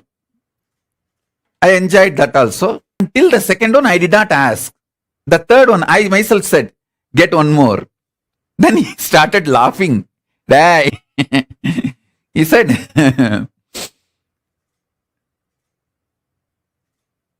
more than this, I don't know whether you will catch cold, because usually the Deepam festival comes in a cold season. That December, November, December is the time Deepam festival comes. So naturally weather was also cold. So he said, I don't know whether you will catch cold. But because I asked, he could not say, he didn't want to say no, he just got. Finally I ate 5. And next day, he was making me do some process. The impact of the cold weather and the Gulfi ice cream, both had little kapha. So he was asking me to sit in certain position to help me do my spiritual process. Usually he will make me sit and do any rituals need to be done, like a yajna or homa, small havan or puja, and then initiate me into the pranayama or the kriya which I am supposed to do. And he did all that rituals, and he started initiating me, telling me to do what I am supposed to do. But I was missing few steps, especially some of the kumbhaka, some of the pranayama. If I have to hold the breath for 60 seconds, he will just tell that I have to hold till he counts 60. I will just hold. That's all. There is no question of that 58, I will leave the breath, or 59, I'll start changing the breathing pattern. Nothing. Simply I'll obey what he says. That day, at least 2 times, I missed the count. He was counting 1, 2, sometimes just to test me. After number 20 or 30, he will miss and he will start. No, wait. I'll start. Then he will again start 1, 2, 3. Amazing, extremely loving, patient Guru.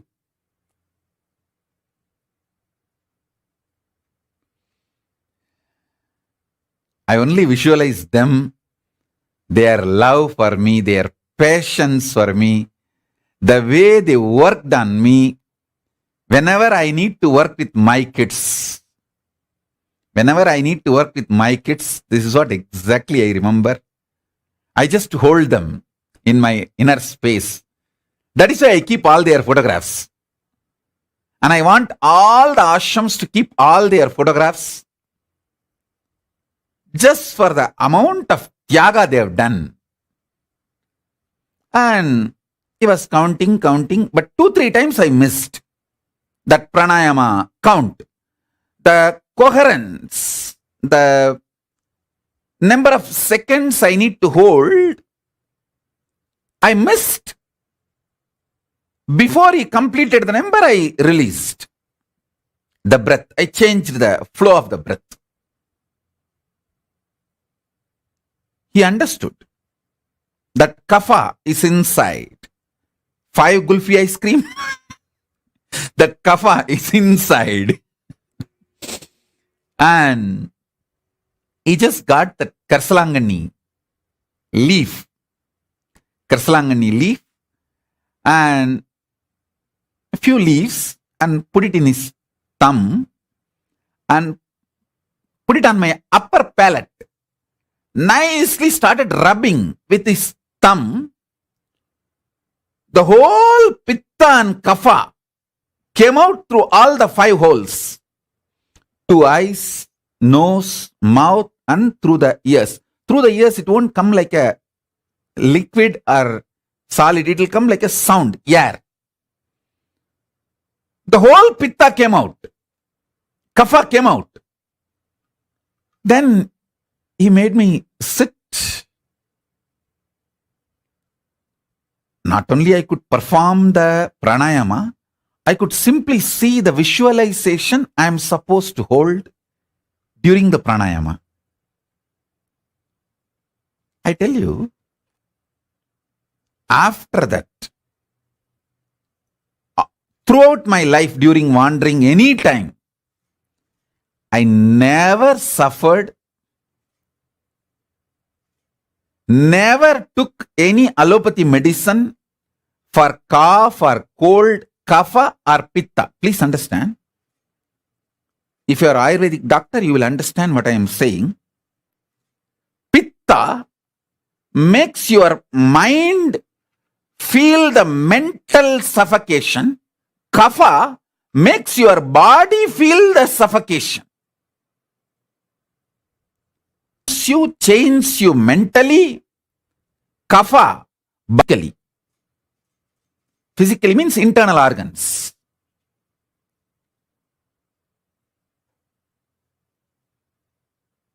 After this one understanding,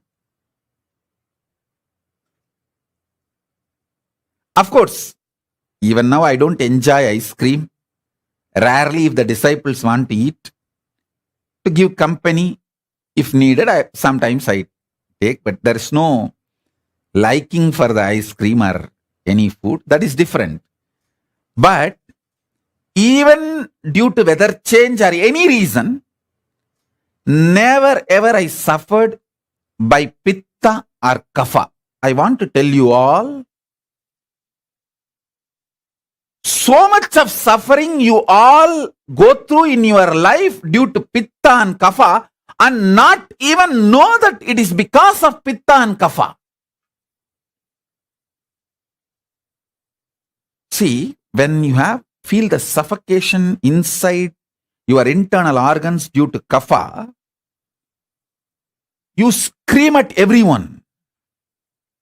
When you suffer the pitta, even you are not sure about your future. Please understand.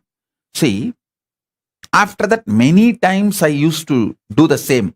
I'll make that Karsalangani either as a paste or a powder, or some form, just leaf or kalvathila vechi arachi. It means kalvam is a stone, small stone on that. If you keep the leaf and put little water and make it like a paste. In some form, I'll apply it on my thumb and put it on the palate, upper palate. So the whole pitta and kapha will come out. Listen carefully. It's very important. Because the pitta and kapha is cleansed again and again, not only I never suffered the cough, cold and its impact, I always felt very stable about myself and my future decision. Listen carefully. Your pitta is responsible for making you doubt about yourself and about your future. See, many times you feel insecure. Oh, if I take sannyas, will I be happy in Kailasa? If I take up this commitment, will I be happy in my life? Not being sure about yourself, you destroy your life so much.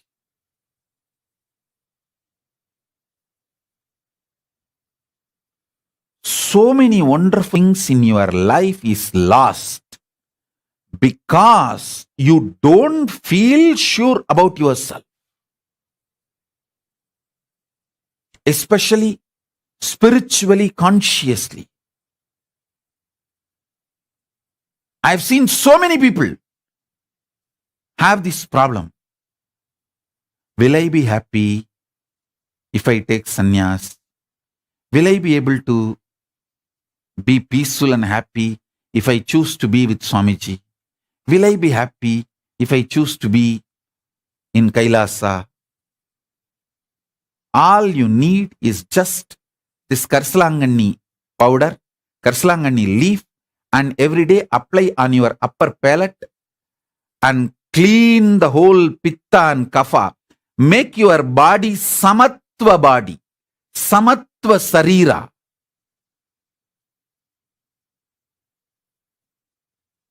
I tell you,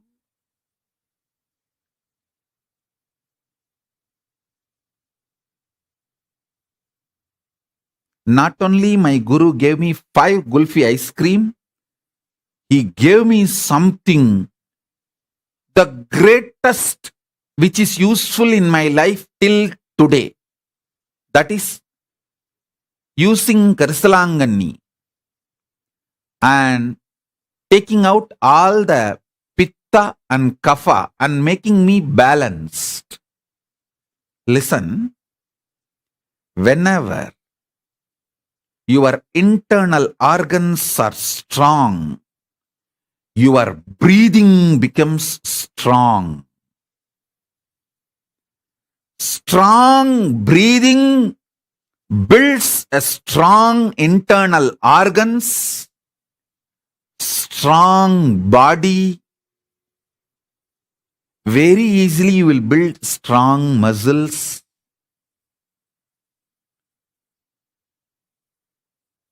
Karsalangani powder, taking it in your thumb, applying on the upper palate and cleaning all the kapha and pitta is such a simple act.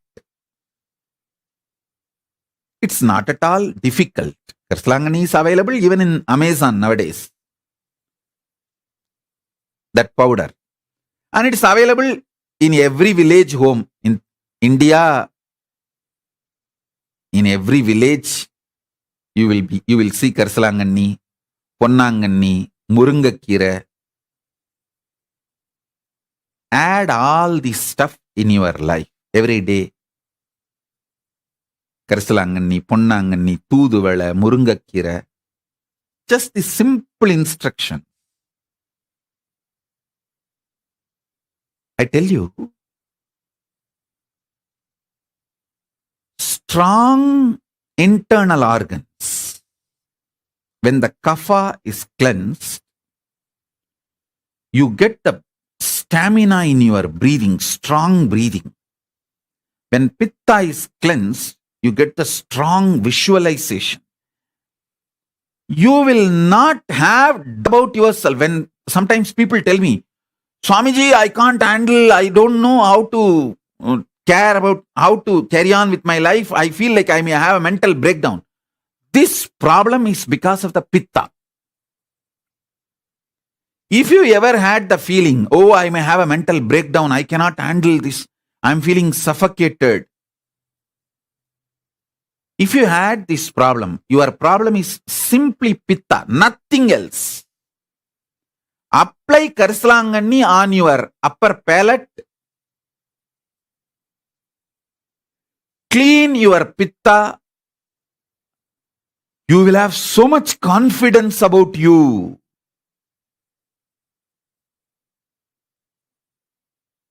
You will have so much confidence about you. I tell you, you may never imagine such a simple acts can solve such huge problems in your life.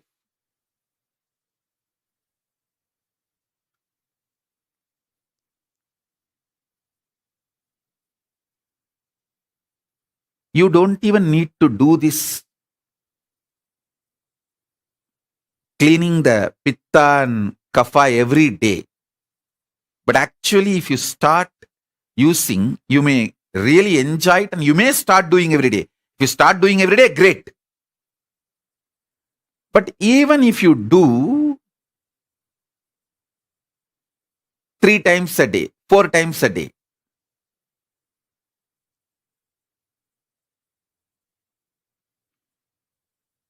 you will start feeling so much of confidence about yourself.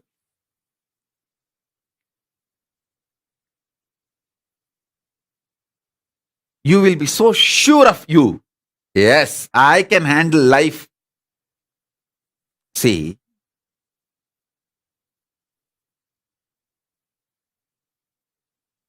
samatvam means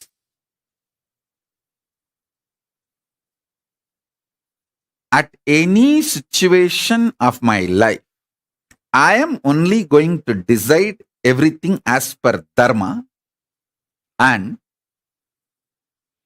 same way I will live and leave the body with the same dharma. If needed, I will take another one body, continue to strengthen my dharma till I reach moksha. Over.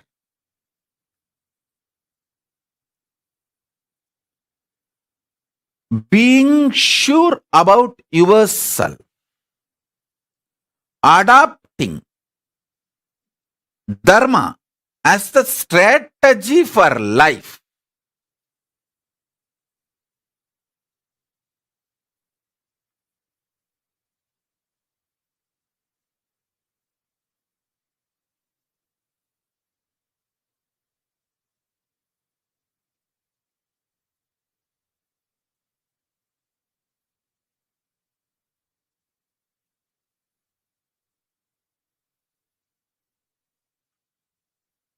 Is the most ultimate peaceful decision you can take in your life. Once you decide, come what may, I am going to decide everything, handle everything based on dharma.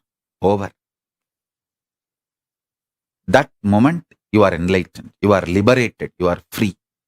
Because after that you don't need your cunning, strategic, culinary mind. See, this extremely selfish, violent, strategic mind may brainwash you that it is very useful for you and can bring a lot of benefits to you in your life. But it takes away your peace by making you doubt about yourself and literally destroys your confidence on you. Listen, if you are a person always strategizes with extreme selfishness, cunningness, calculativeness, and believe that is the best way to exist, all the time you will have a self-doubt. Did I take the right decision early in my past? Am I taking the right decision in the present? Am I squeezing the orange called world life and getting the maximum juice and pleasure out of it for me? Am I really making the world productive for me? In this constant cunningness, you will burn yourself.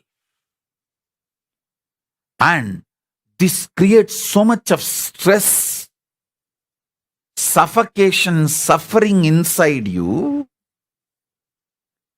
Your whole life becomes cunning strategy, and even you are afraid in your cunning strategic existence continuously, because you will be attracting the same type of people cunning around you, and everyone around you also will know that you are a complete cunning strategist. Understand? Then you put yourself in a hell. I tell you, a simple sweet being attracts the same kind of people around him, around them, and create that kind of ecosystem, and everyone feels that person is simple, sweet, and you create a beautiful ecosystem for you to enjoy your life.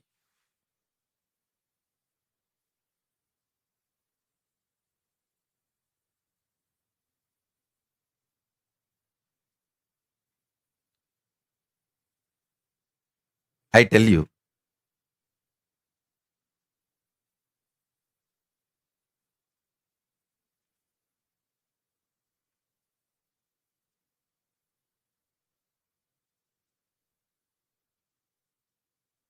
best thing you can earn by being a simple, loving, sweet being, you will attract that same kind of people around you, and people around you will experience you as a sweet being. That gives an amazing ultimate protection, completion for you forever. This is the greatest gift. Greatest gift being loving can get you is the beings who are loving. Being loving will get you beings who are loving. Being cunning will get you beings who are cunning for you. That's the worst hell. So you can create heaven or hell. It depends on how you decide about you. If you decide, from now, ahimsa paramo dharmaha, dharma is the center with which I'll make all decision. No question of cunning, selfish, constantly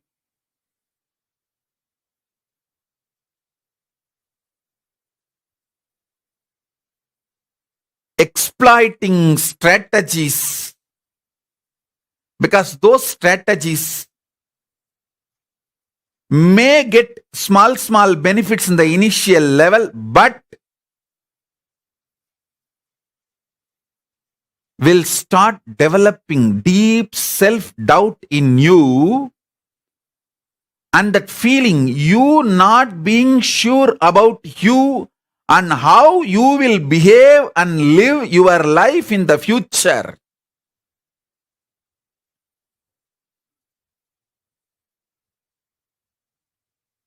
And finally, it will lead to implosion. You collapsing internally.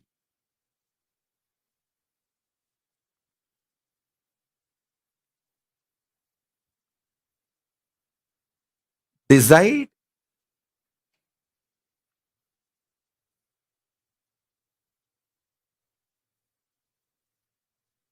Swalpamapyasya dharmasya trayate mahato bhayat. Krishna says, even if you practice what I am teaching a little bit, problems of mountain size will be destroyed. Even if you follow the Guru Vak little bit, tons of problems will be destroyed, which is even unknown to you. See, the best thing is when you follow the Guru Vak, simple instructions, the greater problems just disappear. They don't even show up in front of you. You may not even know how many problems you avoided, you escaped. Just this one Karsalangani, cleaning the Vada and Kapha and Pitta. How much I became sure about me. See, when the Kapha and Pitta is balanced, you don't feel suffocated mentally or physically in your internal organs. So you will always take very dharmic decisions, not irritated, agitated, aggressive mood.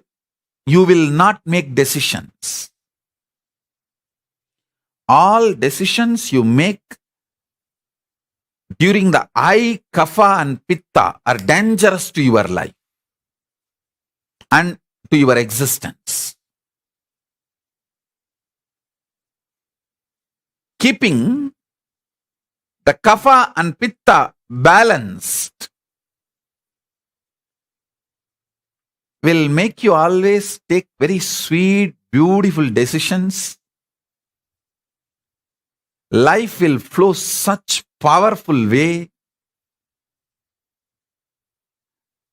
You know, even if you obey Guru's instruction, one small instruction, 10,000s of big problems will not even come to you. Not only you will be solving any problem comes to you, there are many problems which will never come to you. Many problem will never come to you. Any problem which comes to you, you will simply dissolve it.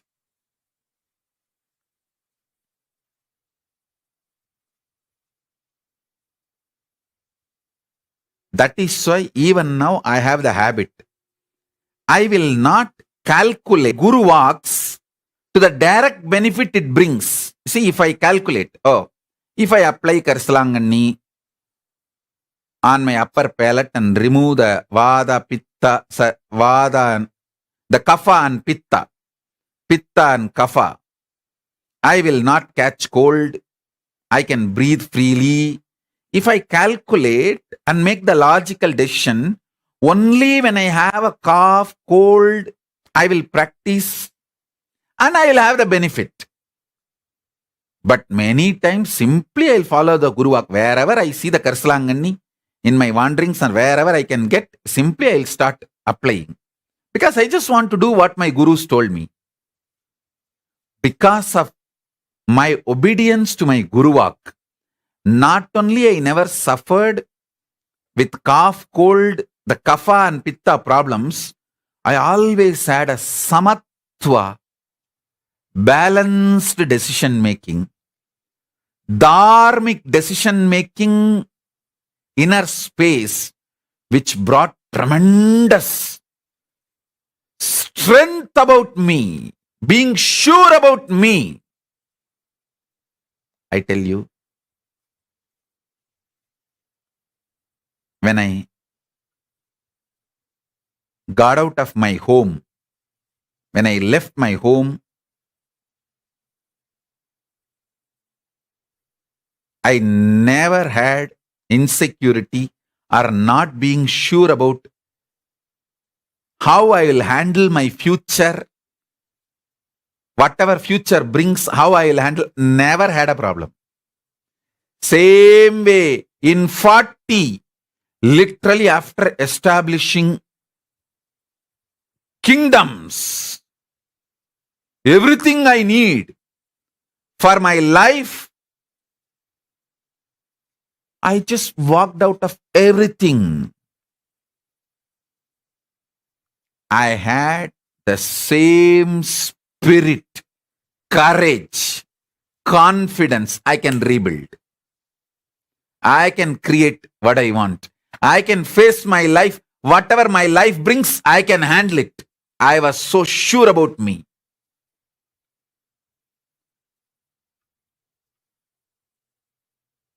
Me being sure about my ability to handle the future, whatever future may bring, that is what I call my Shraddha towards my Guru Parampara.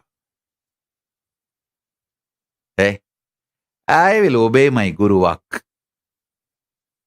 Come what may, I have the confidence to face it. That's all was my inner space. When I stepped out of Adi Kailash campus, people who were with me, they are the witness. I made the statement, it is time to make Hindu Samrajya, Hindu nation.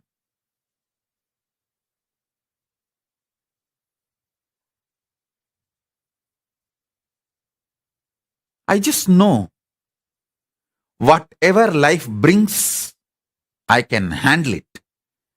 With the grace of my Guru Parampara, Paramashiva, I made it.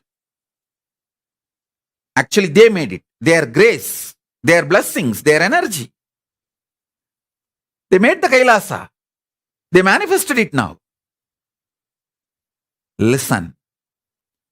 You being sure about you to live the Guru Vak is the greatest spiritual stamina. I'm repeating. You being sure about you to live the Guru Vak is the spiritual stamina.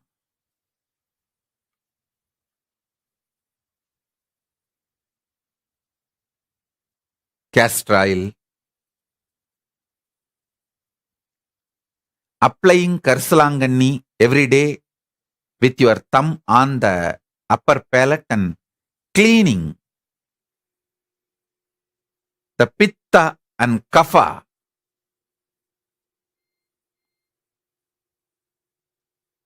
All these simple acts will bring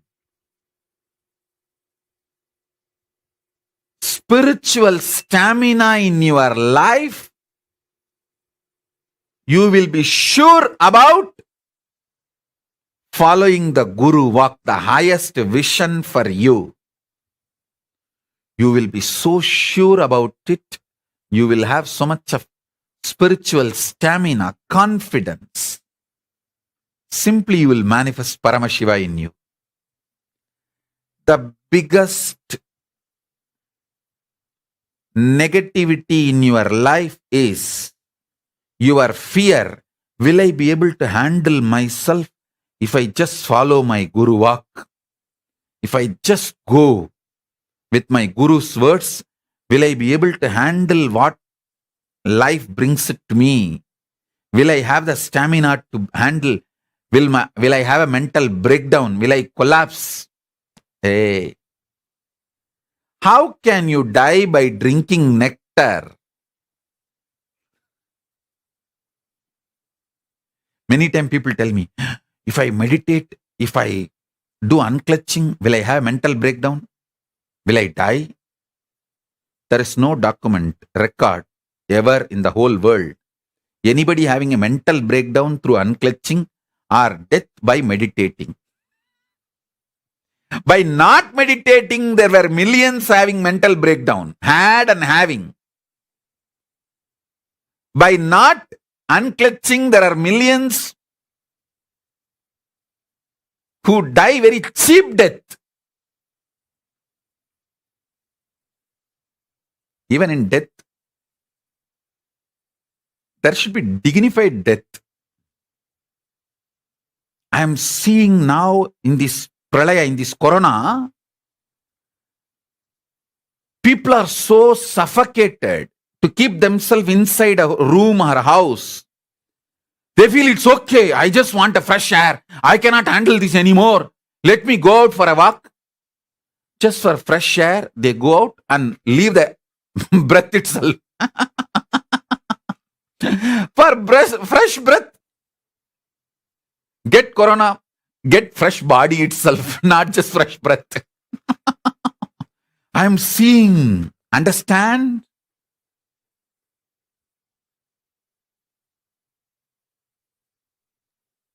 Now the next level, corona plus COVID, Delta plus and Lambda corona. All these are not only highly infectious, high death rate.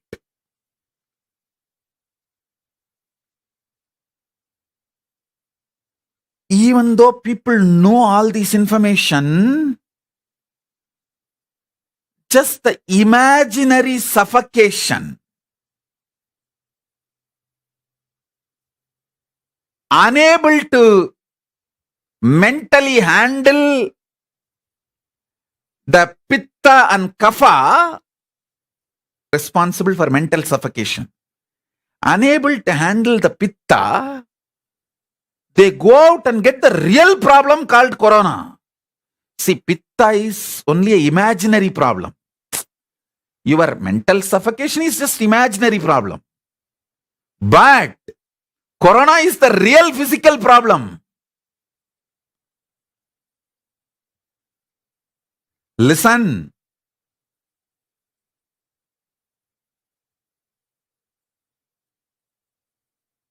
Not having the conscious stamina, spiritual stamina, not having the spiritual stamina can even kill you. All these people, due to suffocation, mental suffocation, go out and get corona and die, are all dying just because they were not taught the science of unclutching and meditation. If they had the fortune of getting the unclutching and meditation in their life, they will know how to handle their mental suffocation. Unclutching is as simple as applying the Karslangani powder on your upper palate and cleaning the pitta and kapha.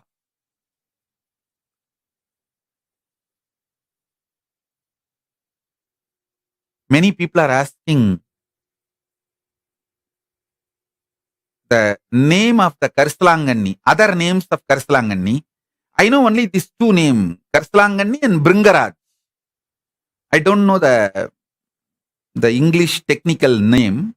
Maybe you guys can Google Karslangani and Bringaraj. These two are the names I know of the leaf I am talking about, the herb I am talking about. So now listen.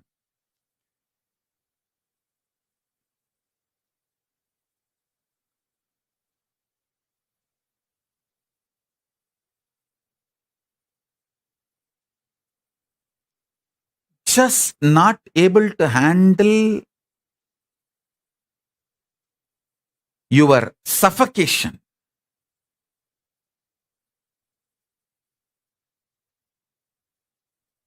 Inner space.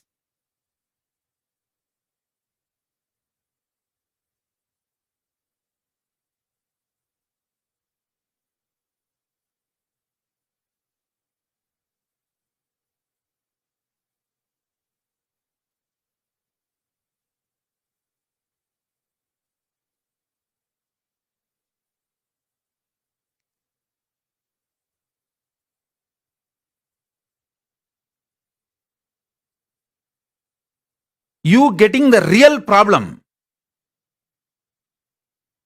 like real corona,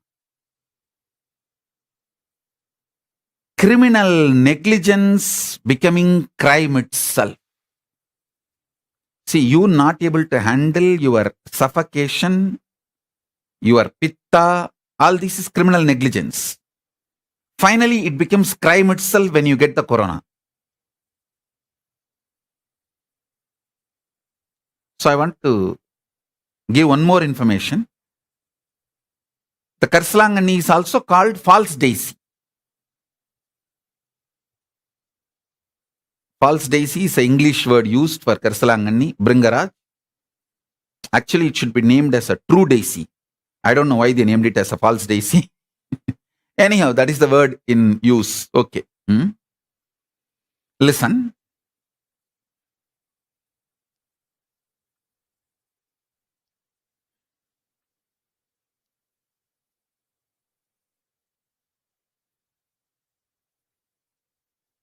Let me give you basic few revelations to achieve spiritual stamina. Your body with a spiritual stamina is the fundamental requirement for manifesting conscious sovereignty, Paramashivatva. And it is not difficult, too simple.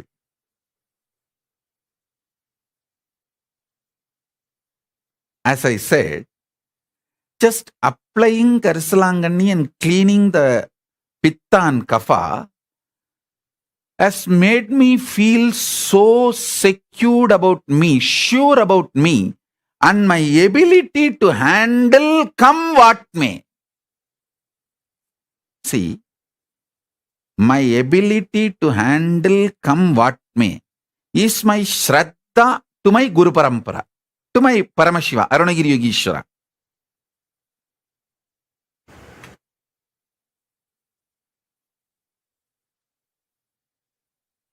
You can see how they initiated the virtuous circle in me.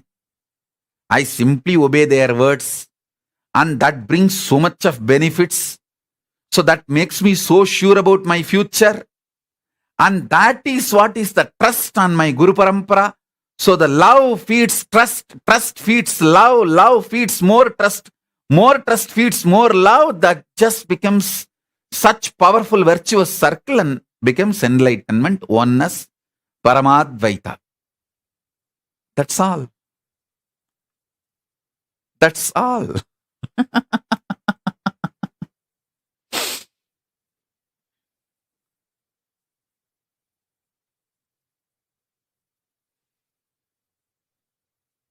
I think getting into that virtuous circle is what is the conscious stamina, spiritual stamina.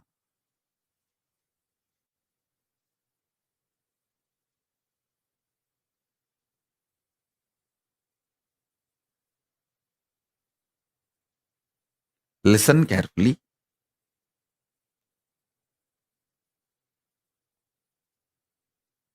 I never strategized and obeyed my Guru's words. Simply my Guru Vak, I'll do it. Over.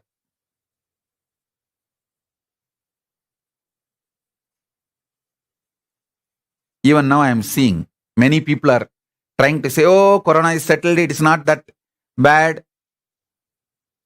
Be very clear, it is not settled. Now all these people moving around freely in the market. The other day I saw in the media, the news, so much crowd in that Chennai shopping street, Ranganathan street or the T Nagar. Like a festival, Utsava, Deepavali. Oh God. Dress is so important than life. Or are they buying dresses to dress up when they are dead? I don't know. I don't know why the dress and jewels are so important than life itself. I could not understand. See, people going to food to get groceries, at least that I can tolerate. Because without food they will die. They can't be without food. But people going clothes, jewels, other things, I just don't know what to say. And I am telling you, the social setup of India is going to terribly fail Indians in this corona time. When I say India, it's not just the India, Pakistan, Bangladesh, that same mental setup countries, Malaysia, Nepal, everywhere, this collective integrity missing. See, they don't care about others dying by they spreading the corona. They don't care about the mask. They don't care about people. Sometimes when people get corona, they get so vengeful. They go and spread also without telling. Please listen. Listen carefully. With Paramashiva's grace, directly Paramashiva himself manifesting with so much effort. I saved Jyotika. She is alive. She is not dead. She is saved. But still she has not recovered completely. She has not recovered completely. Still I am not able, I am working. Still she has not become completely healthy. I am not able to make her travel from Chennai to Bangalore because the oxygen level goes ups and downs. She is alive. She is corona negative, means corona free. But still she has not recovered, become healthy. And once she becomes healthy, I have to work and detox her body to start manifesting powers. That is another huge task. Because corona does large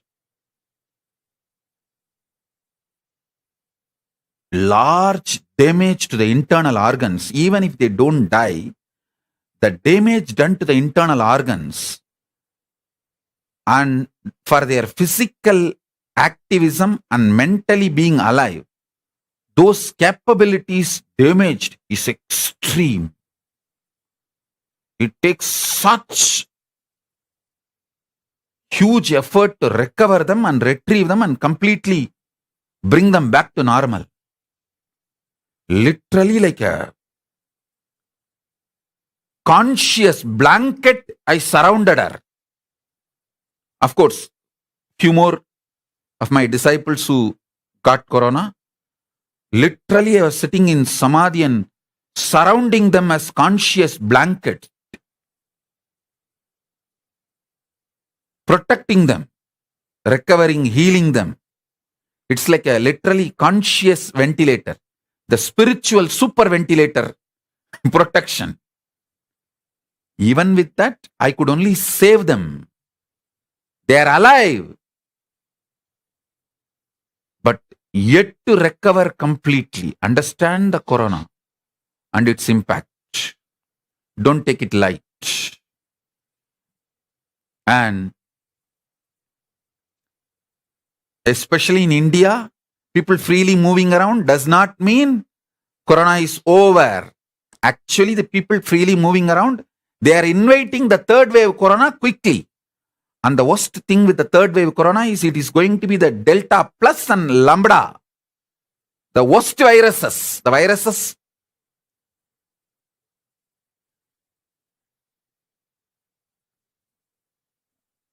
What to say that?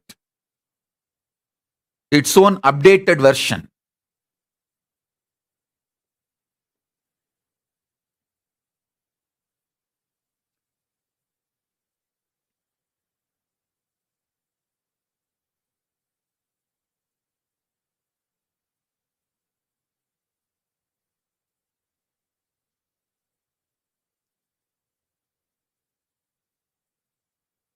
I don't want to make further statements about Corona. I only want all my disciples who obey me, just stay home, stay safe, have multi-layer quarantine in your home. If you cannot, go to Adi Kailash and save yourself before it becomes too late.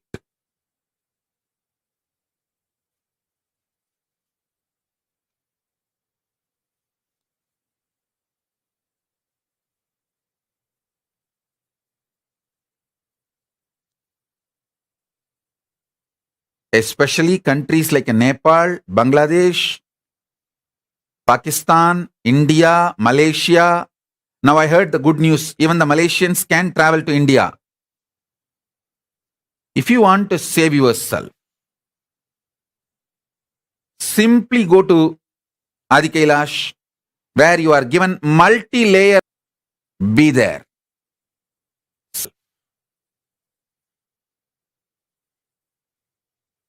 Before it becomes too late.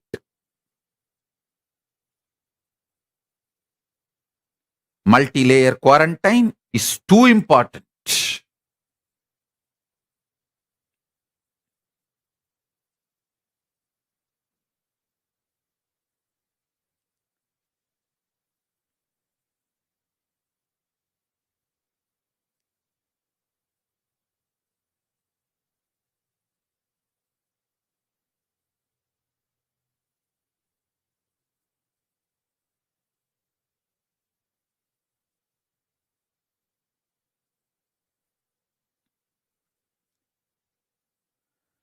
Let me reveal more and more sacred secrets to build conscious stamina.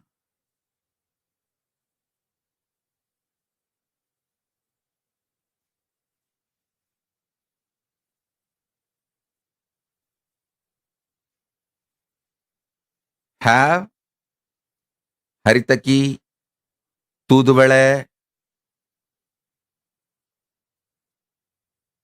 murunga leaf in your food regularly.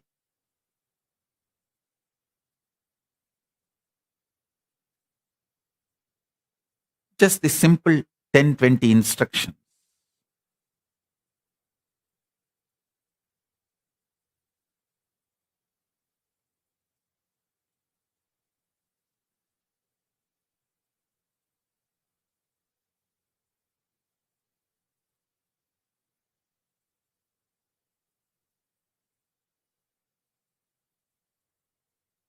I can put it elaborately and share it with you all.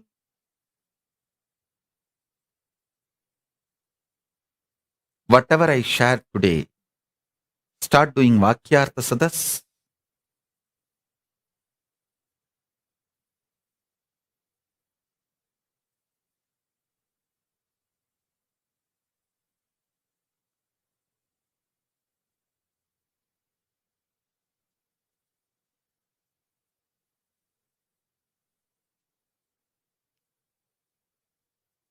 The speed with which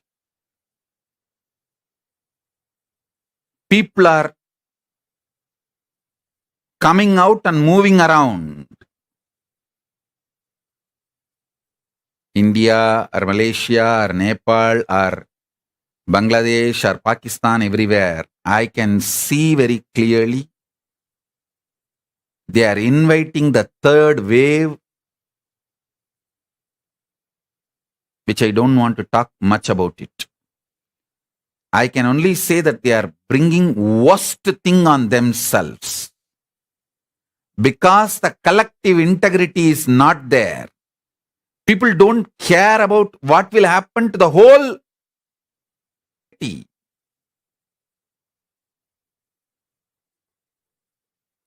See, people think, oh, what is there if few people get corona and they go to hospital, and it is not that easy, that simple. When the medical infrastructure is broken, failing by overload, so many other things are broken, failing due to overload. Social infrastructure, administration infrastructure, judicial everything gets overloaded.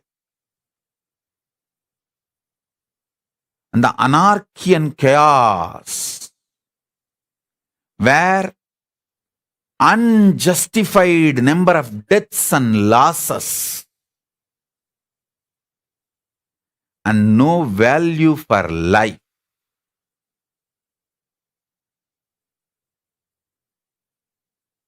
No value for life.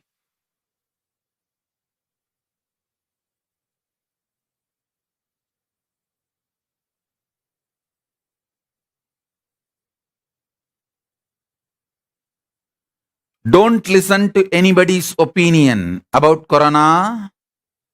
Just protect yourself with multi-layer quarantine. That's all. Just protect yourself with multi-layer quarantine.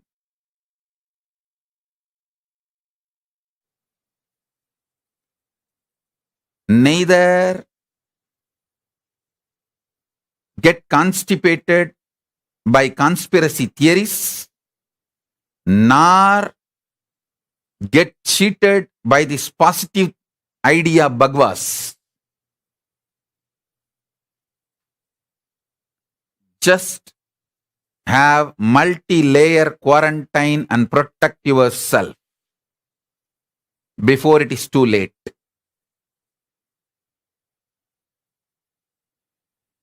Especially people in the Asian countries. In US, the society structure itself is a quarantine structure. Nobody comes to your home that without invitation or freely, easily. In India, anyone will walk into any house. That is the way social structure is. I still remember, if the home main door is locked, people will ask, hey, why are you keeping the house door locked in the daytime? In the daytime, you are not supposed to keep the house main door locked.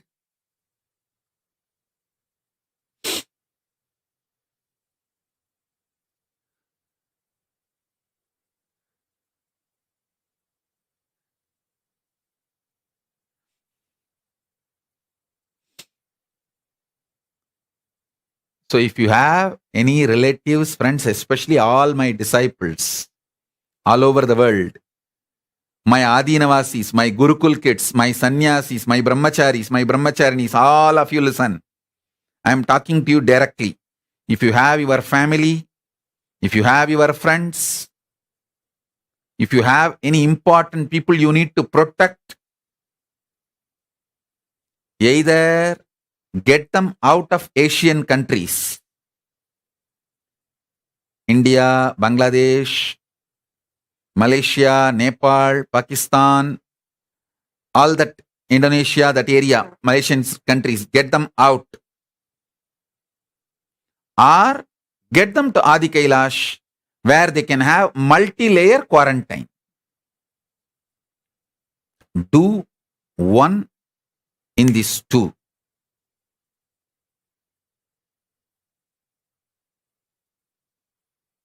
Prevention is the best way to protect yourself from corona. Because the third wave may be the worst wave. The death rate is too high. Delta plus and lambda corona, these are too high death rate. Infection rate, the way they spread, before even you realize or go to hospital, the person is killed. the person is dead. Before even you realize you have corona, you are dead. Before even you are taken to hospital due to any symptom or complication, you are dead. That's the way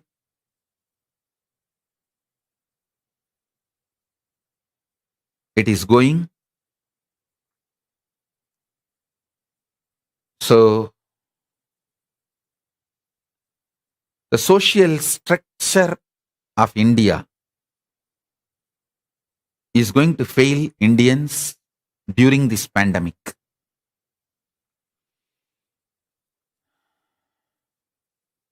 This freely moving around, freely touching, freely going anywhere, anyone, and going to shops,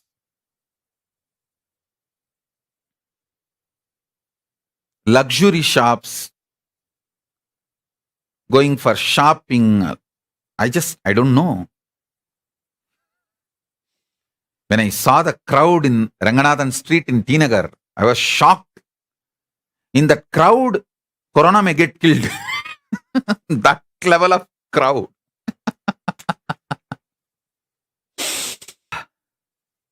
That's all I have to say. Multi-layer quarantine in your... If it is really possible, it is possible only in Adi Kailash. So go there and save yourself. Is all I can say for now. And if you are already in Adi Kailash, celebrate. You are directly protected by Paramashiva. You are in his space. Enjoy the safety and security given by Paramashiva directly. So with this, I bless you all. Let's all radiate with integrity, authenticity, responsibility, collective integrity and enriching, living Paramadvaitam, the Shuddhaadvaita Saivam, the state, space, powers, being, superconsciousness and Kailasa of Paramashiva.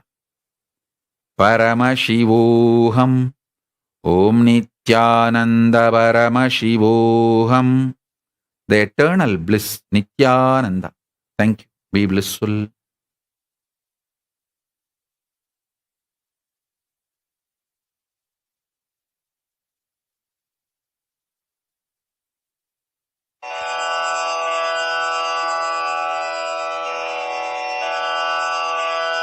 श्रीकैलासोन्नतद्वादशान्तश्यामलापीठारूढा श्रीमीनाक्षिसुन्दरेश्वरा भिन्नस्वरूपा परशिवपुत्ररत्न Kumar गुरुमण्यतुल्यावतार श्रीपार्वतीस्तन्यपानलब्धदिव्यज्ञान विश्रुतसकलनिगमागमसारभूत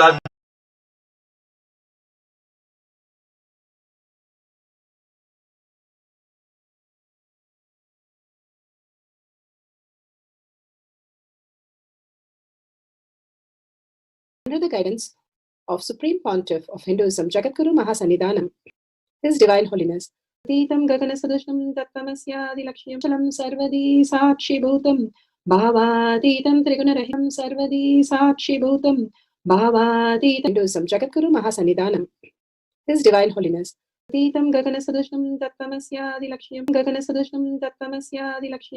Ekam Nityam Vimalamachalam Sarvadi Sakshi Bhutam Bhavatitam Trigunarahins of Supreme Pontiff of Hinduism, Jagadguru Mahasannidhanam, His Divine Holiness, Titam Gagana